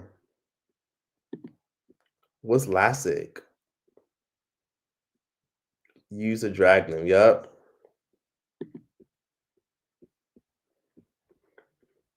You helped me lose weight thanks to your great diet videos back when. Thank you. I don't fucking know. Apparently Bianca has a BBL now. They almost had a kid, but unfortunately she lost her baby. I don't know what the fuck they're up to now. I don't know what the fuck that. I don't watch none of those fucking couple channels. Do y'all watch those couple channels anymore? Do y'all still watch Dick and Balls Nation? Do y'all still watch Jazz and Tay and who else? I don't fucking know. It was so many fucking couple channels. Do y'all still watch Beam Squad? I remember Beam Squad was a popular YouTube channel. Do y'all still watch them? There's so many couple channels that were together, but they're not even together anymore. Like even Diera and Ken broke up. Like a lot of these couple channels broke up because, to be honest with you, the focal, like the gist of their whole channel was just for content. Like a lot of them didn't have strong relationships, or their relationships got ruined because of social media.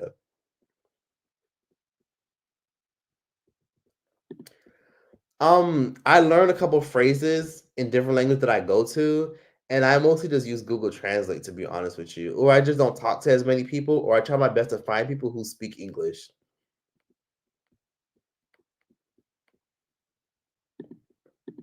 Yes, keeping it real and being myself led to me still having a good amount of engagement to this day. Not many people can say the same. Oh yes, playback gang. Shout out to everyone that's gonna watch the playback eventually. Okay. Let's see. Been watching since I was 13. We've been subscribers since 2015. Thank you, thank you, thank you. Okay. Someone said you stood the test of time. I remember when your dream was to be on Disney Channel, something like that. Yeah, I remember. Even as a kid, I always wanted to like play the little with the little stick, and you're watching Disney Channel, like shit like that. But that shit ain't fucking work out. I mean, someone like me is definitely not gonna be on fucking Disney Channel now. Like I've definitely said some shit where Disney wouldn't even consider me for shit. But I mean, I wouldn't want to be there anyways. I'm way too grown to be on that shit. Let's see. I think yeah, being myself and being consistent. That's all you got to do. Just show up and just be yourself. Queen is still relevant. Irrelevant. Queen is still irrelevant. Yeah. Yes, that's why I chose a niche that has longevity because the thing is, a lot of channels kind of disappeared because a lot of them kind of made videos just about YouTube drama or whatever what the fuck was trending and people were searching for. But I kind of made YouTube videos about things that I knew were going to be talked about for a long time. Like I did YouTube drama, yeah, that was fun, but I wanted to make channels about like documentaries and pop culture stuff and stuff that would resonate with people years from now. So I wanted to make sure that a lot of my content spoke to people and spoke to generations years from now. So that was always the goal, was to make videos that people could still relate to, connect with, and have longevity. Yes, it would be nice for sure. Did you ever reconcile with your family? I spoke to my mother recently, and we're cordial. Nothing much to say. I didn't speak to her for like 5 years, but we're cordial now. We're cordial. Nothing much, nothing less.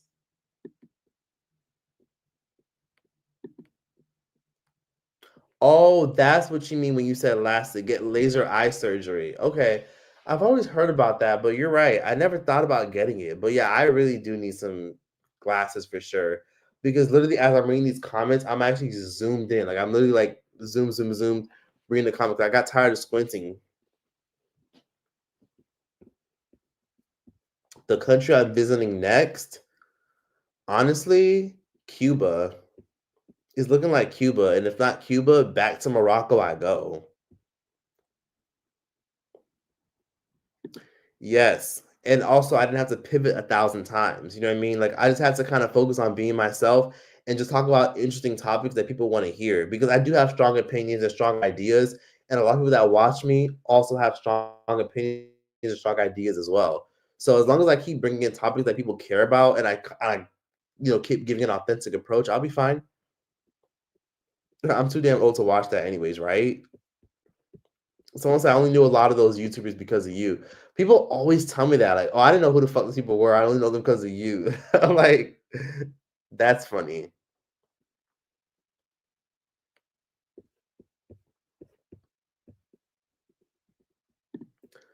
I think it's well deserved of Dier suing Ken because I mean Ken is struggling, but if he owes her money for the taxes, he better pay up because I mean you should have budgeted and saved your money better. So I don't blame Dier for suing him. You said Aaliyah J is irrelevant.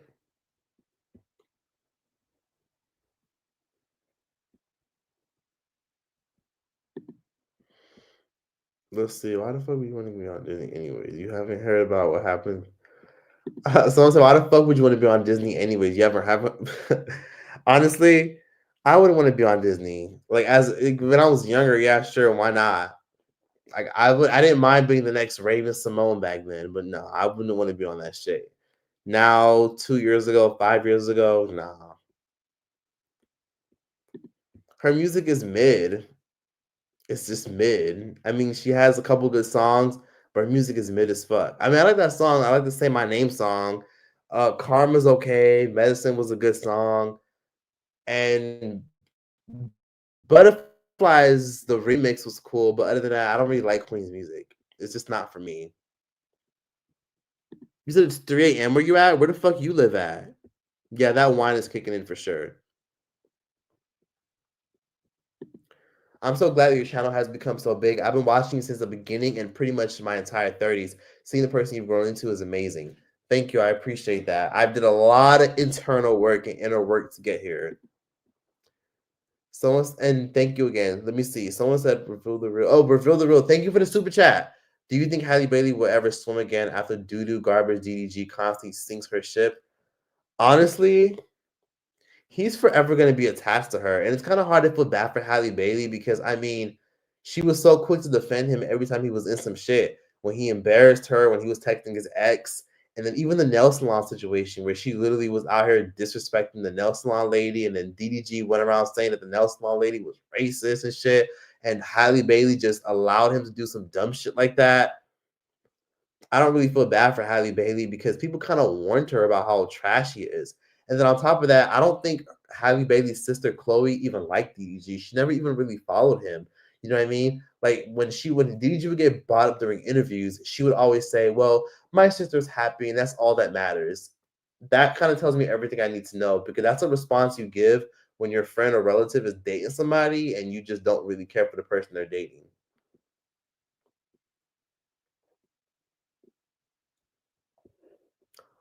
Oh my god. Wait, what? Even Fresh and Fit came and then left, and you still here. Love that for you.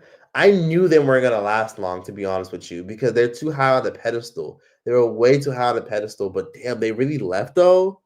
I gotta fact check that because I don't know if you're being accurate.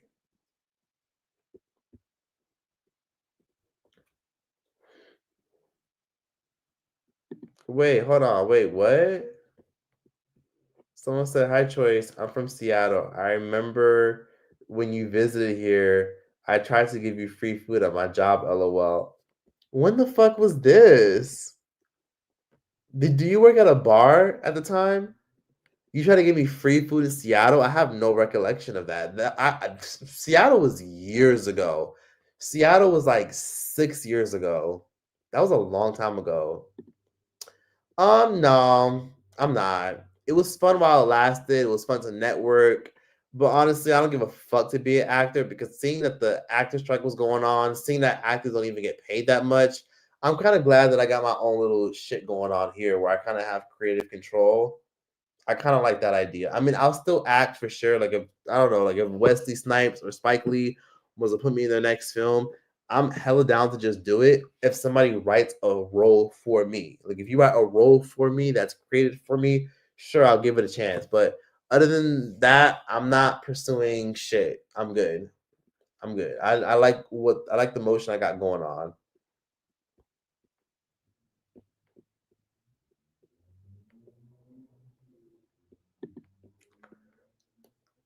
That's a huge step for you. Congrats. Thank you. Cuban food is so good. It is. Yes, I have. And I have to watch it a second and a third time to fully understand it more. That movie's very disturbing. I love that place. It's so much fun. It's so much fun. And the food, oh my God. I miss the food so fucking much. Let's see. Somebody said, my bad. Yes, it can. If you're ugly, be ugly and proud, and it will hinder you. Yes. Ooh, I've been on here for 4 hours. Maybe I should get the fuck off of here.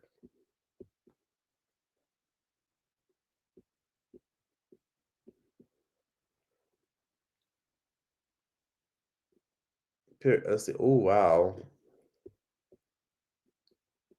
Yep. I'm in Los Angeles, California. I'm literally home.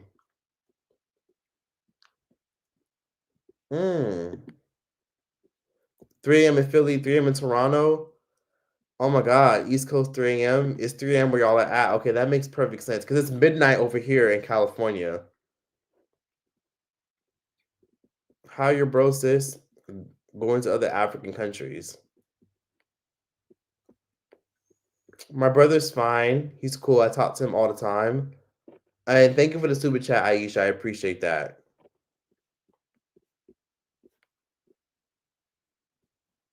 Yeah, Halle Bailey knew who DDG was.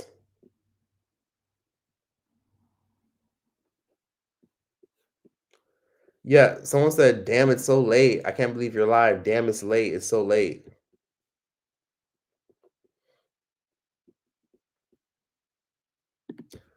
Oh my God. I'm actually gonna get off here in a little bit. Okay. Somebody said, Trace, you're relevant because you're authentic as hell. When I met you, you were legit the same and so kind. Wish you luck in your future endeavors. Oh, thank you so much. Where did we meet? Where did we meet? I've met a lot of interesting people. Where did we meet? Like what state and city did we meet in? But thank you a lot. I appreciate that. Nell Lex.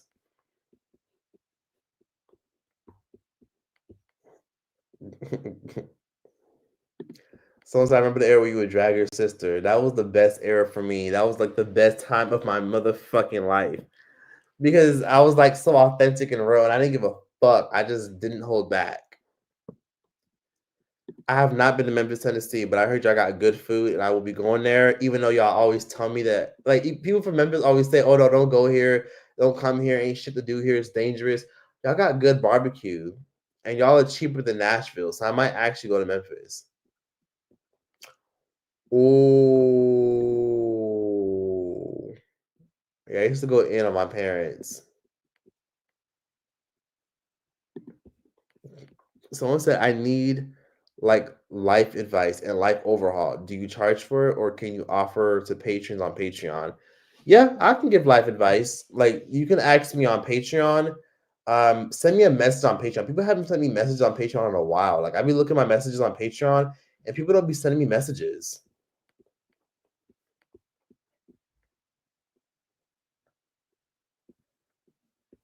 Let's see.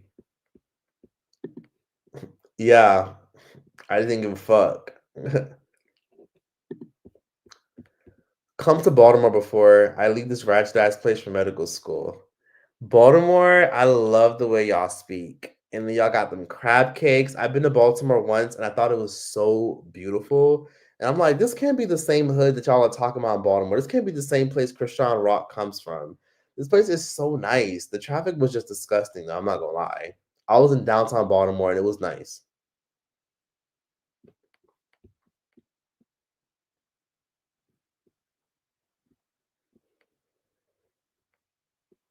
Choice, I missed I missed the judge wig when you exposed the YouTubers. You're incredible and have stood the test of time. I forgot about that. The judge wig was crazy. Oh my god, that was when I was like judge choice. Oh, you said we met in London at the meet and greet. Okay, well, okay, yeah, that was amazing. That was my first ever meet and greet. And I'm so glad I did it in London because people have been telling me for years to come to London. But yes, I'm glad you actually came. I remember. I don't remember who you were, but I'm glad you came to the meet and greet. That was very amazing. Of everyone that came, it was like 7 people, and then I even met people afterwards. Like when I was leaving the meet and greet, I ran into more people. When I was thinking to myself, "Oh my god, like this is lit. Like I wish y'all came to the meetup, but it was so amazing. I was so happy that I did that." Let me see. Stop being start checking, but I'm from miles right now. Oh, my bad. I'm checking my DM. Let's see. But yes, okay. But yes, like I said, y'all need to follow me on Instagram. Follow me on Instagram. If you're watching this, please just give me a nice follow on Instagram. When I'm go to Morocco, if you want a bag or whatever or any knockoff stuff, I'll get it for you. But like I said, follow me on Instagram because that's where I post most of my travels. Because some of y'all will ask me, "Oh my god, you never post your travels. You never post your travels." I post it on my Instagram. You have to watch it there on my story because that's and also watch my highlights. So my highlights has a lot of my travels that I've done.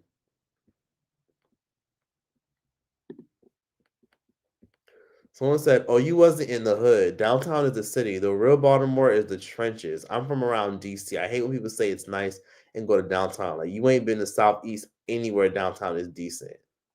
That's true. That's true. Okay, so I'll venture out more into the DMV Baltimore area.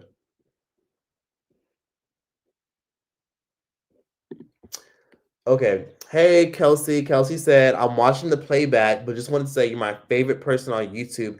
I hope to meet you one day. One day you will. Where are you based? I plan on doing a meet and greet in all the popular cities in the world. So for a lot of y'all watching this, tell me what city you're from before I get off, and tell me what country you're in watching this. Because a piece of me is thinking these top 4 cities in America to do a meetup. So I did my first meetup in London. I went to the UK and I did one in London. Not America, but London. London felt like the best, most safest idea. So I was thinking of doing one as far as American cities, New York City. I would probably do one in Washington, D.C. I would do one in Atlanta, Georgia for sure. I would do one in Minnesota, Minneapolis. I do get a lot of love there. And then I would do one in a place where a lot of people don't oftentimes go. I would probably do a meetup in Alaska just for the hell of it. Like go places where nobody doesn't oftentimes go. And then I would do one in Philadelphia, because people don't really go to Philly like that to do meetups because it's Philly. And you never know, shit can get active any minute. But I would still go to Philly because I don't know, something in my heart just calls for Philly. As far as countries, I would do South Africa. I would do Jamaica for a meet and greet. South Africa, Jamaica for a meet and greet. Uh, I would probably do Kenya for a meet and greet. I would definitely do Paris for a meet and greet, and I would for sure do. Let me see. I'd probably do a place where a lot of people oftentimes tell me to come.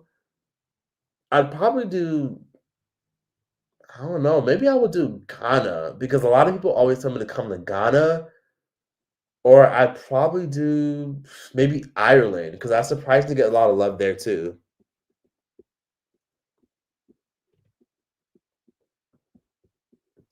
I'm in Chicago, Chester, Virginia. Yes, Philly. I worked at a bakery at the time. I was the manager there.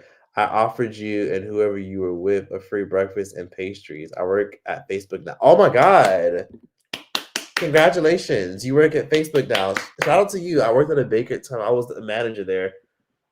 I offered you and whoever you were with a free breakfast and pastries.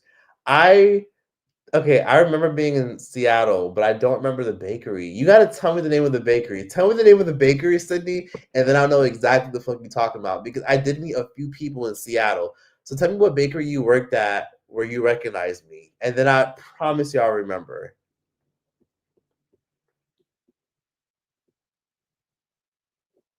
Oh, that's such a pretty name.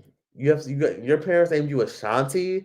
That's a blessing. I'm from Guyana. I live in New York, Brooklyn. Please come. Me and my bestie would love to have you here in New York and in my country also. Okay.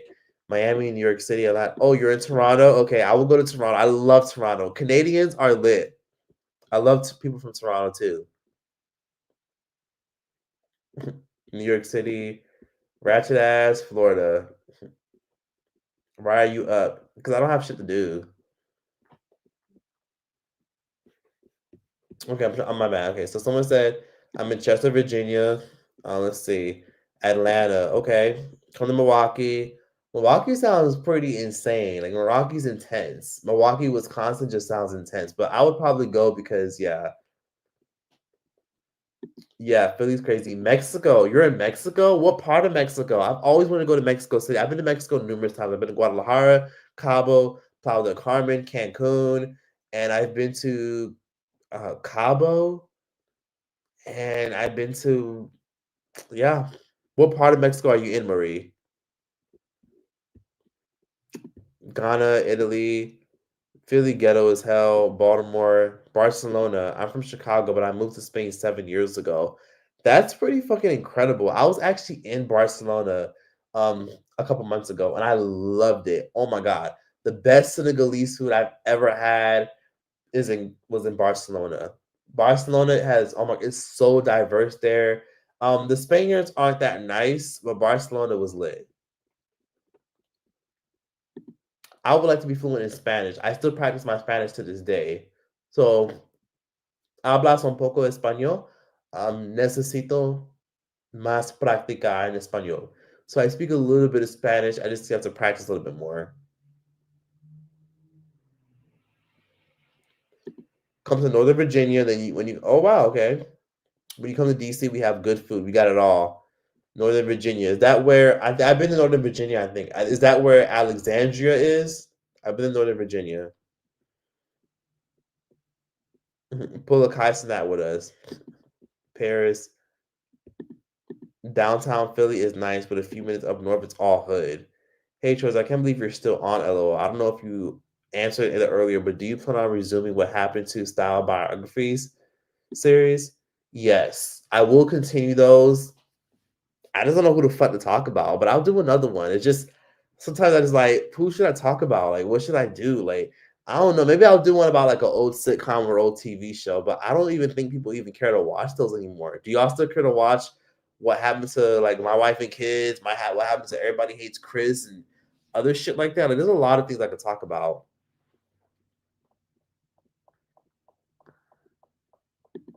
Yes, I would love to live in Africa or somewhere in Asia. DMV doesn't really include Baltimore. DC versus Baltimore have been a thing forever. That's why that fight with wow Roach versus Tank was iconic for us DMV folks. We don't get along. LOL. Baltimore is like an hour from DC. Yeah, I've been to Baltimore and I've been to DC. You're right. Baltimore is very different from DC. Let me see. Oh, Ashanti's a West African name. Yes, yes. Okay. Yes, he about to tell you loves in a minute. Yes, because I probably gotta leave in a little bit because I've been here for too long. I live in North Carolina, so beautiful. You should visit. We have mountains, beaches, nice cities. Would you ever go to the Bay? I have been to the Bay. I love Oakland. Oakland's my favorite city in the Bay, even though Oakland is dangerous and you can get pulled up on, set up, and killed in any minute. Oakland is amazing. I love Oakland. It's the people. That's what it is. The people and the vibe and the energy. I have been slacking. I was busy. Shit happened. And my phone got stolen when I was in Brazil. And then my MacBook was having issues too.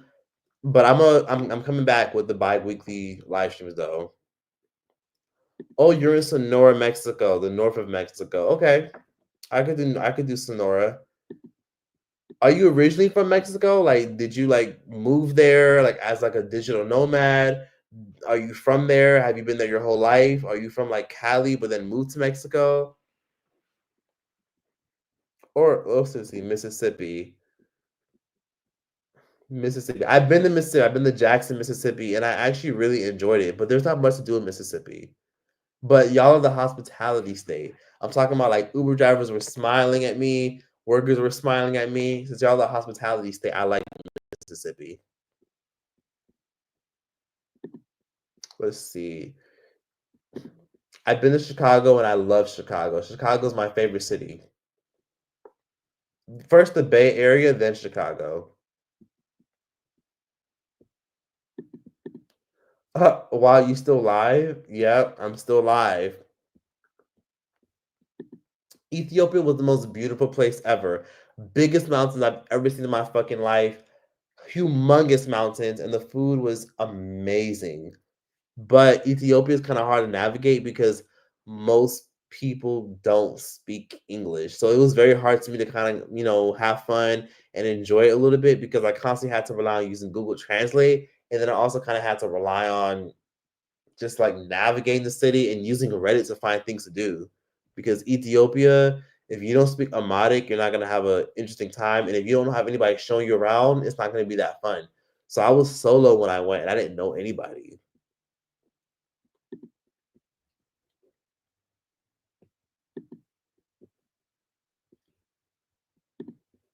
Oh yes, you're welcome. If you want to get a rhinoplasty, get a rhinoplasty.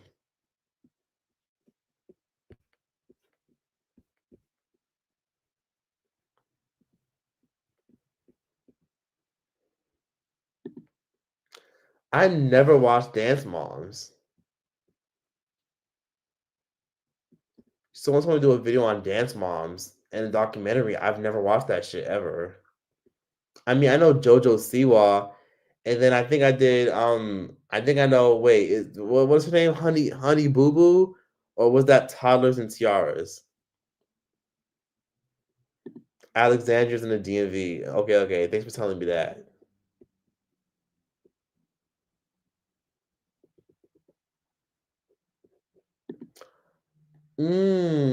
Lebanon. I would love to visit Lebanon. My really good friend and landlord is actually from Lebanon, Beirut. I would love to go to Lebanon.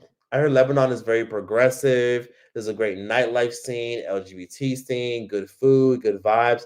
But I heard it's getting expensive now because apparently you guys take US dollars, which is crazy to me that y'all take US dollars over there. So I heard Beirut is really expensive, but I would definitely go. And that's dope that you're Lebanese and Syrian. There's a lot of Lebanese and Syrians in Haiti. Okay.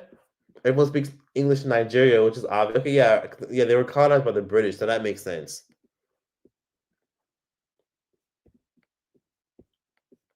Let me see. Yeah, yeah, you'd be surprised. The Lebanese are really progressive and open-minded and just chill. There's a very prominent like LGBT scene in Lebanon, and there's a lot of nightlife in Lebanon. You'd be surprised. The Lebanese are the most progressive, open-minded in the Middle East, really chill in the Middle East. They're not like all judgmental and hyper religious. The Lebanese are just like fun and wild and interesting and cool and laid back people.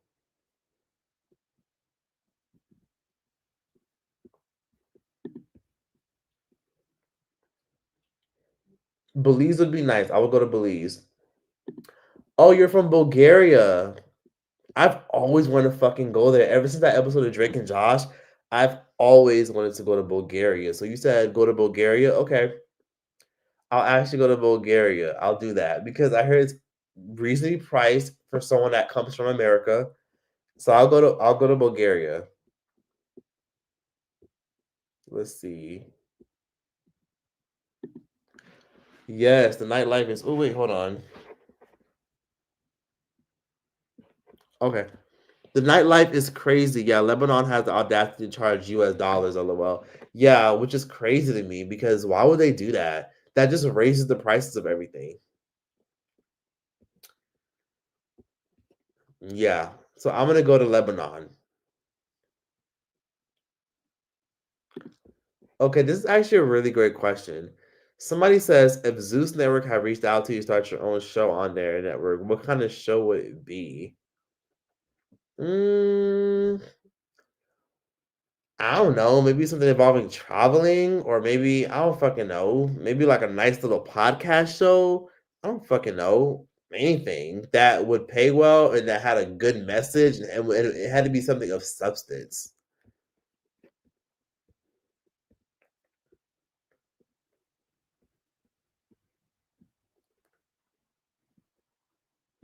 Wow. My friend married her LGBT friend from Lebanon to get him out of Lebanon. It was so sweet. Really? Wow, that's very kind of your friend. Yeah, that's a common thing. Marry somebody to get them out of that country. And it worked. Clearly it worked. And they were able to get out of the country and they were able to get a great opportunity. I'm happy that your friend was able to do that for somebody. That's very kind. Not many people would have the energy to do that.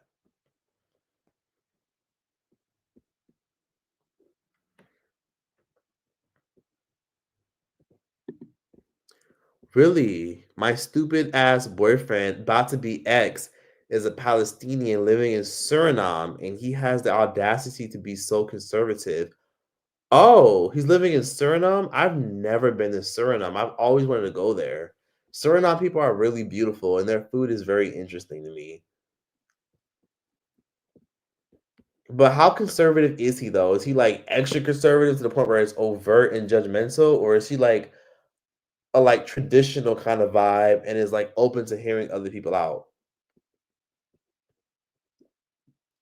Yeah, I don't need to be on no Zeus network.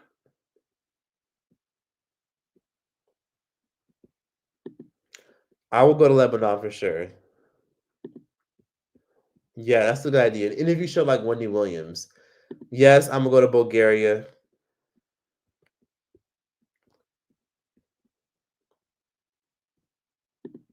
You should go to Cameroon. It's the best food in Africa. Just be safe though. Okay. Trace, the SHU experience is kind of what us as women do with daily at public and private spaces. Yeah, that's crazy. The sexual harassment you experience is kind of what us. Yeah, in Morocco, I'll be honest. Even though I did love my experience there, it was kind of like, damn, like you did not expect for a lot of that kind of shit to happen. But again, it's just Arabs are not shy when it comes to like seeing something they like and wanting it. So it was just like a culture shock, but I couldn't imagine what women have to go through.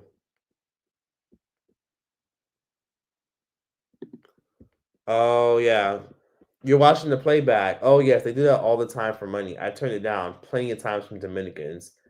Yeah, yeah. Dominican men, they will sell their schlong to women, older men, anyone that's willing to buy it just so they can make some extra money and take care of themselves.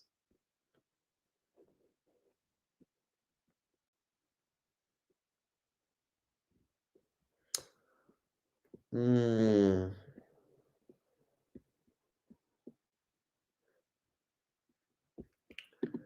I've never been to Thailand, but I would definitely check it out.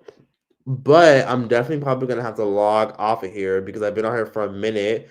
Everyone that probably missed this live, you can watch the playback. There's no right time to start what you want. Do isn't it, Trey? Just gotta do it and roll with it. Yeah, there's never a right time. Just do shit. You just literally have to do shit.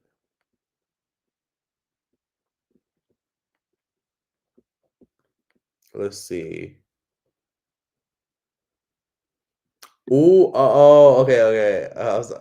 Oh, my bad. You weren't talking about that. Sorry about that because we were talking about that earlier about sex tourism.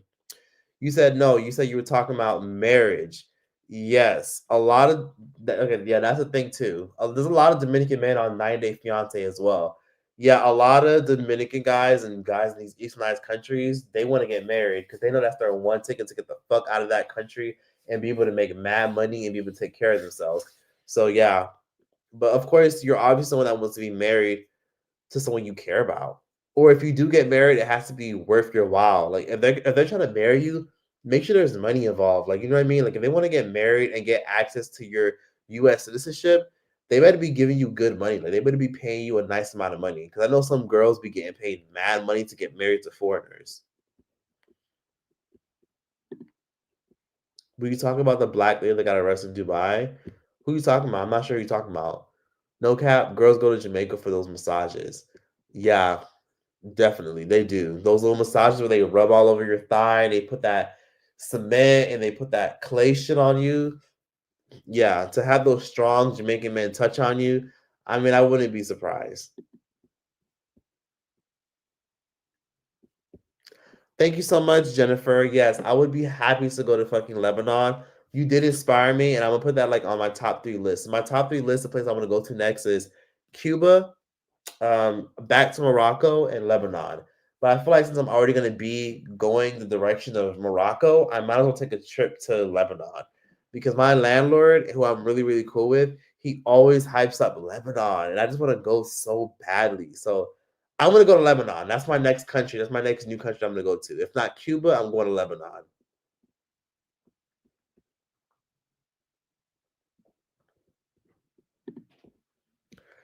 Right, they're getting cheaper and cheaper. They own all the poppy stores, so they're everywhere trying to get married in the hood.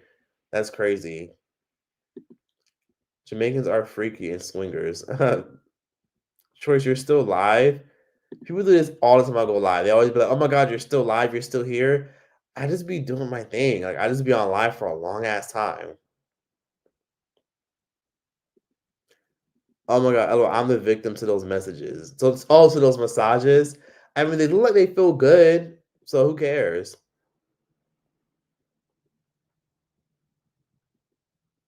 Ew, wait, I'm sorry, wait. Somebody had X with one of those raft dudes in Jamaica, and they ended up using a plastic bag as a con. What? That shit can't be fucking real.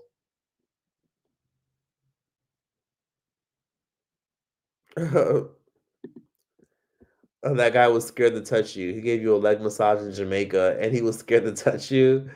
That's crazy.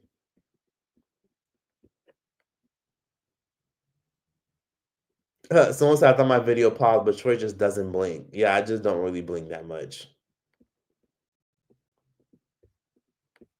Let's see. Marco's fire. Everyone who's been to Cuba loves it. That's why I want to go.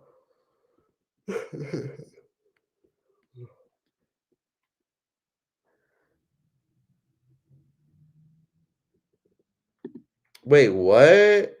In the Bahamas, those jet ski men be giving you rides because they think you'll sleep with them? That's fucking crazy.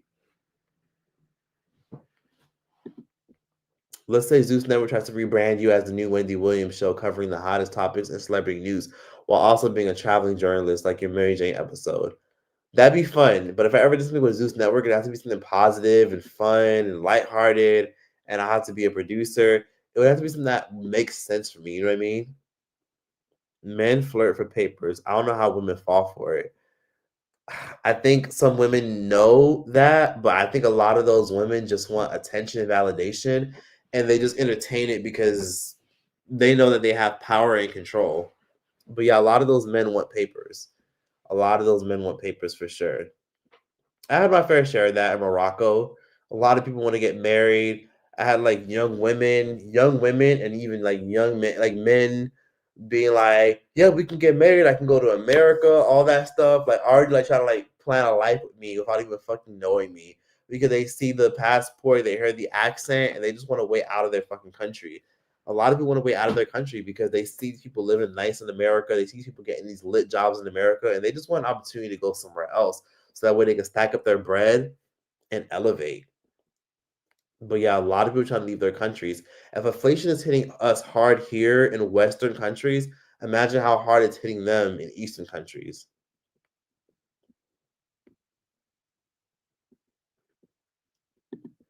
They do use plastic bags as condoms sometimes. That's fucking disgusting and scary.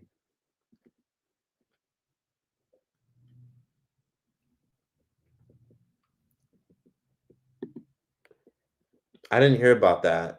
Fairy Bradshaw. I didn't hear about that. How do you feel about King Bash and Deep Storm Power suing Zeus? I have a lot of opinions about that. I'm gonna be making a video about that, so definitely stay tuned. You have beautiful skin. You are so handsome. Thank you so much, Jocelyn's Dream, aka Legacy. Thank you so much. I appreciate that. I sleep with a silk pillowcase. So yeah, silk pillowcase. That's my biggest recommendation. And not the cheap little silk pillowcases. You gotta buy the really good quality ones. No, you're gonna be in drama every week. You're hit with a new season. This is yep. Yep. People want to leave their country so bad, but they got to understand the grass isn't always greener. A lot of people want to leave their countries and think they can come to America and get a big ass house and a good job and go to a good school. Psych, you go to America, you're paying a lot of money, you're paying for everything, nothing is free, healthcare isn't all that great. America is fine and dandy and all, but it's fine and dandy to make money and get the fuck out or to invest it in other places. So yeah, America is cool, but when they come here, they come here to struggle. Like a lot of immigrants come to America thinking they're gonna be living the lit life, and then when you see them in Houston working at a sandwich shop or working at Walmart, they be looking miserable as fuck because they thought they was gonna be rich and balling in America. Meanwhile, they're over here struggling just like us because it's not that easy to find your way in America if you don't have a support system that's strong and you don't have a rich family. You know what I mean?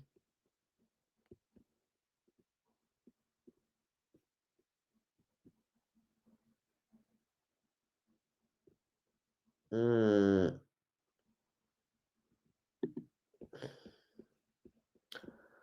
You got a full body massage from a very petite Jamaican woman while I was on vacation. It was the most unexpectedly tough massage I've ever had. I was thrown off guard by how intense it was. They get every crevice. They get every crevice and every inch of your body. It does get intense.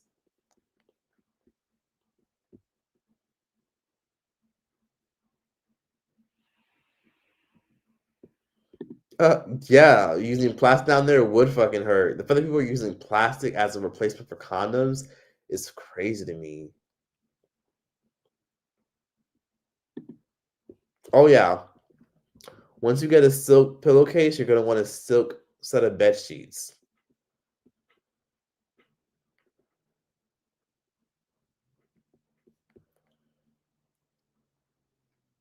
Wait, who?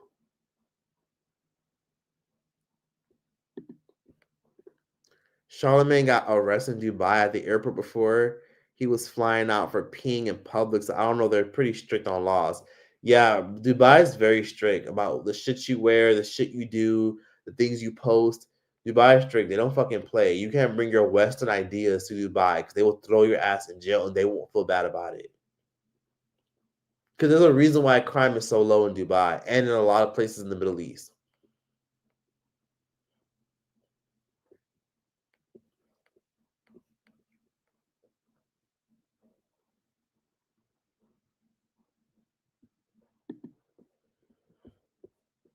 Trace, would you get a buccal fat removal or would you try to lose weight? Asking for a friend.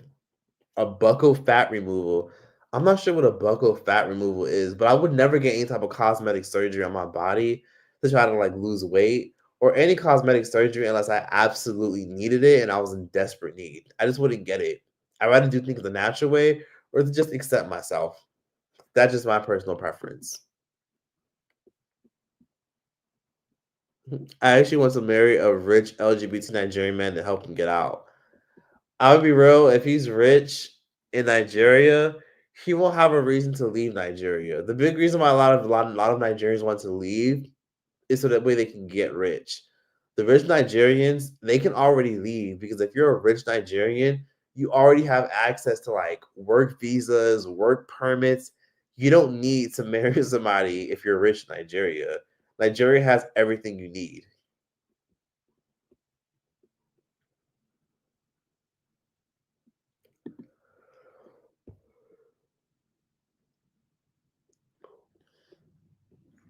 Oh, thank you for the super chat, Isma. They all look like raw chickens getting rubbed on. With the people getting the massages in Jamaica. Yep.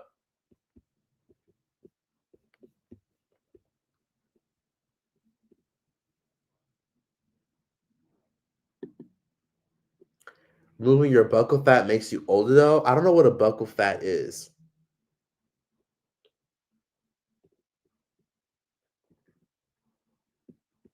Okay. You said LGBT is the important part. So you don't so he doesn't have to be rich. I mean, make sure also that he's financially stable or hardworking.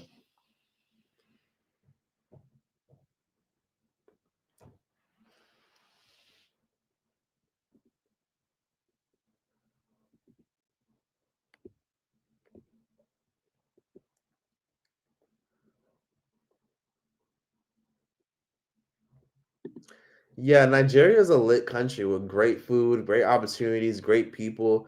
But if you're rich there, the fuck you coming to America for? But the person said that the LGBT part is more important, anyways.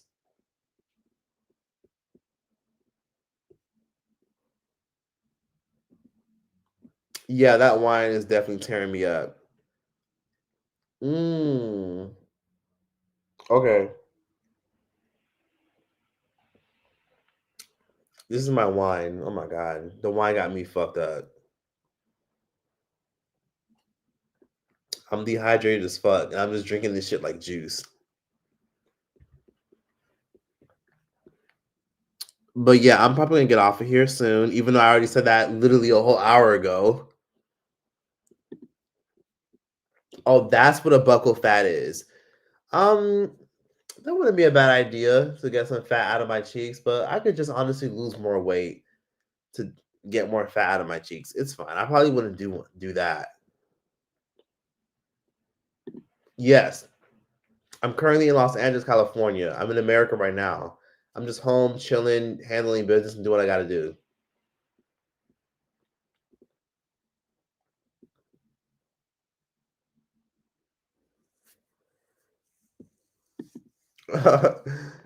You're in upstate New York, which is right by Canada, and if Canada ain't fucking with Trump, they're shutting off all the electricity because they power all the electricity in upstate New York.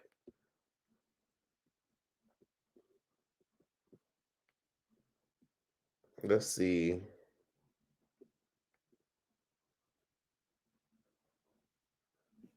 Hmm.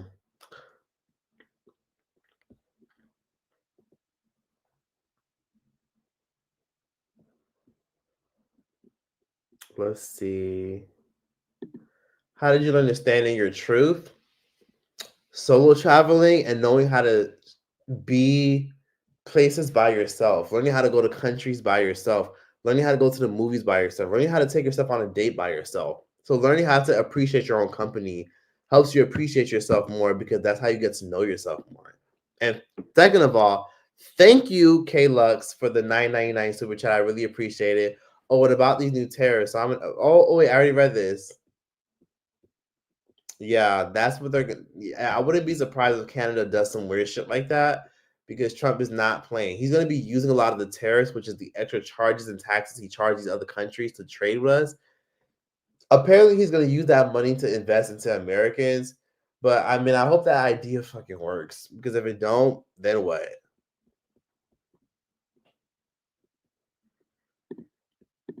Somebody said I will never forget that computer back comment. I still be in tears. Me too, Loki. I can't believe I said that shit.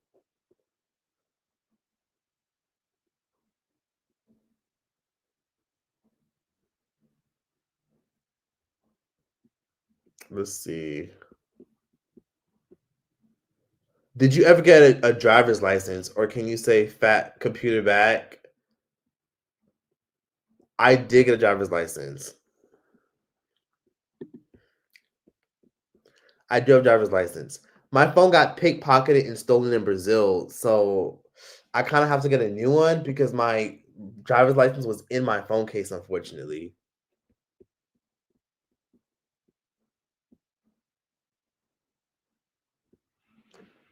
Okay.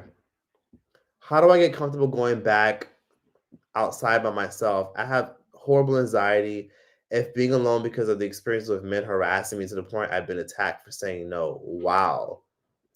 First things first, carry a pocket knife and carry some pepper spray. So that way you could walk around thinking, I want someone to try me so I can make an example out of their ass. So please carry some pepper spray and carry a pocket knife because even though you've had bad experiences like that, I'm sorry you've had bad experiences. Carry something to protect yourself. Carry some wasp spray, carry a rat tail comb so you can defend yourself if anything comes off. But pepper spray is the best because with pepper spray, you can keep a healthy distance and you can also spray it on somebody. So carry some pepper spray. If you live overseas, let me know where you live and I can bring you some pepper spray and you could just like keep it in a safe space in your home or wherever you live. But get some pepper spray, please. Thank you for the super chat, JCS Fanatic. Thoughts on DoorDash collaborating with Klarma? I think it's dumb as fuck. Why the fuck do you need a payment plan for a fucking cheeseburger? Anyone that does that shit is a fucking idiot. Like, I get it, but this whole country is just made for you to go into debt. It's not necessary. If you can't afford to eat out, use whatever money you have to just fucking buy groceries. It's dumb. But let people be dumb. Let people learn. Let people be in more debt plus interest. Do you think Kamala ponders? Who knows what the fuck she does?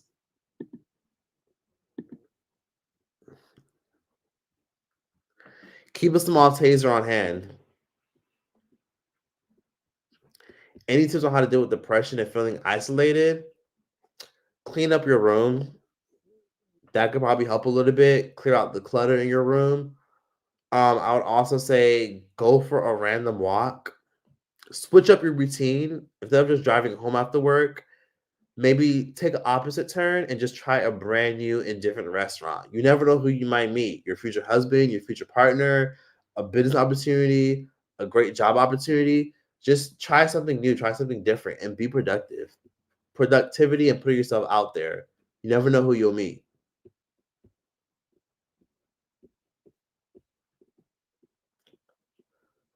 Let's see.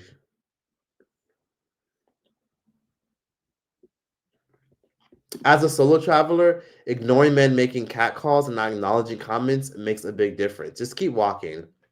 That's the best thing to do. Don't even say no, just keep walking. And if someone asks for your number, give them that shit. And give them your text free number, your Google Voice number, or just give them your number and block them when you get home.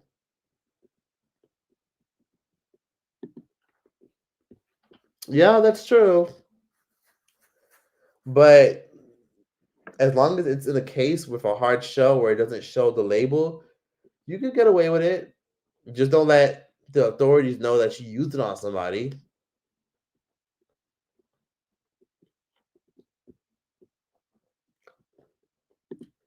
No, not at all.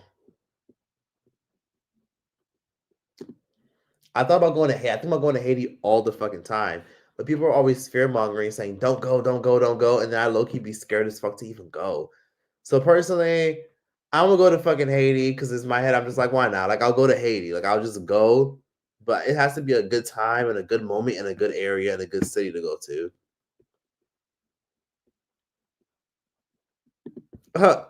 Thoughts on people who value dogs over people? I mean, that's been a thing for a long ass fucking time, personally. So people are always going to value dogs over people.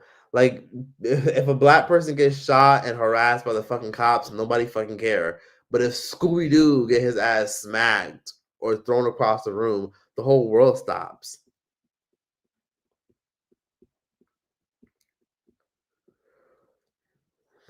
I do ignore it, but they always choose me. I will get followed. I cover my body. Doesn't matter what I wear or how much I ignore. Don't walk around by yourself and carry some pepper spray. That's my best advice. Carry pepper spray. Like, I'm telling you, like, wherever you live, I'll bring you some pepper spray. Like, a lot of y'all live places where it's not legal, but if it's in a hard case where you can't tell that it's pepper spray, you can always get away with saying that it's just lotion or hand sanitizer. But you're gonna have to get some pepper spray to protect yourself.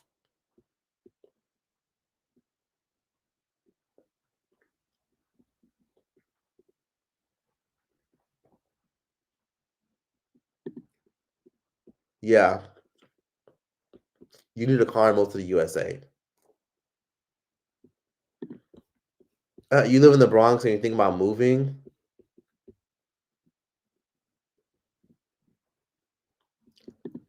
No, take their number and block them.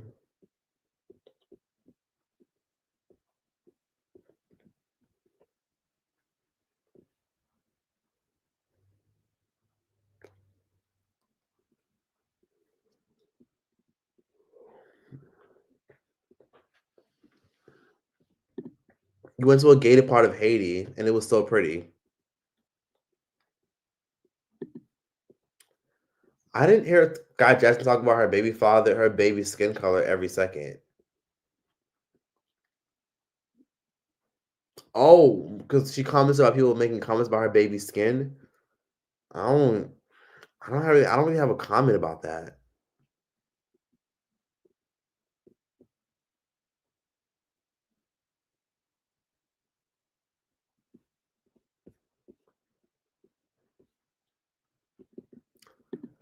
Oh, hey, Don Angelo. Why you didn't do a 2024 rundown video like you used to? I have the notes. I just have not done it. Oh my god, I had so much on my mind. It was so much shit going on. I still have the outline. I have like the notes and the list and everything. And you know what? If I actually did one, would y'all actually watch it still? I mean, I could. I'll do it this month. I'll release it because right now, let's see, we're about to be in April. So right now it's January. So February, March, April. I could. Would y'all actually watch it if I just put it out? A whole breakdown of everything that I'm leaving in 2024. Would y'all still watch it? Because I feel like I'm pretty late. So a piece of me didn't even want to release it by the time I got to like mid-February and I was ready to do it. Thoughts on Lauren and Jess on the Breakfast Club? Honestly, I don't. I don't have an opinion. I don't even know what to say. I don't even know if that shit's even fucking real. Who knows? Someone's like, you falling asleep. Yeah, low key. Because it's actually midnight and it's actually, I'm sure, pretty late where y'all are at. Oh, wow. Someone says almost 4 a.m. that I'm laughing about the Scooby Doo comment. To be honest, any thoughts for why? Any thoughts for why young actors like Keith Palmer, Scott Jackson, Halle Bailey choose terrible men to be father of their children? I guess lack of self worth, wanting a break from the Hollywood life and thinking that dating a bad boy is like rebelling against what people think is right for you and what's best for you.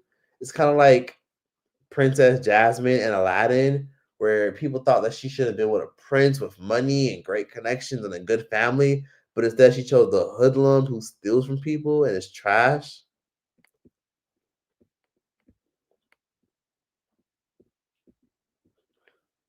I think people just want to feel normal and human. And a lot of girls like Kiki Palmer and Sky Jackson are always dealing with guys that want to impress them and kiss their ass. And maybe they just want the guy that just makes them feel like a human being and normal and just doesn't care about their status.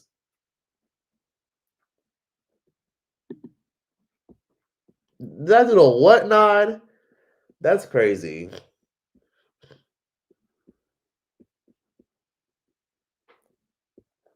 You already know we literally would. I'd watch it. Okay, you know what? If you okay, fine. I'll do it. I'll do it. I'll do it. I have the list and everything. Like I have all the notes and everything. I just I just wasn't ready to do it at the time because I had so much shit going on, and then I couldn't film around the time where I wanted to release it. And then by the time I was ready to film, I was like, oh my god, like people still want it. Okay, I'll do the 2024 breakdown of all the things I'm leaving in 2024.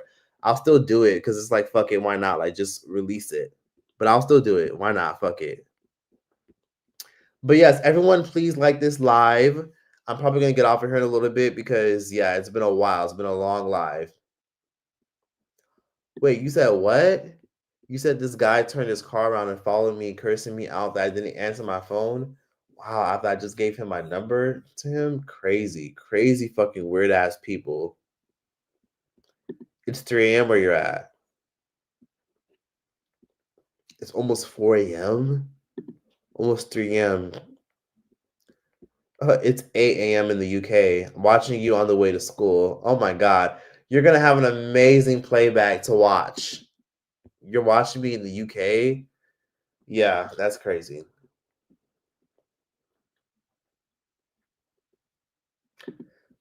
Headphones help. I close my eyes and men try to talk to me.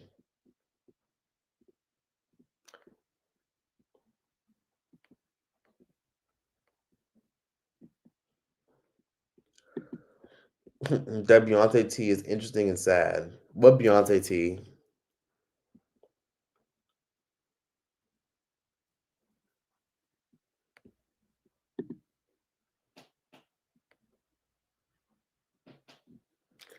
Someone said they want a sense of agency too. Yeah, they want to, I guess, feel important and feel like they can change somebody and feel like they can make somebody elevate and be better. I guess that's why people like Sky Jackson and Halle Bailey date these bad boys because in their head they see it as No, he used to be crazy, but he's changed a lot. And it makes them feel important and valuable that the bad boy wants them instead of these crazy ass Instagram models.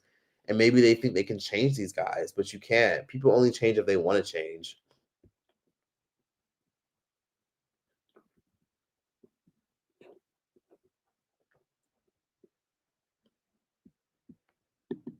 Yeah, true about Nicki Minaj. Only dated him because he knew her before the fame and he didn't really care about her status. So I guess it made her feel normal. Kiki and Sky date down for control. That's a really good fucking observation. For control and the idea of being able to dominate a man. Because Key Palmer was the breadwinner for a while. So she's on her like masculine energy. So who knows? Maybe she just likes being in control. But maybe I'm just looking too deep into it. Maybe we're both looking too deep into it. No, I have not been to Japan. I would love to though. Let's see. But wow, I'm still surprised that so many people are still watching. Ooh, let me see. 3:55 a.m. in New York. Okay, I probably should get off of here. Okay, let me answer a few more questions. So if you have any more questions, please feel free to ask it now because it's almost 5 hours since I've been on here. Tips on networking. I hate you have to know someone. Wow, I hate you have to know someone to get anything. I'm taking school online and I don't have any friends and I want to work on that. Honestly, go to things that you're passionate about. If you're into like clay and ceramics and sculpting, go to events that revolve around that. The best way to network is to honestly just talk to people. And if you can't, I would say honestly, download the app Eventbrite. There's a lot of really great events on there. Put your city so that way it maps you out to events or networking events near you. And just show up to events that you're passionate about. Because if you show up places where you're passionate about, you'll already have no problem connecting and speaking to those who are at places that you sought out. So Eventbrite. Eventbrite will help you get right.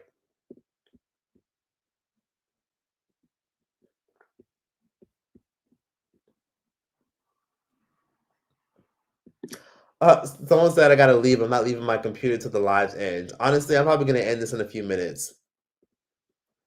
Vietnam is the afternoon. Wow. Someone said, Trish, if you don't go to sleep, you're like a toddler fighting his sleep. Okay, you know what? You're right. I'm probably get the fuck up off of here. I'm just having too much fun, and I'm gonna answer a few more questions. But yes, DG is a bad boy. Definitely not a nerd. He's a pass around. Go out more. Exactly. Let's see. Eventbrite and Meetup are great apps to meet people. I've never used Meetup, but Eventbrite is usually real easy. But oh my God, first of all, thank you again, K Lux, for the nice 99 super chat. Thank you again. Somebody said, did you hear the rumor that Beyonce is planning on running away? So they say she's tired of being controlled, and that's why she's doing all these back-to-back tours, and it's making her sad. No, I didn't hear about that. But to be honest, I wouldn't be surprised if she was trying to run away from her fame. I mean, honestly, I feel like there's something coming down the pipeline with Jay-Z. And I think Jay-Z might fuck around and be exposed very soon because one of the most powerful people in the industry, Diddy, got exposed, and that's Jay-Z's good friend. So a piece of me thinks that Beyonce knows that something is coming for Jay-Z next, and maybe she wants to do these tours and get it out the way and maybe separate herself from Jay-Z very soon. But her and Jay-Z definitely aren't together. When was the last time y'all saw her and Jay-Z actually kiss and hold hands in public? They're co-parenting together, but they're not together. But again, thank you again, K-Lux.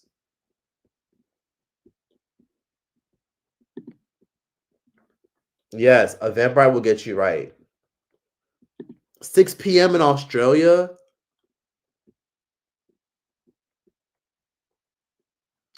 Yep. Someone said, Choice, you're still alive. Yep. I'm gonna get off of here. I'm gonna get off of here in a little bit. It's 9 a.m. where I'm at. LOL. She's doing a rock album next. No, the fuck, she's not. I'm from Berkeley, California. Mm,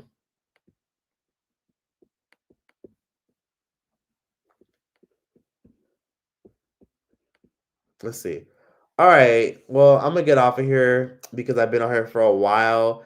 Feel free to like the live. Have y'all liked the live yet? I would appreciate it if y'all did like the live.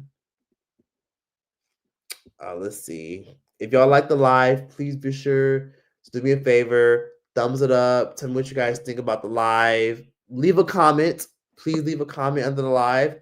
Show the live some love. Let me know that you enjoyed it, and let me know if you want to see more. We're actually at 950 fucking likes. If you haven't liked the live already, can y'all like it? We're 50 more likes. We're almost at 1,000. So can I get 50 more likes? If you guys are still here. Oh my god, thank you, Ismo. Mary Jane, hate to see you come out. I love the videos. People keep asking me to do more and more videos about her, but it's like, how many videos can I make calling y'all stupid as fuck for giving her fucking money? How the fuck is she at $6,000 already? That is so insane to me. It's just like, do people not fucking learn shit?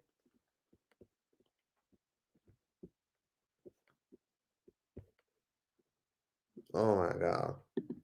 Fantastic live. Good night, my love. Thank you so much, Marie. And if I ever go to Sonora, Mexico, I will post about it, let you know, and you can tell me what the cool spots are, and I'll catch you and we'll cross paths.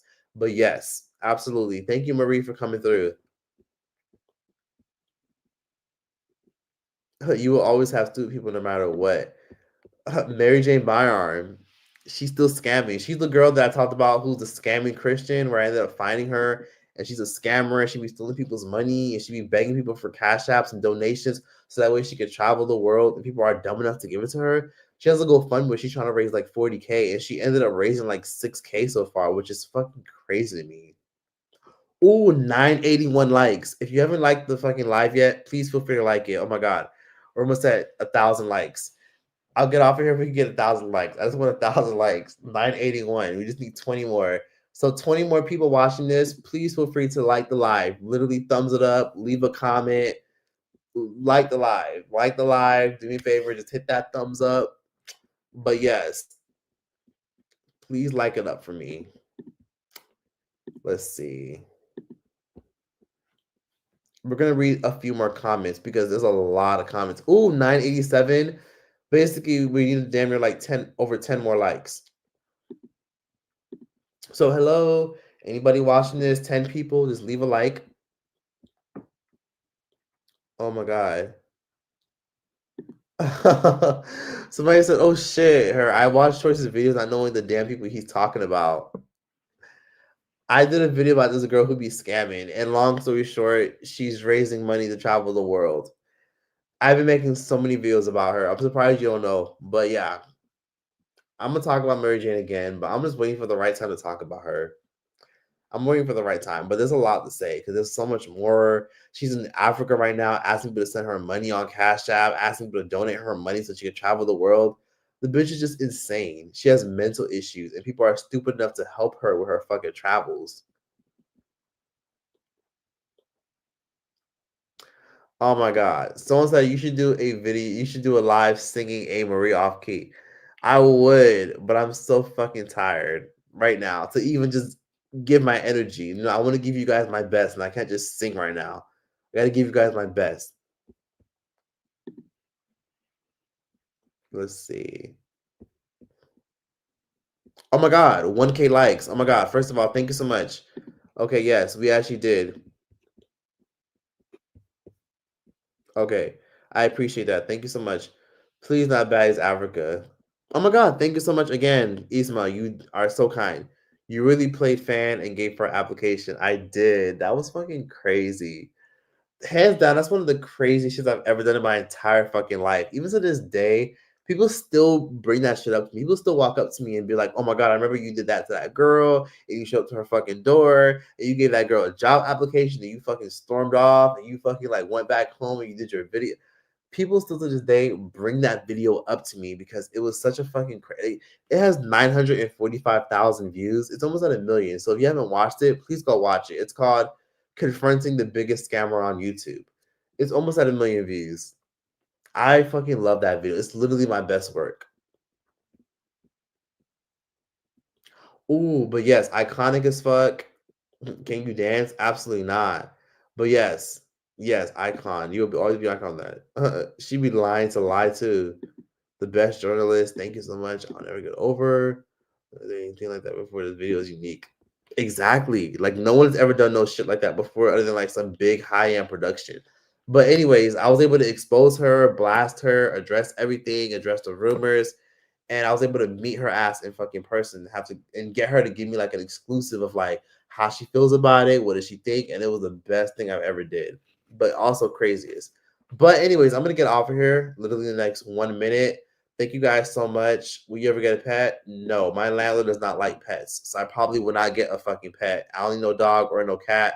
I just want to clean up after myself and myself only. But yeah, thank you guys so much for watching this live stream. I appreciate the love and support. Thank you guys for watching. I've been on here for literally 5 hours and 4 minutes. The longest I've been on here is 6 hours. But damn, thank you so much. I'm gonna leave. Y'all have a good night. Y'all rest well. I'm gonna log off because I know a lot of y'all want to leave. And guess what? There's still hella people coming in. There's mad people coming in. Oh my god, there's so many people coming in, and I'm like, where the hell were y'all before?